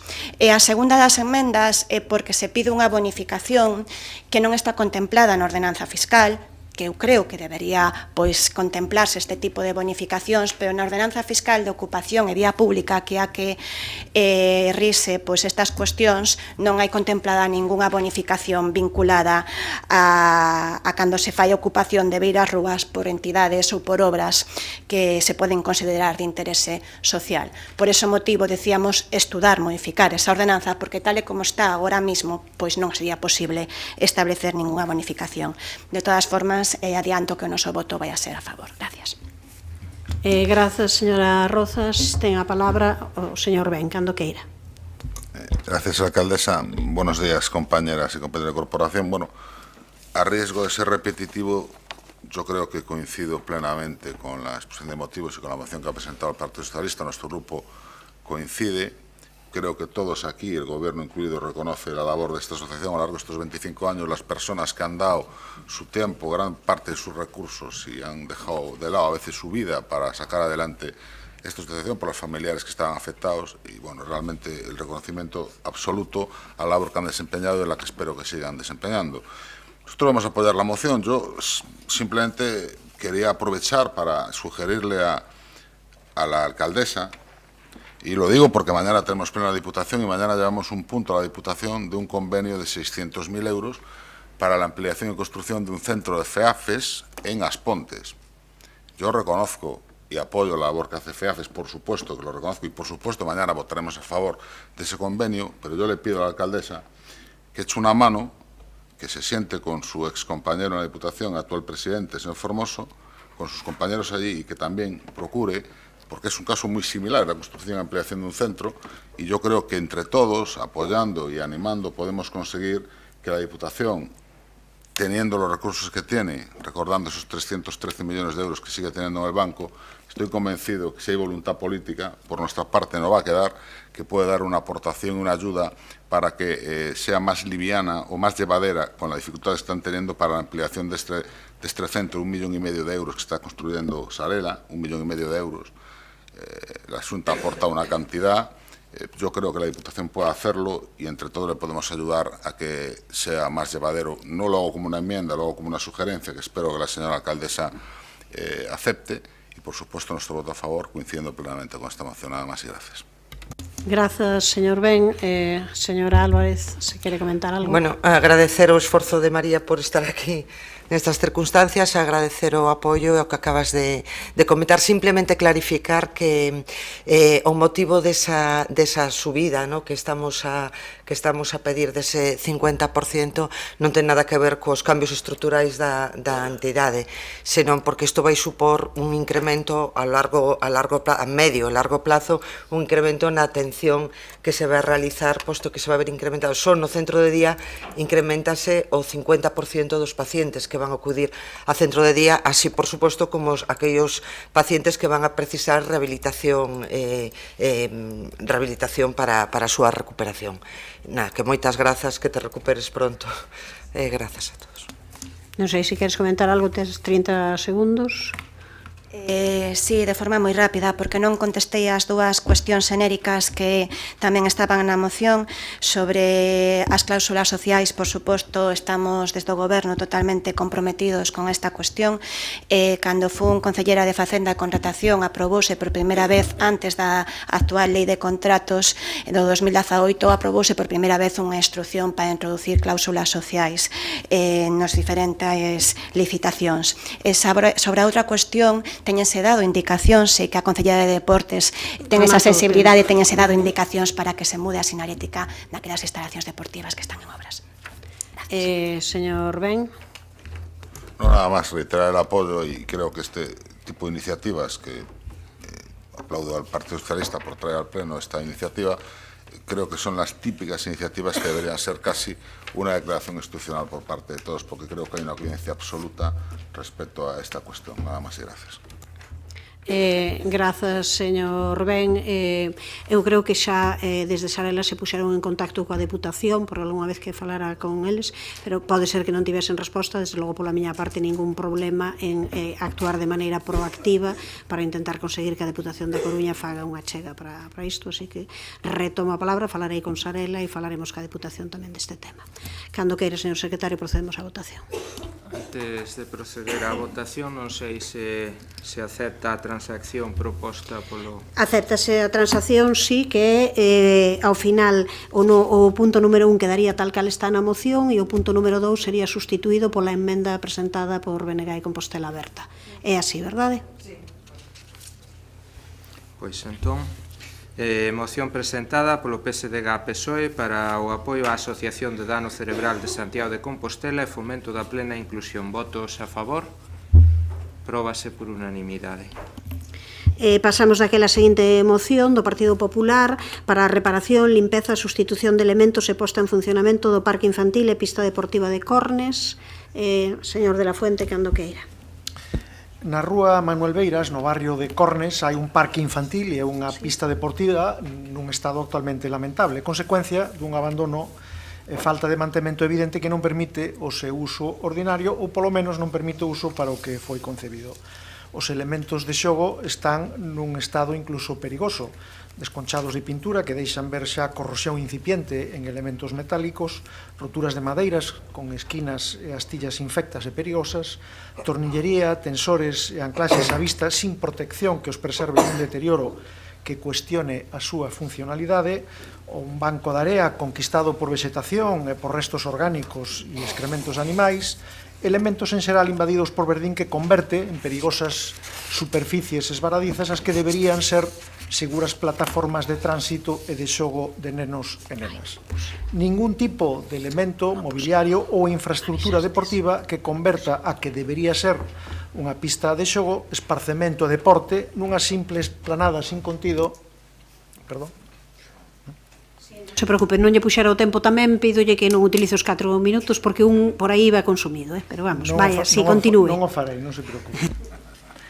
Decía que ningún tipo de elemento mobiliario ou infraestructura deportiva que converte a que debería ser unha pista de xogo, esparcemento e deporte nunha simple esplanada sin contido, onde son evidentes desde hai escasos días un intento de limpeza que o que parece en realidade é dar apariencia de que o recente contrato de instalacións deportivas exteriores está funcionando. O estado xeral de ambos espazos, parque infantil e pista deportiva, están nun estado que desaconsella calquera posibilidade de uso polos nenos de calquera pai ou nai mínimamente sensato. A pesar do estado lamentable das instalacións, o lugar é frecuentado simplemente como un lugar de estancia polos veciños con nenos da contorna, dado que a localización dese parque ofrece unhas condicións óptimas de seguridade para os nenos pola configuración urbanística da zona e dos edificios que a circundan e por estar alonxado de vías de comunicación con alta densidade de tráfico. Os pais e nais do vecindario reclaman, polo menos así non lo manifestaron, unha intervención inmediata que solvente estes problemas e permita o desfrute deses espacios sin temor a un accidente. E ese é o motivo polo que traemos a moción, cuxo contido coñecen, reparación do parque infantil, que incluye a sustitución do cerramento perimetral e retirada dos actuales elementos de xogo por outros novos adecuados á normativa vixente e limpiar, delimitar as líneas de xogo e instalar na pista deportiva canastas e porterías para que ambos espacios poidan ser utilizados para o fin para o que foron concebidos. Nada máis. Moitas grazas polo Partido Socialista, señora Castro. Gracias, señora alcaldesa. Ben, teño que empezar dicindo que estamos de acordo que é preciso actuar tanto no parque infantil como na pista deportiva da Rúa Manuel Beiras. Como saben todas e todos vostedes, unha das nosas líneas de traballo habituais, tanto agora na oposición como antes no goberno, é a de crear espazos públicos de calidade e reformar os existentes, e máis se cabe cando falamos de zonas pois que están indicadas para o disfrute das cativas e cativos. Polo tanto, imos apoiar esta moción, non podía ser de outro xeito, e ademais asumimos o compromiso de incluir este proxecto nesa negociación de orzamentos e que en algún momento se chega a producir, porque seguimos, señora alcaldesa, agardando ese primeiro borrador de traballo. Non faría falta lembralo, pero nos 4 anos anteriores, e eu como concelleira encargada deste mismo tema, impulsamos un programa de reacondicionamento dos parques da cidade. Teño que recordar que houve unha renovación importante no Parque da Alameda, tamén no de Alfredo Vicente e no Castiñeiriño e o de Pérez Lujín. Incluso se crearon novas zonas de xogo na Praza de León, e logo creamos novos espazos como o Parque Interxeneracional de Sar, o Parque Infantil de Almáciga e o Parque do Avío na zona de Vista Alegre. Agora, como digo, eu creo que lle compre dar continuidade a ese programa iniciado no noso mandato e pola vía da negociación e o acordo estamos neso. De feito, teño que recordar que na última negociación de remanentes que fixemos con este goberno acordamos destinar unha partida para ampliar e cubrir o Parque Infantil da Rúa Lisboa e tamén para reformar o Parque da Rúa Fontiñas. Así que creemos que é interesante incluir esta petición que fai o Partido Popular nese programa e xa digo, si chega un momento que hai que negociar algo, negociaremos e presionaremos para que se faga. Este é un barrio residencial onde hai moitas familias de xente xoven pola recente construción de vivendas novas que hai aí, e creo que, que estas dúas zonas teñen que estar en unha situación óptima para o desfrute das nenas e nenos. Supoño que isto dase por feito e que non fai falta incluílo, se non é así hai que engadilo, pero que na súa proposta de acordo, cando fala que nese parque infantil hai que sustituir os elementos, que se teña en conta a perspectiva de inclusión e de eliminación de barreiras para persoas con diversidade funcional e que, ademais de sustituir eses elementos de xogo que están en condicións tan lamentables, que se reemplacen por unhos novos, pero, por suposto, que se incorporen outros inclusivos. Supoño que se dá por feito na petición desta moción. Xa digo, vamos a apoiar esta moción porque vai na liña do que nos defendemos durante os últimos anos, que non é outra cousa que facilitar espazos para desfrute da veciñanza. Mais nada, grazas. Grazas, señora Castro. Ten a palabra o señor Domínguez. Sí, grazas de novo, non? Pois nada, en relación a estas dúas actuacións que se describen na moción do Partido Popular sobre o Parque Infantil e a pista deportiva de Cornes, ambos no mesmo ámbito, pois teño que informar que xa están planificadas e cando menos actualmente en contratación os servizos de mantemento das instalacións de xogos infantís, así como a mellora das pistas deportivas. Por unha banda estamos licitando o novo contrato para a conservación e mantemento integral das áreas de xogo infantís de todo o Concello, de forma que se garantan os máximos niveis de seguridade, conservando o valor lúdico, estético e funcional das instalacións. Tanto neste parque ao que se refire o Partido Popular como moitos outros, vanse facer traballos de inspección, análise, mantemento, limpeza e hixiene das áreas de xogo, así como reposición de elementos, control de calidade, certificación desas áreas e cumprimento da normativa vixente. No relativo pois ás pistas deportivas e ao beiro do contrato do Servizo de Inspección, Mantemento, Limpeza e Traballos Auxiliares das pistas deportivas exteriores e de acceso libre do Concello, pois encargouse a renovación das canastras para este espazo, que serán entregadas e instaladas nas próximas semanas, e seguindo pois o criterio técnico do Departamento de Deportes, pois non se van instalar porterías neste espazo, pois non ao non reunir as condicións oportunas, non? Por certo, pois que nas reunións mantidas coa representación da veciñanza, nas reunións que mantivemos ali, pois en ningún momento fixeron mención a esas pistas deportivas por tratarse de crianzas pois de poucos anos, e precisamente poñían en valor a seguridade dese espazo e ao non ter tránsito de vehículos. Avanzo que votaremos a favor, como xa indicamos, xa que posto estas dúas actuacións están en proceso. Con respecto ao que decía pois a señora Castro, pois sí, estamos traballando tal e como nos comprometemos pois na mellora do parque de Fontiñas, así como na redacción do proxecto da cuberta de área central. E o que si poñer de manifesto pois que o estado dos moitos parques infantiles que temos en todo o Concello, pois evidentemente pois manifestan pois anos en que non tuveron ese mantemento, non así pois as novas pistas, evidentemente, non?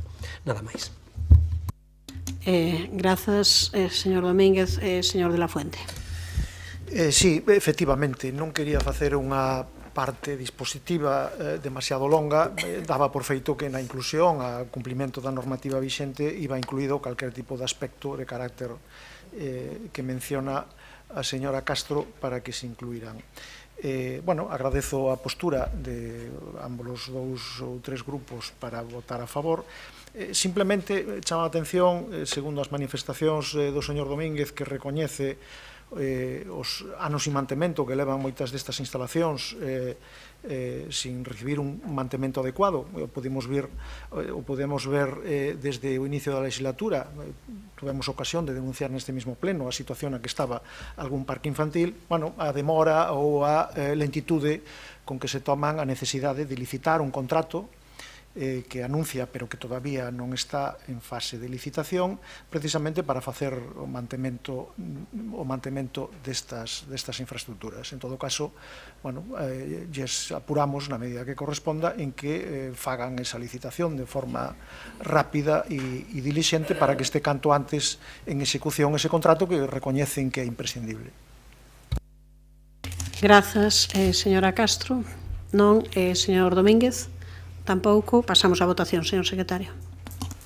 Moción presentada polo Partido Popular para a reparación, limpeza, substitución de elementos e posta en funcionamento do Parque Infantil e Pista Deportiva de Cornes.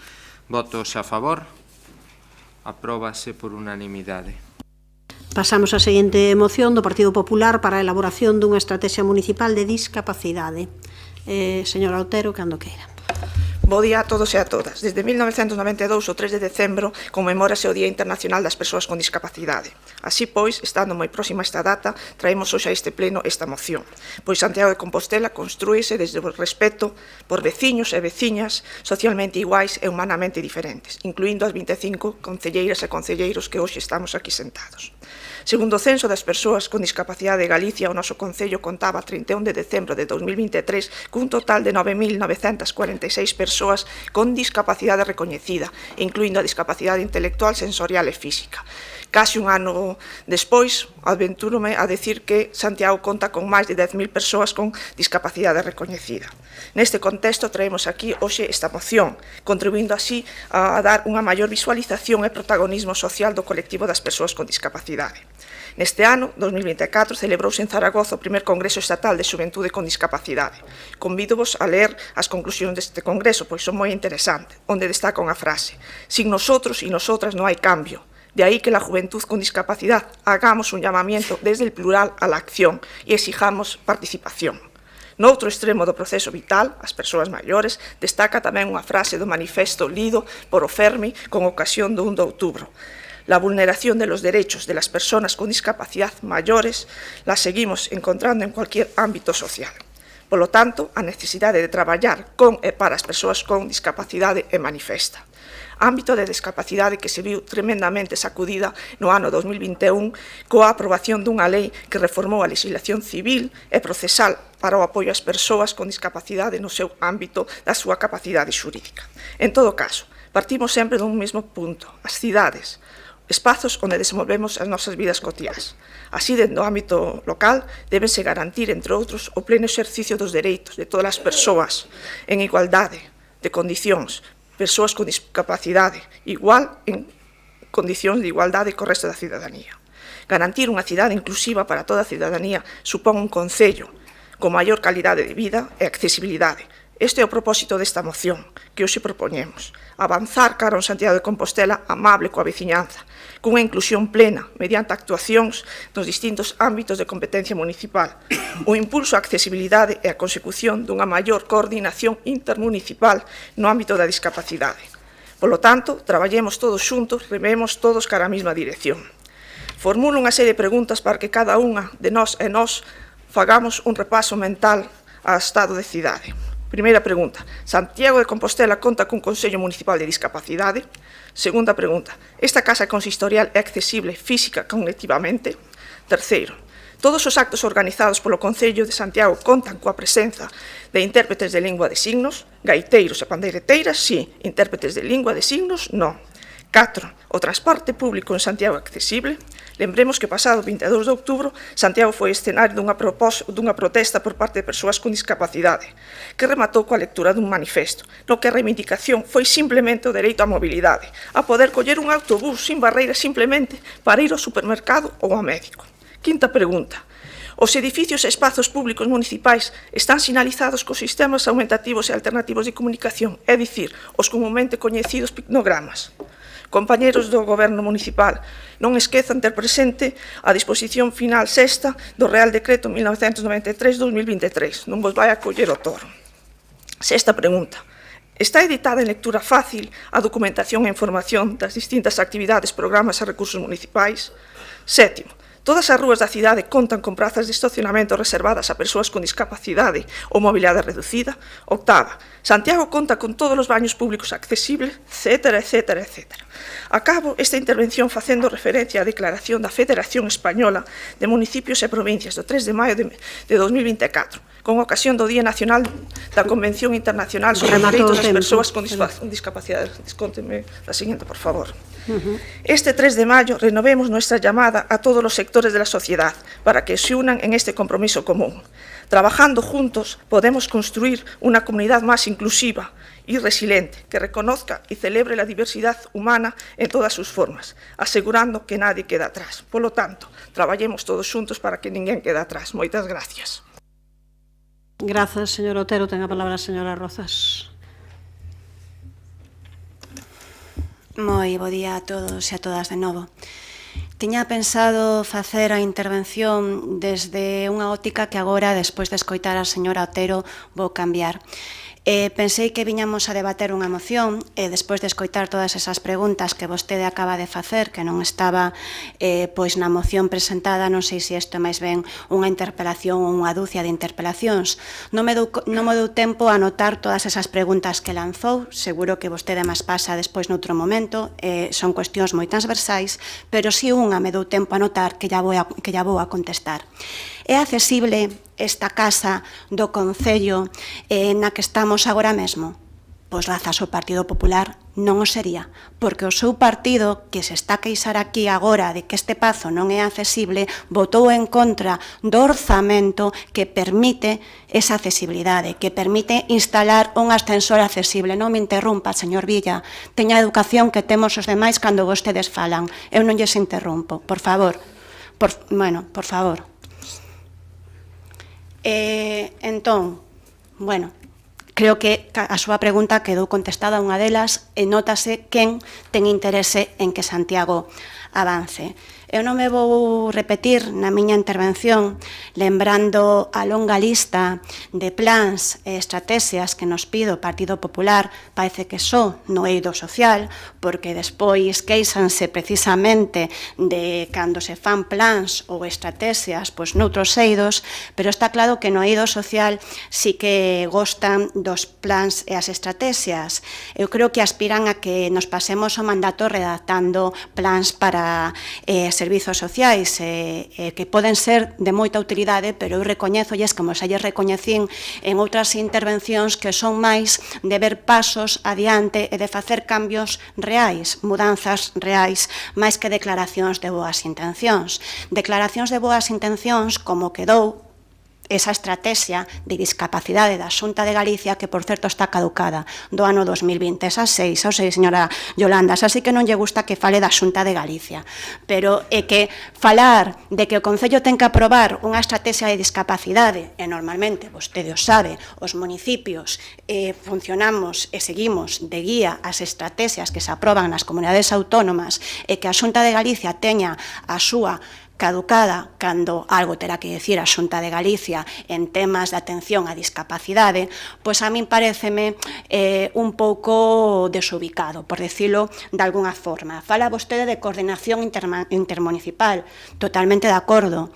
Tamén diría coordinación interadministrativa, porque a min gustaríame pois esa información da Xunta de Galicia. Agora ben, eu recoñézolle que máis que unha estrategia municipal de discapacidade, penso que sería máis útil que as persoas con discapacidade non tiveran que agardar 2 anos e medio para que a Xunta de Galicia valore cal é o seu grado de discapacidade. Non o digo eu, non o digo eu, dino as persoas afectadas, e aí están as reclamacións na valedora do pobo. O tempo que me pase restemo da segunda quenda, señora alcaldesa. Sería tamén de moitísima utilidade que non tiveramos listas de agarda de ata 17.000 persoas, esperando por un trámite do que dependen as axudas que reciben, do que poden depender as súas vidas. Sería tamén de moitísima utilidade que as persoas con discapacidade intelectual, persoas adultas tuteladas pola Xunta de Galicia, recibiran a atención que precisan con todo o persoal necesario na funga. Tamén sería de moita utilidade que a Xunta de Galicia contratara profesores e profesoras para atender como debe as crianzas con necesidades especiais. Así que remato xa esta primeira intervención. Vostedes son moito desto de predicar, pero non dan tanto trigo. Moitas gracias. Polo Partido Socialista, señora Álvarez, cando queira. Hola de novo. Ben, eu tamén vou a cambiar a velocidade do meu discurso que tiña preparado. Me gustaría comenzar con datos que para mí foron unha sorpresa, porque nunca había buceado neste censo de discapacidade. Aquí estamos a falar dun censo feito con persoas cunha discapacidade maior ao 33%. Corríxeme se me equivoco, porque seguro que o censo conoces ti mellor, Yolanda. É distribuído en 21 diagnósticos, efectivamente, de discapacidade física, intelectual, sensorial, mental e enfermedade rara. E, efectivamente, pois Santiago supera os 10.000. Es que supón o 12% da poboación. E as comparacións a veces son odiosas, pero a veces tamén son necesarias para situarnos en que mapa nos movemos, non? Si en Santiago estamos a falar de aproximadamente un 12% de persoas con discapacidade respecto ao resto da población, en Galicia e en España estamos a falar dun 9 superior en Galicia que en España. Isto é o escenario que temos e que nos movemos segundo os datos do censo de persoas con discapacidade. Ben, é por isto pois que dende o Grupo Municipal Socialista pois acollemos con agrado esta moción, que ademais sigue en liña, en coherencia coa Estrategia Nacional sobre Discapacidade 2022-2030, que aborda a intervención municipal en varios dos seus puntos e destaca o papel crucial dos gobernos locais na inclusión de persoas con discapacidade. En particular, mostra dunha maneira explícita a función que ten en relación coa accesibilidade lóxicamente universal e a creación de ambientes accesibles. Tamén esta estrategia a nivel nacional pois aborda o fomento da participación de persoas con discapacidade pois o que é na vida social, política, cultural e inclúe a intervención dos concellos precisamente para dinamizar ou para promover pois a participación activa e a sensibilización social nestes ambientes. E, por tanto, que os concellos si creemos que ten aquí, como todos sabemos e todos estamos de acordo, teñen unha función principal. E, por tanto, dende este grupo, pois creemos que a implicación deste Concello a través dunha estrategia municipal de discapacidade si funcionaría como un eixe transversal que é necesario para traballar desde diferentes áreas. Moitas grazas. Grazas, señora Álvarez. Tempo para a réplica. Tería 1 minuto 20 segundos. Señora Otero, cando queira. Bo día outra vez. Apreciase neste goberno municipal a necesidade de repasar o sistema de financiación do sistema de dependencia en España.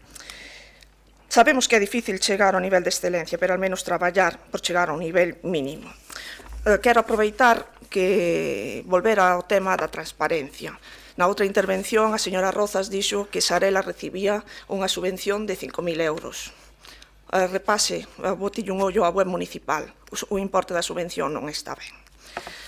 En definitiva, compañeros e compañeiras, sabemos que as propostas que traemos aquí a este pleno non gustan, pero vamos a seguir traballando por esta cidade e por toda a súa veciñanza.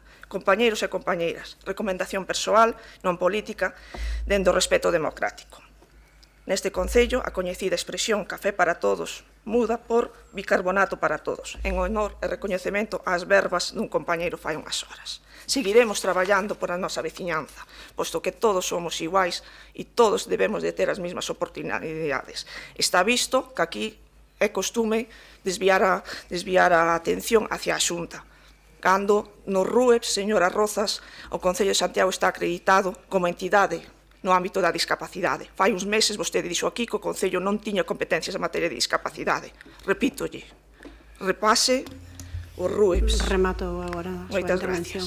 Señora Otero, grazas. Señora Rozas, quedan 10 segundos menos, vale, dos 2 minutos, cando queira. Señora Otero, non poña nas miñas palabras verbas que non dixen. Eu non dixen que o Concello non poderá facer cuestións en materia de discapacidade. Dixen que a Xunta de Galicia ten grandes obrigas e grandes competencias que non está a cumplir. E que vir a dar leccións e exemplo cando non se cumple, pois non é nunca unha boa idea. Voulle ler a web do dano cerebral Sarela. Tamén, tal vez vostede non sabe mirar moi ben os orzamentos municipais, pero eu xa llevou a fonte da Asociación Dano Cerebral. Non a xa non o do Concello, a da Asociación Dano Cerebral, porque xa sei que vostede vai a poñer en cuestión calquera cousa que lle diga eu, ou que lle diga o Concello de Santiago. Web da Asociación Dano Cerebral Sarela. O Concello de Santiago aprobou na Xunta de Goberno local do 3 de xuño outorgar a Sarela unha subvención nominativa para o desenvolvemento do programa de actividades de autocuidado dirixidas ás persoas cuidadoras e actividades de autocuidado para profesionais de Sarela. Esta axuda ten unha contía de 5.000 euros, señora Yolanda Otero. 5.000 euros que foi a contía que dixen eu na miña intervención. Dixen ou non o dixen? Entón, que me está botando en cara de que non é a contía que eu dixen na miña intervención? Incrementouse, o ano pasado eran 3.000 euros. Sabe canto era co Partido Popular? 2.000, señora Otero. Menos predicar e máis dar exemplo, con feitos, non con declaracións de intencións e non con documentos que ao final quedan en papel mollado. Este Concello avanzou no primeiro ano de mandato en atender a discapacidade, incrementar o SAF, o Servizo de Axuda no Fogar, o doble de 3 millóns a 6,3 e apostar por atender ben as persoas con discapacidade. O galla vostedes fixeran ese reforzo e ese esforzo na atención á dependencia da Xunta de Galicia. Señora Álvarez, espere que poña o tempo cando queira. Nada máis que aportar, moitas grazas. Quero facer uso... Espere un minutiño que poño agora un minuto. Cando queira. Señora Rozas, eu non dixen que vostede mentira. E o que dixen é que non está actualizada a web do Concello. A miña intervención está gravada como a súa. Eu recoñezo que foron 5.000 euros. Eu defendo a falta de transparencia municipal. É na web do Concello. non na web da asociación. Non hai dereito, pero non hai dereito á réplica, non ten ningún sentido. Despois, logo terán momentos para aclarar este tema, queda claro polo que comenta a señora Rozas que son 5.000 euros, que era o que se decía, terán momentos para aclarar o tema. Vamos a pasar a votación. Moción presentada polo Partido Popular para a elaboración dunha estrategia municipal de discapacidade. Votos a favor? Unanimidade. Aprobas.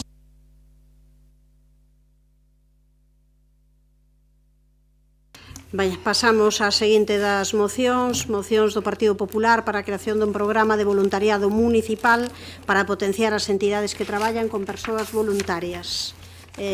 Señor Rubio, cando queira. A mellor forma de atoparse a un mesmo é perdéndose no servizo aos demais, decía Gandhi. Con esta pequena reflexión iniciamos esta presentación da proposta que busca recoñecer, da moción que busca recoñecer, reforzar un dos alicerces fundamentais do noso tecido social, o voluntariado. Santiago de Compostela é unha cidade cunha longa tradición solidaria, reflexo da nosa riqueza cultural e social, pero sobre todo do compromiso da súa cidadanía.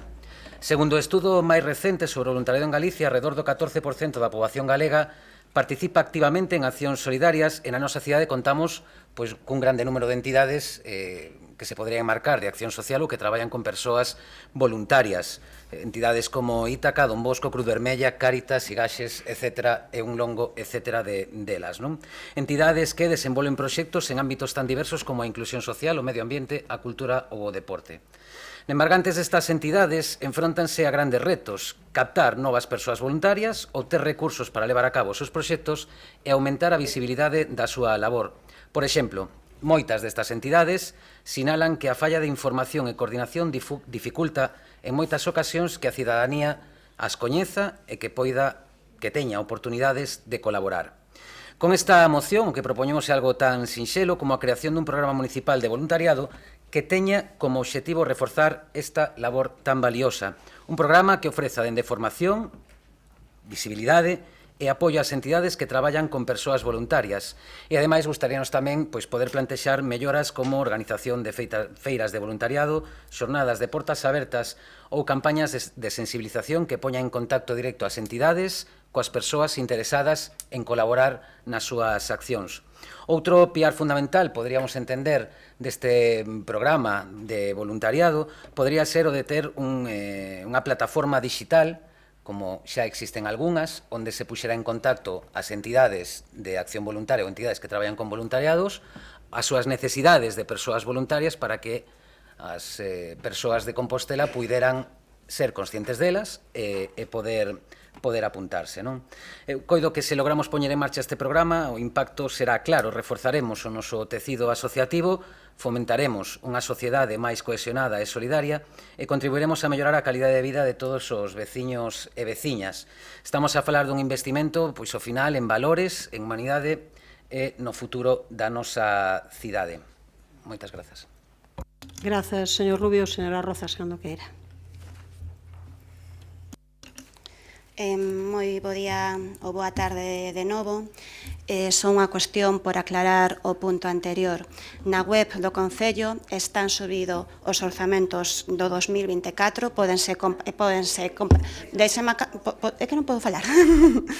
Pero unha cuestión de orde. Volvemos ao mesmo. Moita pelfina con nós e un membro do goberno cambia o orde do día. Pero, a ver, houve outras veces onde houve outras persoas neste pleno, sempre que é do lado que a un lle interesa, non? Porque, neste pleno, pero que sirva como antecedente, que nos puntos posteriores se pode abrir debates previos. Eu encantado, pero que sirva como antecedente. Este grupo estaría encantado de que isto se consolidase como práctica habitual neste pleno. Estaríamos encantados. Estáme pasando o tempo, Sí. Ímonos cinxir ao punto do pleno. Eu creo que é mellor cinxirnos ao punto do pleno. Se non se queren, isto é un cambio de posición que falaremos na Xunta de Portavoces. Entón, vostedes mesmos. o normal é cincirse o punto do pleno, pero tamén teño que recoñecer, e tamén o digo aquí, que é sistemático que haxa xente que comeza unha segunda quenda ou outro punto, fixo a señora Barcia hoxe, fixo o señor de la Fuente varias veces. É sistemático que vostede lle quita a palabra. É sistemático que empezamos, é sistemático que lle quita a palabra. Pero non vin que lle quitara a palabra a súa vicealcaldesa. Acabo ya de quitar aí un momento, non sei se se dá conta. Quitei ya eu que intervín, se estaba falando e non paraba. Digo que hai un momento que lle acabo de quitar. Bueno, unha tomadura de pelo, vamos. Acabo de quitarlle a palabra hai un momento a señora Rozas. Nos encantados de que se poida utilizar calquera punto de orde do día para abrir puntos previos. Se ese va a ser o criterio organizativo por parte da presidenta, adiante. Podo recuperar o tempo, sí? Sí, vamos a ver. Señor Berea, menos predicar e máis aplicarse o exemplo, porque eu escoito a diario que falan absolutamente de cuestións que nada teñen que ver co que se trata nese punto, pero bueno, parece ser que a liberdade de expresión aquí só é para algún. Por favor, non interrompan, agora está na súa quenda, use a súa quenda e, por favor, tranquilícense. Vamos a seguir con tranquilidade. Continúen o uso da palabra, cando queira. Vou ir entonces á moción presentada que fala da creación dun programa de voluntariado municipal para potenciar as entidades que traballan con persoas voluntarias. Para restar a tensión xerada nestas últimas horas do pleno, vou dicir que concordo coa exposición de motivos presentada polo Partido Popular e que concordo co recoñecemento que se fai nela do tecido asociativo de Santiago e do voluntariado. Eu creo que o traballo que se fai en diferentes ámbitos do voluntariado é un traballo moi intenso que é fundamental para que Santiago avance e que hai que facer un recoñecemento a todas esas persoas voluntarias que de maneira altruista axudan a que teñamos un concello mellor.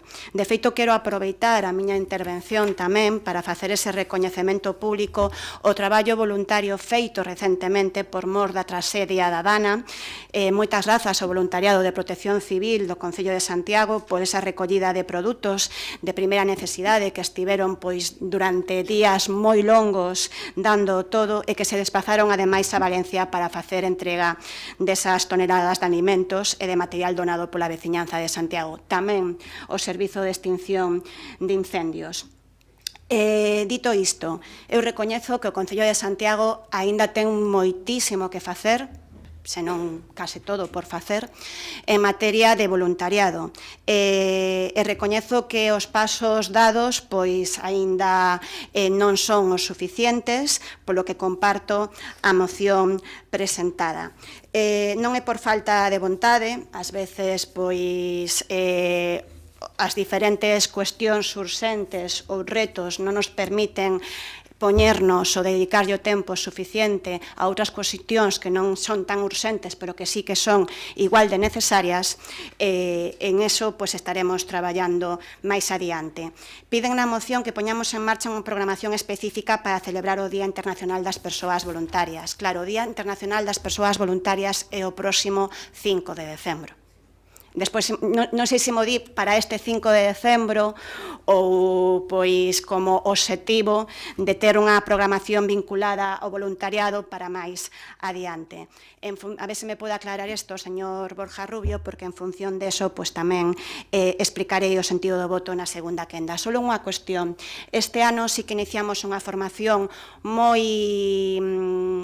específica de voluntariado que ven a través dos orzamentos participativos que pedían programas vinculados ao benestar animal e campañas de adopción de animais como a que tivemos a semana pasada na Alameda, volveremos a ter este sábado. Unha das cuestións que engadimos a maiores, visto o interese que había por parte da xuventude, é formación de voluntariado, pois no caso de asociacións animalistas. Gracias. Grazas, señora Rozas. Señora Álvarez, cando queira. Ola, de novo, pois, desde o Partido Municipal Socialista, pois, consideramos tamén de maneira positiva pois a creación dun programa de voluntariado municipal que potencia estas entidades que traballan con persoas voluntarias. E sobre todo porque a vosa proposta pois aborda dúas cuestións consideramos que fundamentais, que por un lado fortalecer o tecido social e por outro lado o recoñecemento do traballo esencial destes voluntarios. Todo isto, pois, tamén concorda coa Lei de Acción Voluntaria 10/2011, que recoñece, precisamente do 28 de novembro que hoxe, que recoñece as competencias das entidades locais galegas en materia de acción voluntaria, como pode ser baixo paraguas do que vosso grupo estaba a presentar, no? Promover e fomentar o voluntariado e a participación cidadá e coordinar entidades e administracións relacionadas entre outras. Tamén nos gustaría moito destacar pois o labor que fixo Protección Civil fronte a Dana, porque pensamos pois que é un modelo a seguir na forma de traballar dunha maneira activa e coordinada, e que aí está a cuestión do asunto, e penso que a orixe do que vos queredes transmitir con isto. Por todo isto tamén non podemos deixar de solicitar á Xunta pois que remate a Estrategia de Acción Voluntaria 2027 que comenzou no 2022 e non teño noticias de que está pois xa fora presentada. Isto pois sería necesario para marcar as liñas xerais sobre esta materia para o resto de entidades e organizacións como son as entidades locais. Rematamos xa pois apoiando esta moción para a creación dun programa de voluntariado que potencie entidades que traballen con persoas voluntarias por ter obxectivos que son claros e pensamos que necesarios. Moitas grazas. Grazas, señora Álvarez. Señor Rubio, se quere utilizar o tempo, sí, cando queira. O voluntariado por sí, por definición, tanto na Lei de Acción Voluntaria como nas leis estatais, é calqueira acción que está organizada e non que de forma persoal, se ser voluntarioso ou voluntarioso non é ser voluntario ou voluntaria entendido a nivel normativo, podríamos dicir, non? O 5 de decembro leva sendo o Día do Voluntariado dende fai moitos anos, é dicir, é sempre a mesma data. Entón, si unha das preocupacións e unha das vontades, como acaba de decir a señora Rozas do Concello, é pois traballar en prol do voluntariado, nos imaginábamos que neste 5 de decembro se tería pensada algunha acción para conmemorar este día que, repito, non é do ano pasado, nin do anterior, leva sendo moitos anos o día do voluntariado. Mire, señora Rozas, eu cheguei fai moi pouquiño a isto da política, pero o que defendía como técnico, e sigo defendendo a día de hoxe como técnico, teño que defender como político, é que a vontade vai en orzamentos e a vontade vai en accións políticas. Si temos a vontade de mellorar e de comprometernos co voluntariado, non pode ser que no Concello de Santiago, a día de hoxe, non exista absolutamente nada que sexa planificado e que teña medidas de calado neste eido, porque non existe, de verdade. É dicir, non hai absolutamente nada neste tema. A miña primeira intervención neste pleno municipal como membro do Grupo Popular foi precisamente solicitar a creación dun plan de voluntariado que se aprobou en este pleno como, bueno, ao final, pois como a Xunta non o presentara, pois nós tampouco o facemos, non? Vou incluindo isto porque sei que nalgúnha das dúas intervencións sairá a Xunta. É dicir, sí, pero sei que nalgúnha das dúas intervencións vai ser a Xunta porque ao final é a muletilla ou a Xunta ou o goberno de fai moitos anos do Partido Popular. Moitas grazas. Grazas, señor Rubio. Señora Rozas, cando queira. Pois non era necesario que lle mencionara eu a Xunta de Galicia porque xa o fixo o Partido Socialista, non? Recordándolle que ten pendiente ese plan de voluntariado que anunciou fai case 3 anos. Dito isto, eu recoñecín na miña primeira intervención que está moito por facer, que hai moito por facer no Concello de Santiago, se non case todo por facer en materia de voluntariado. Recoñecino na miña primeira intervención. Non é algo que acontecera pois no último ano, levase así desde sempre. O Concello de Santiago, a diferente de outros concellos, pois non conta con un equipo de voluntariado, con unha programación de voluntariado, e desde logo, pois a miña vontade é dar pasos adiante nese sentido. Tamén lle recoñecín que durante este ano, pois centrei os meus esforzos en outras cuestións, porque como queda patente pleno tras pleno neste concello, as necesidades no Concello de Santiago máis no eido social son moitas. Dito isto, vostede di na súa moción que poñamos unha programación específica para celebrar o Día Internacional das Persoas Voluntarias. Isto é algo novo que nos pide. O Día das Persoas Voluntarias, como lle decía antes, é o 5 de decembro. Non hai nada específico para ese día, pero que sí que hai neste mes de decembro, non me vou a atrever a decir por primeira vez, pero sí, moitísimos anos, é unha formación específica durante o mes de decembro para voluntarios vinculado a asociacións animalistas e vinculado ao Refuxio de Bando. Sei que non é suficiente, sei que é algo moi puntual, un detalle, pero sí que é certo que se dan pasos nese sentido. Eu, pois, quere facer unha programación específica para o 5 de decembro, creo que poderá entender que a estas alturas que estamos rematando o mes de novembro, pois non podamos cumprir esa demanda este ano. Así que, por ese motivo, non podemos votar a favor. Gracias. Señora Álvarez. Nada máis que engadir, moitas gracias. Vale. Pasamos a votación, señor secretario. Moción presentada polo Partido Popular para a creación dun programa de voluntariado municipal para potenciar as entidades que traballan con persoas voluntarias. Votos a favor. Grupos municipais, Partido Popular e Socialista. Votos en contra. Non hai. E abstencións.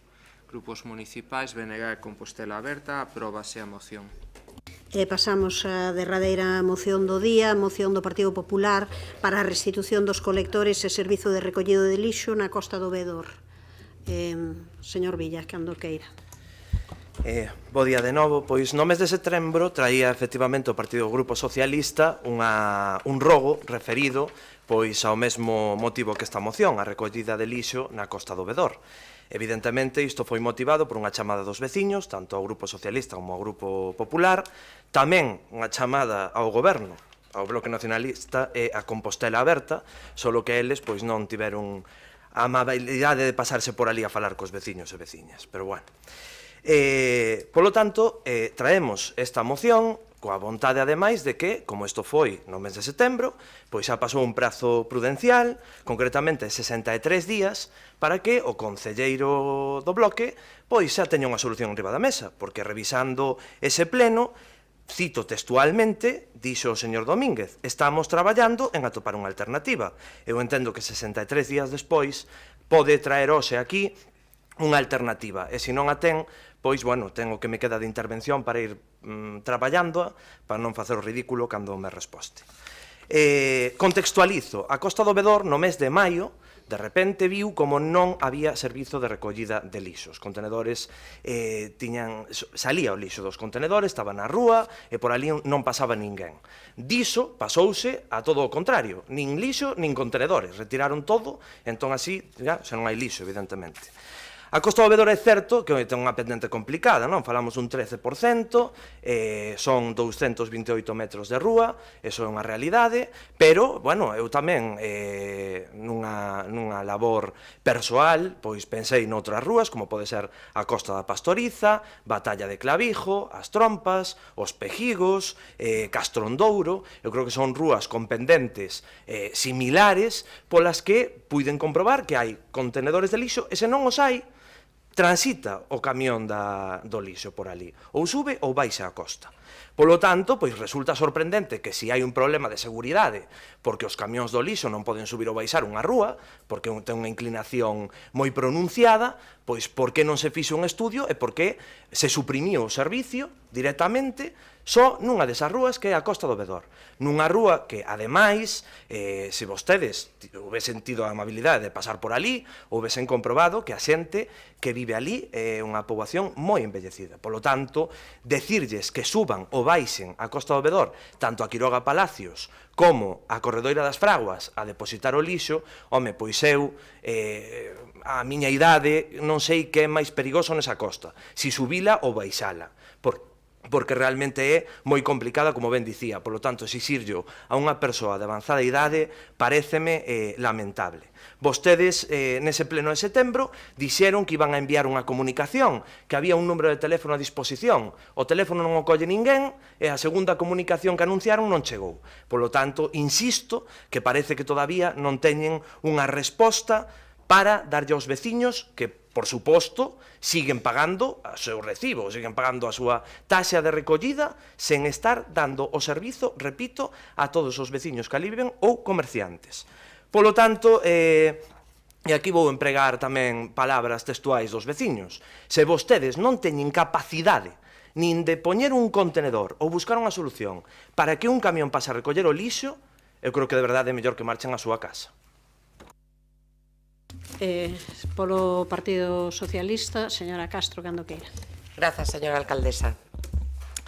Ben, o que me resulta inexplicable, efectivamente, que despois de 5 meses de queixas das veciñas e veciños e despois de 2 meses de que o Grupo Municipal Socialista, efectivamente, trouxe a este pleno esta mesma cuestión, o goberno local aínda non fose quen de buscar unha solución para as veciñas e veciños da Costa do Edor. Xa yo dixen en setembro, e repito yo agora, alcaldesa, se houbo que retirar os contedores de lixo, que pode ser, que haxa que retirar os contenedores da rúa por unha cuestión técnica. O que teñen que facer é buscar alternativas para que a veciñanza da zona volva a ter un servicio de recollida de lixo en condicións, sabendo que estamos falando de xente maior, xente que ten pouca mobilidade e casi 300 metros non é pouco. Busquen alternativas, ofrezcan solucións, que diso vai gobernar. Isto sobre o fondo do asunto. Sobre a forma, teño que recoñecerlle, señor Villa, que cando lía esta moción, non polo que pasou esta mañá, foi coincidencia o que dixo, coincidiu, así de ben.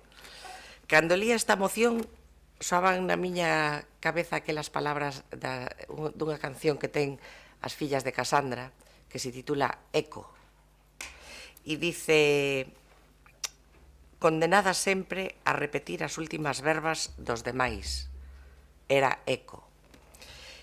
E dígolle porque realmente están vostedes condenados sempre a repetir as últimas verbas que dice o Grupo Municipal Socialista. Non sei se se dan conta, en setembro, bueno, vou poñer algún exemplo, tranquilamente. En setembro esta cuestión veu, fai 2 meses desto, non pasou moito tempo, trouxémolo a este pleno. Fixeron tamén hai uns meses co proxecto dos Ares Arela. Fixeron tamén coa situación do mercado de Salgueiriños e con algunha cousa máis que non vou a decir.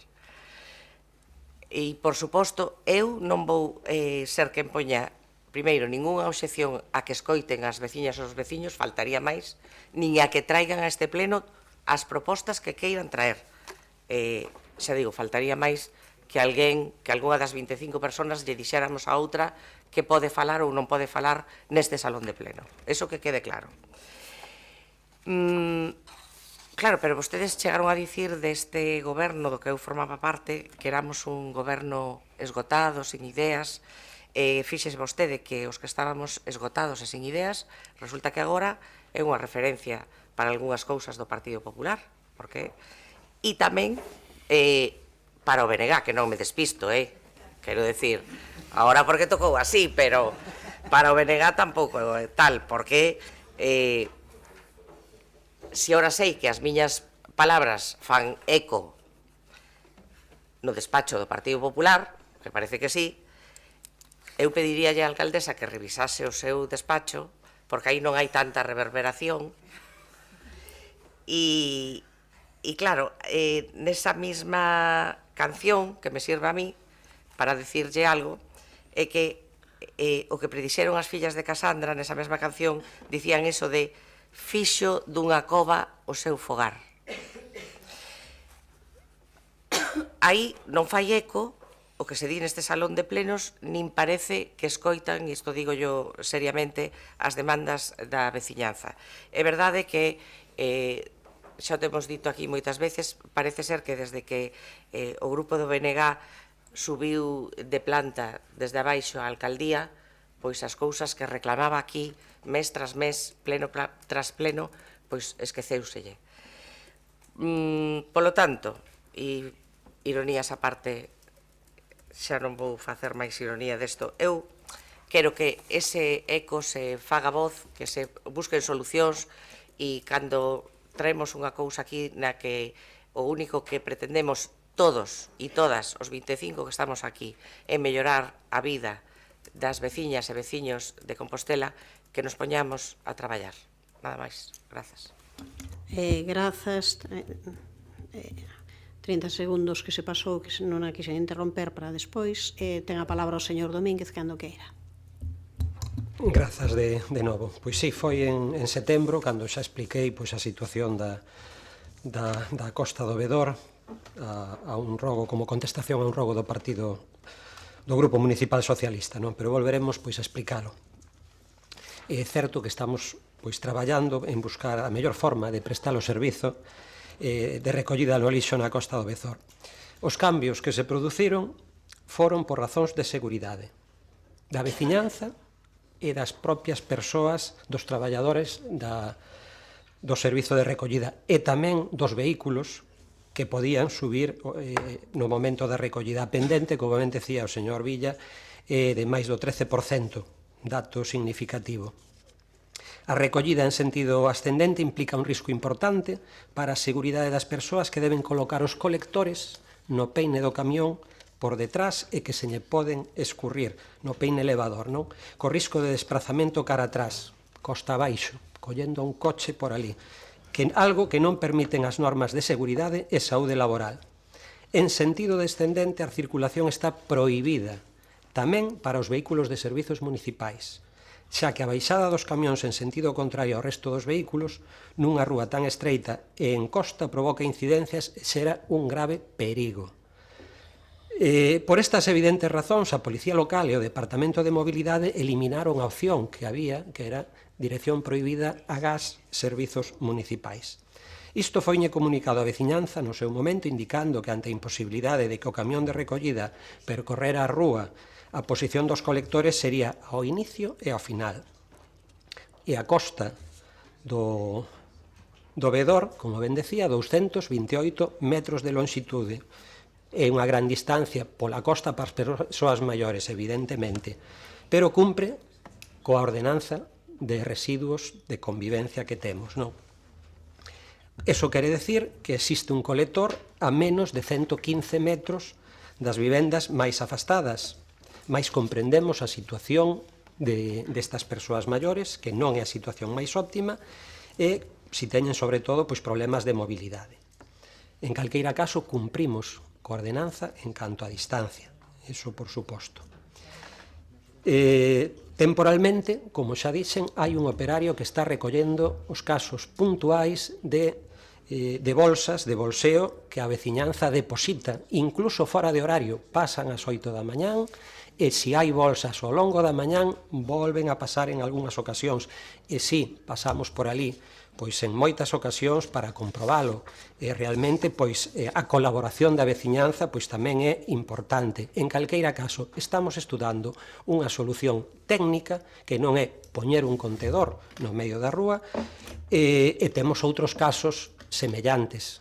Pois non sei, Escultora Sorei ten os contenedores arriba e abaixo, Batalla de Clavijo o mesmo, Quiroga Palacios ou Puente la Reina, Pesego de abaixo unha rúa ben máis longa ou en circunstancias semellantes, ou ben en Virxe da Cerca ou na Praza de Marcial e Villamor. En calqueira caso buscaremos unha solución a este problema máis pronto que tarde. Non sei, creo que había unha emenda do Partido Socialista, se é aceptada por vostedes, pois votaríamos a favor coa emenda, e se non, pois absteríamos. Tempo para réplica para o señor Villa, espere que poña o tempo, cando queira. Eu, pois nada, 64 días están vostedes traballando na solución para a Costa do Vedor. Seguiremos sumando. Lamentablemente, non sei se será o Grupo Socialista ou será o Grupo Popular, pero estou vendo que finalmente pois volverá a vir este asunto ao pleno. Non sei en que modalidade, pero volverá, porque visto a súa enerxía en solucionalo, pois xa o temos todo claro.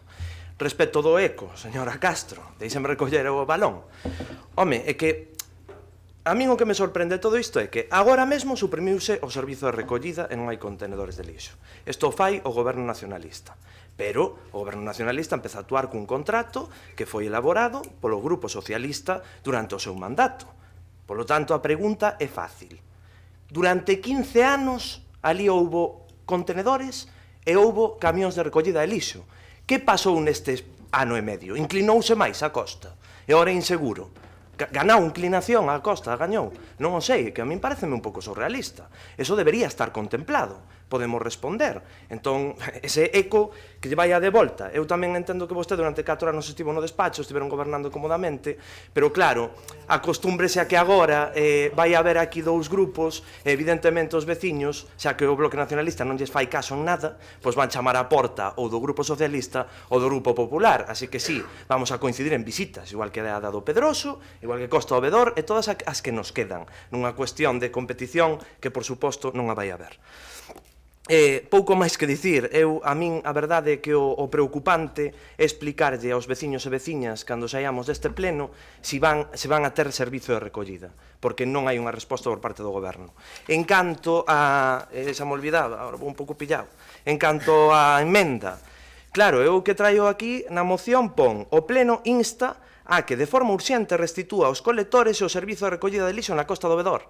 E a emenda de sustitución do Partido Socialista pon busque alternativas para que os veciños da Costa do Vedor voltan a ter un servicio de recollida de lixo adecuado á súa situación.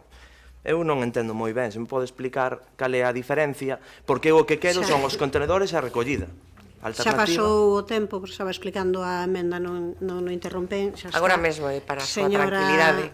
Señora Castro, serían 30 segundos menos. Sí, nada, agora mesmo para a súa tranquilidade, acepten ou non acepten a emenda, nós imos votar que sí a esta moción que vostedes traen aquí.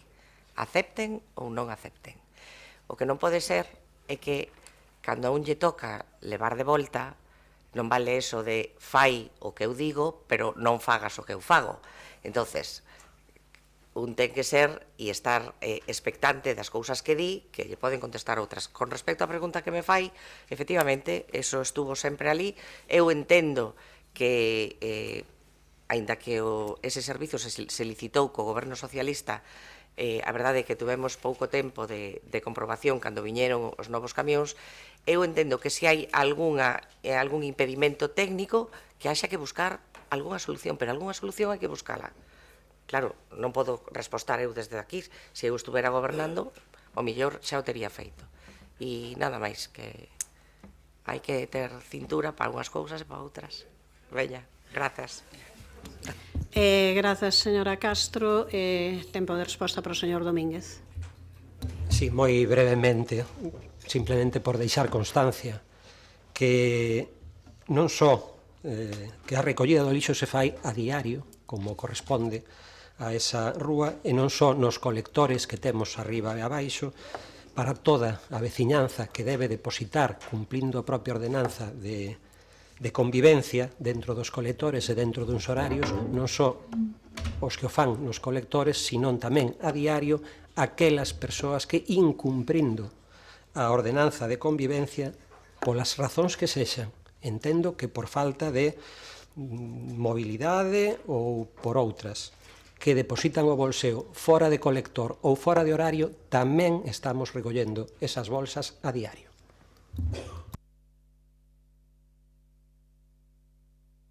Ben, eu simplemente unha cuestión, non? É certo que paseo menos do que querería, agora desde que estou na alcaldía bastante menos do que querería, pero é certo tamén que estou moito máis na rúa do que pensa a señora Castro.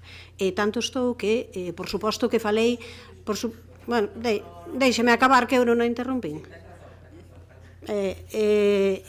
O certo é que O certo é que eu recibín queixas do que pasa na Costa do Vedor, de máis dunha persoa, non dunha, nin de tal, e sobre todo queixas de persoas maiores que teñen problemas aí. E xa de instruccións, e falamos esta cuestión no goberno varias veces, pero hai un problema que é un problema engadido, que é un problema novo, que é un problema de novos camións e que é un problema de cuestións técnicas onde se din que nestes momentos non se autoriza o paso por aí, non? Está claro que non pode seguir como a sempre, ás veces as cousas non seguen como a sempre porque pois cambia a maquinaria, porque hai distintas instruccións e porque hai un tema de prevención de seguranza de riscos que é o que tamén temos que ter en conta. De calquera maneira están traballando desde tanto o Servizo de Obras como o Servizo de Mobilidade e Tráfico para intentar buscar unha solución a esta cuestión que nos preocupa. E terá unha resolución porque é evidente que o tema de terense que desplazar, aínda que sexan 150 metros e cumpran, non nos parece o máis adecuado.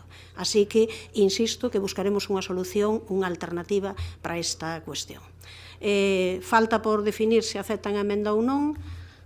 Aceptarei, porque o sou eu que quere, bueno, sí, o trouxeron vostedes, eu non lles enganei en ningún momento, nin dicen que non. Entón, se queren que quede igual que o seu rogo en setembro, para dicir que a cousa foi iniciativa súa, sen ningún problema. Non sabémoslo desde maio, pero o tema a solucionar, o tema aos veciños. A min dame igual que en chegara antes. Pois pasamos á votación, señor secretario.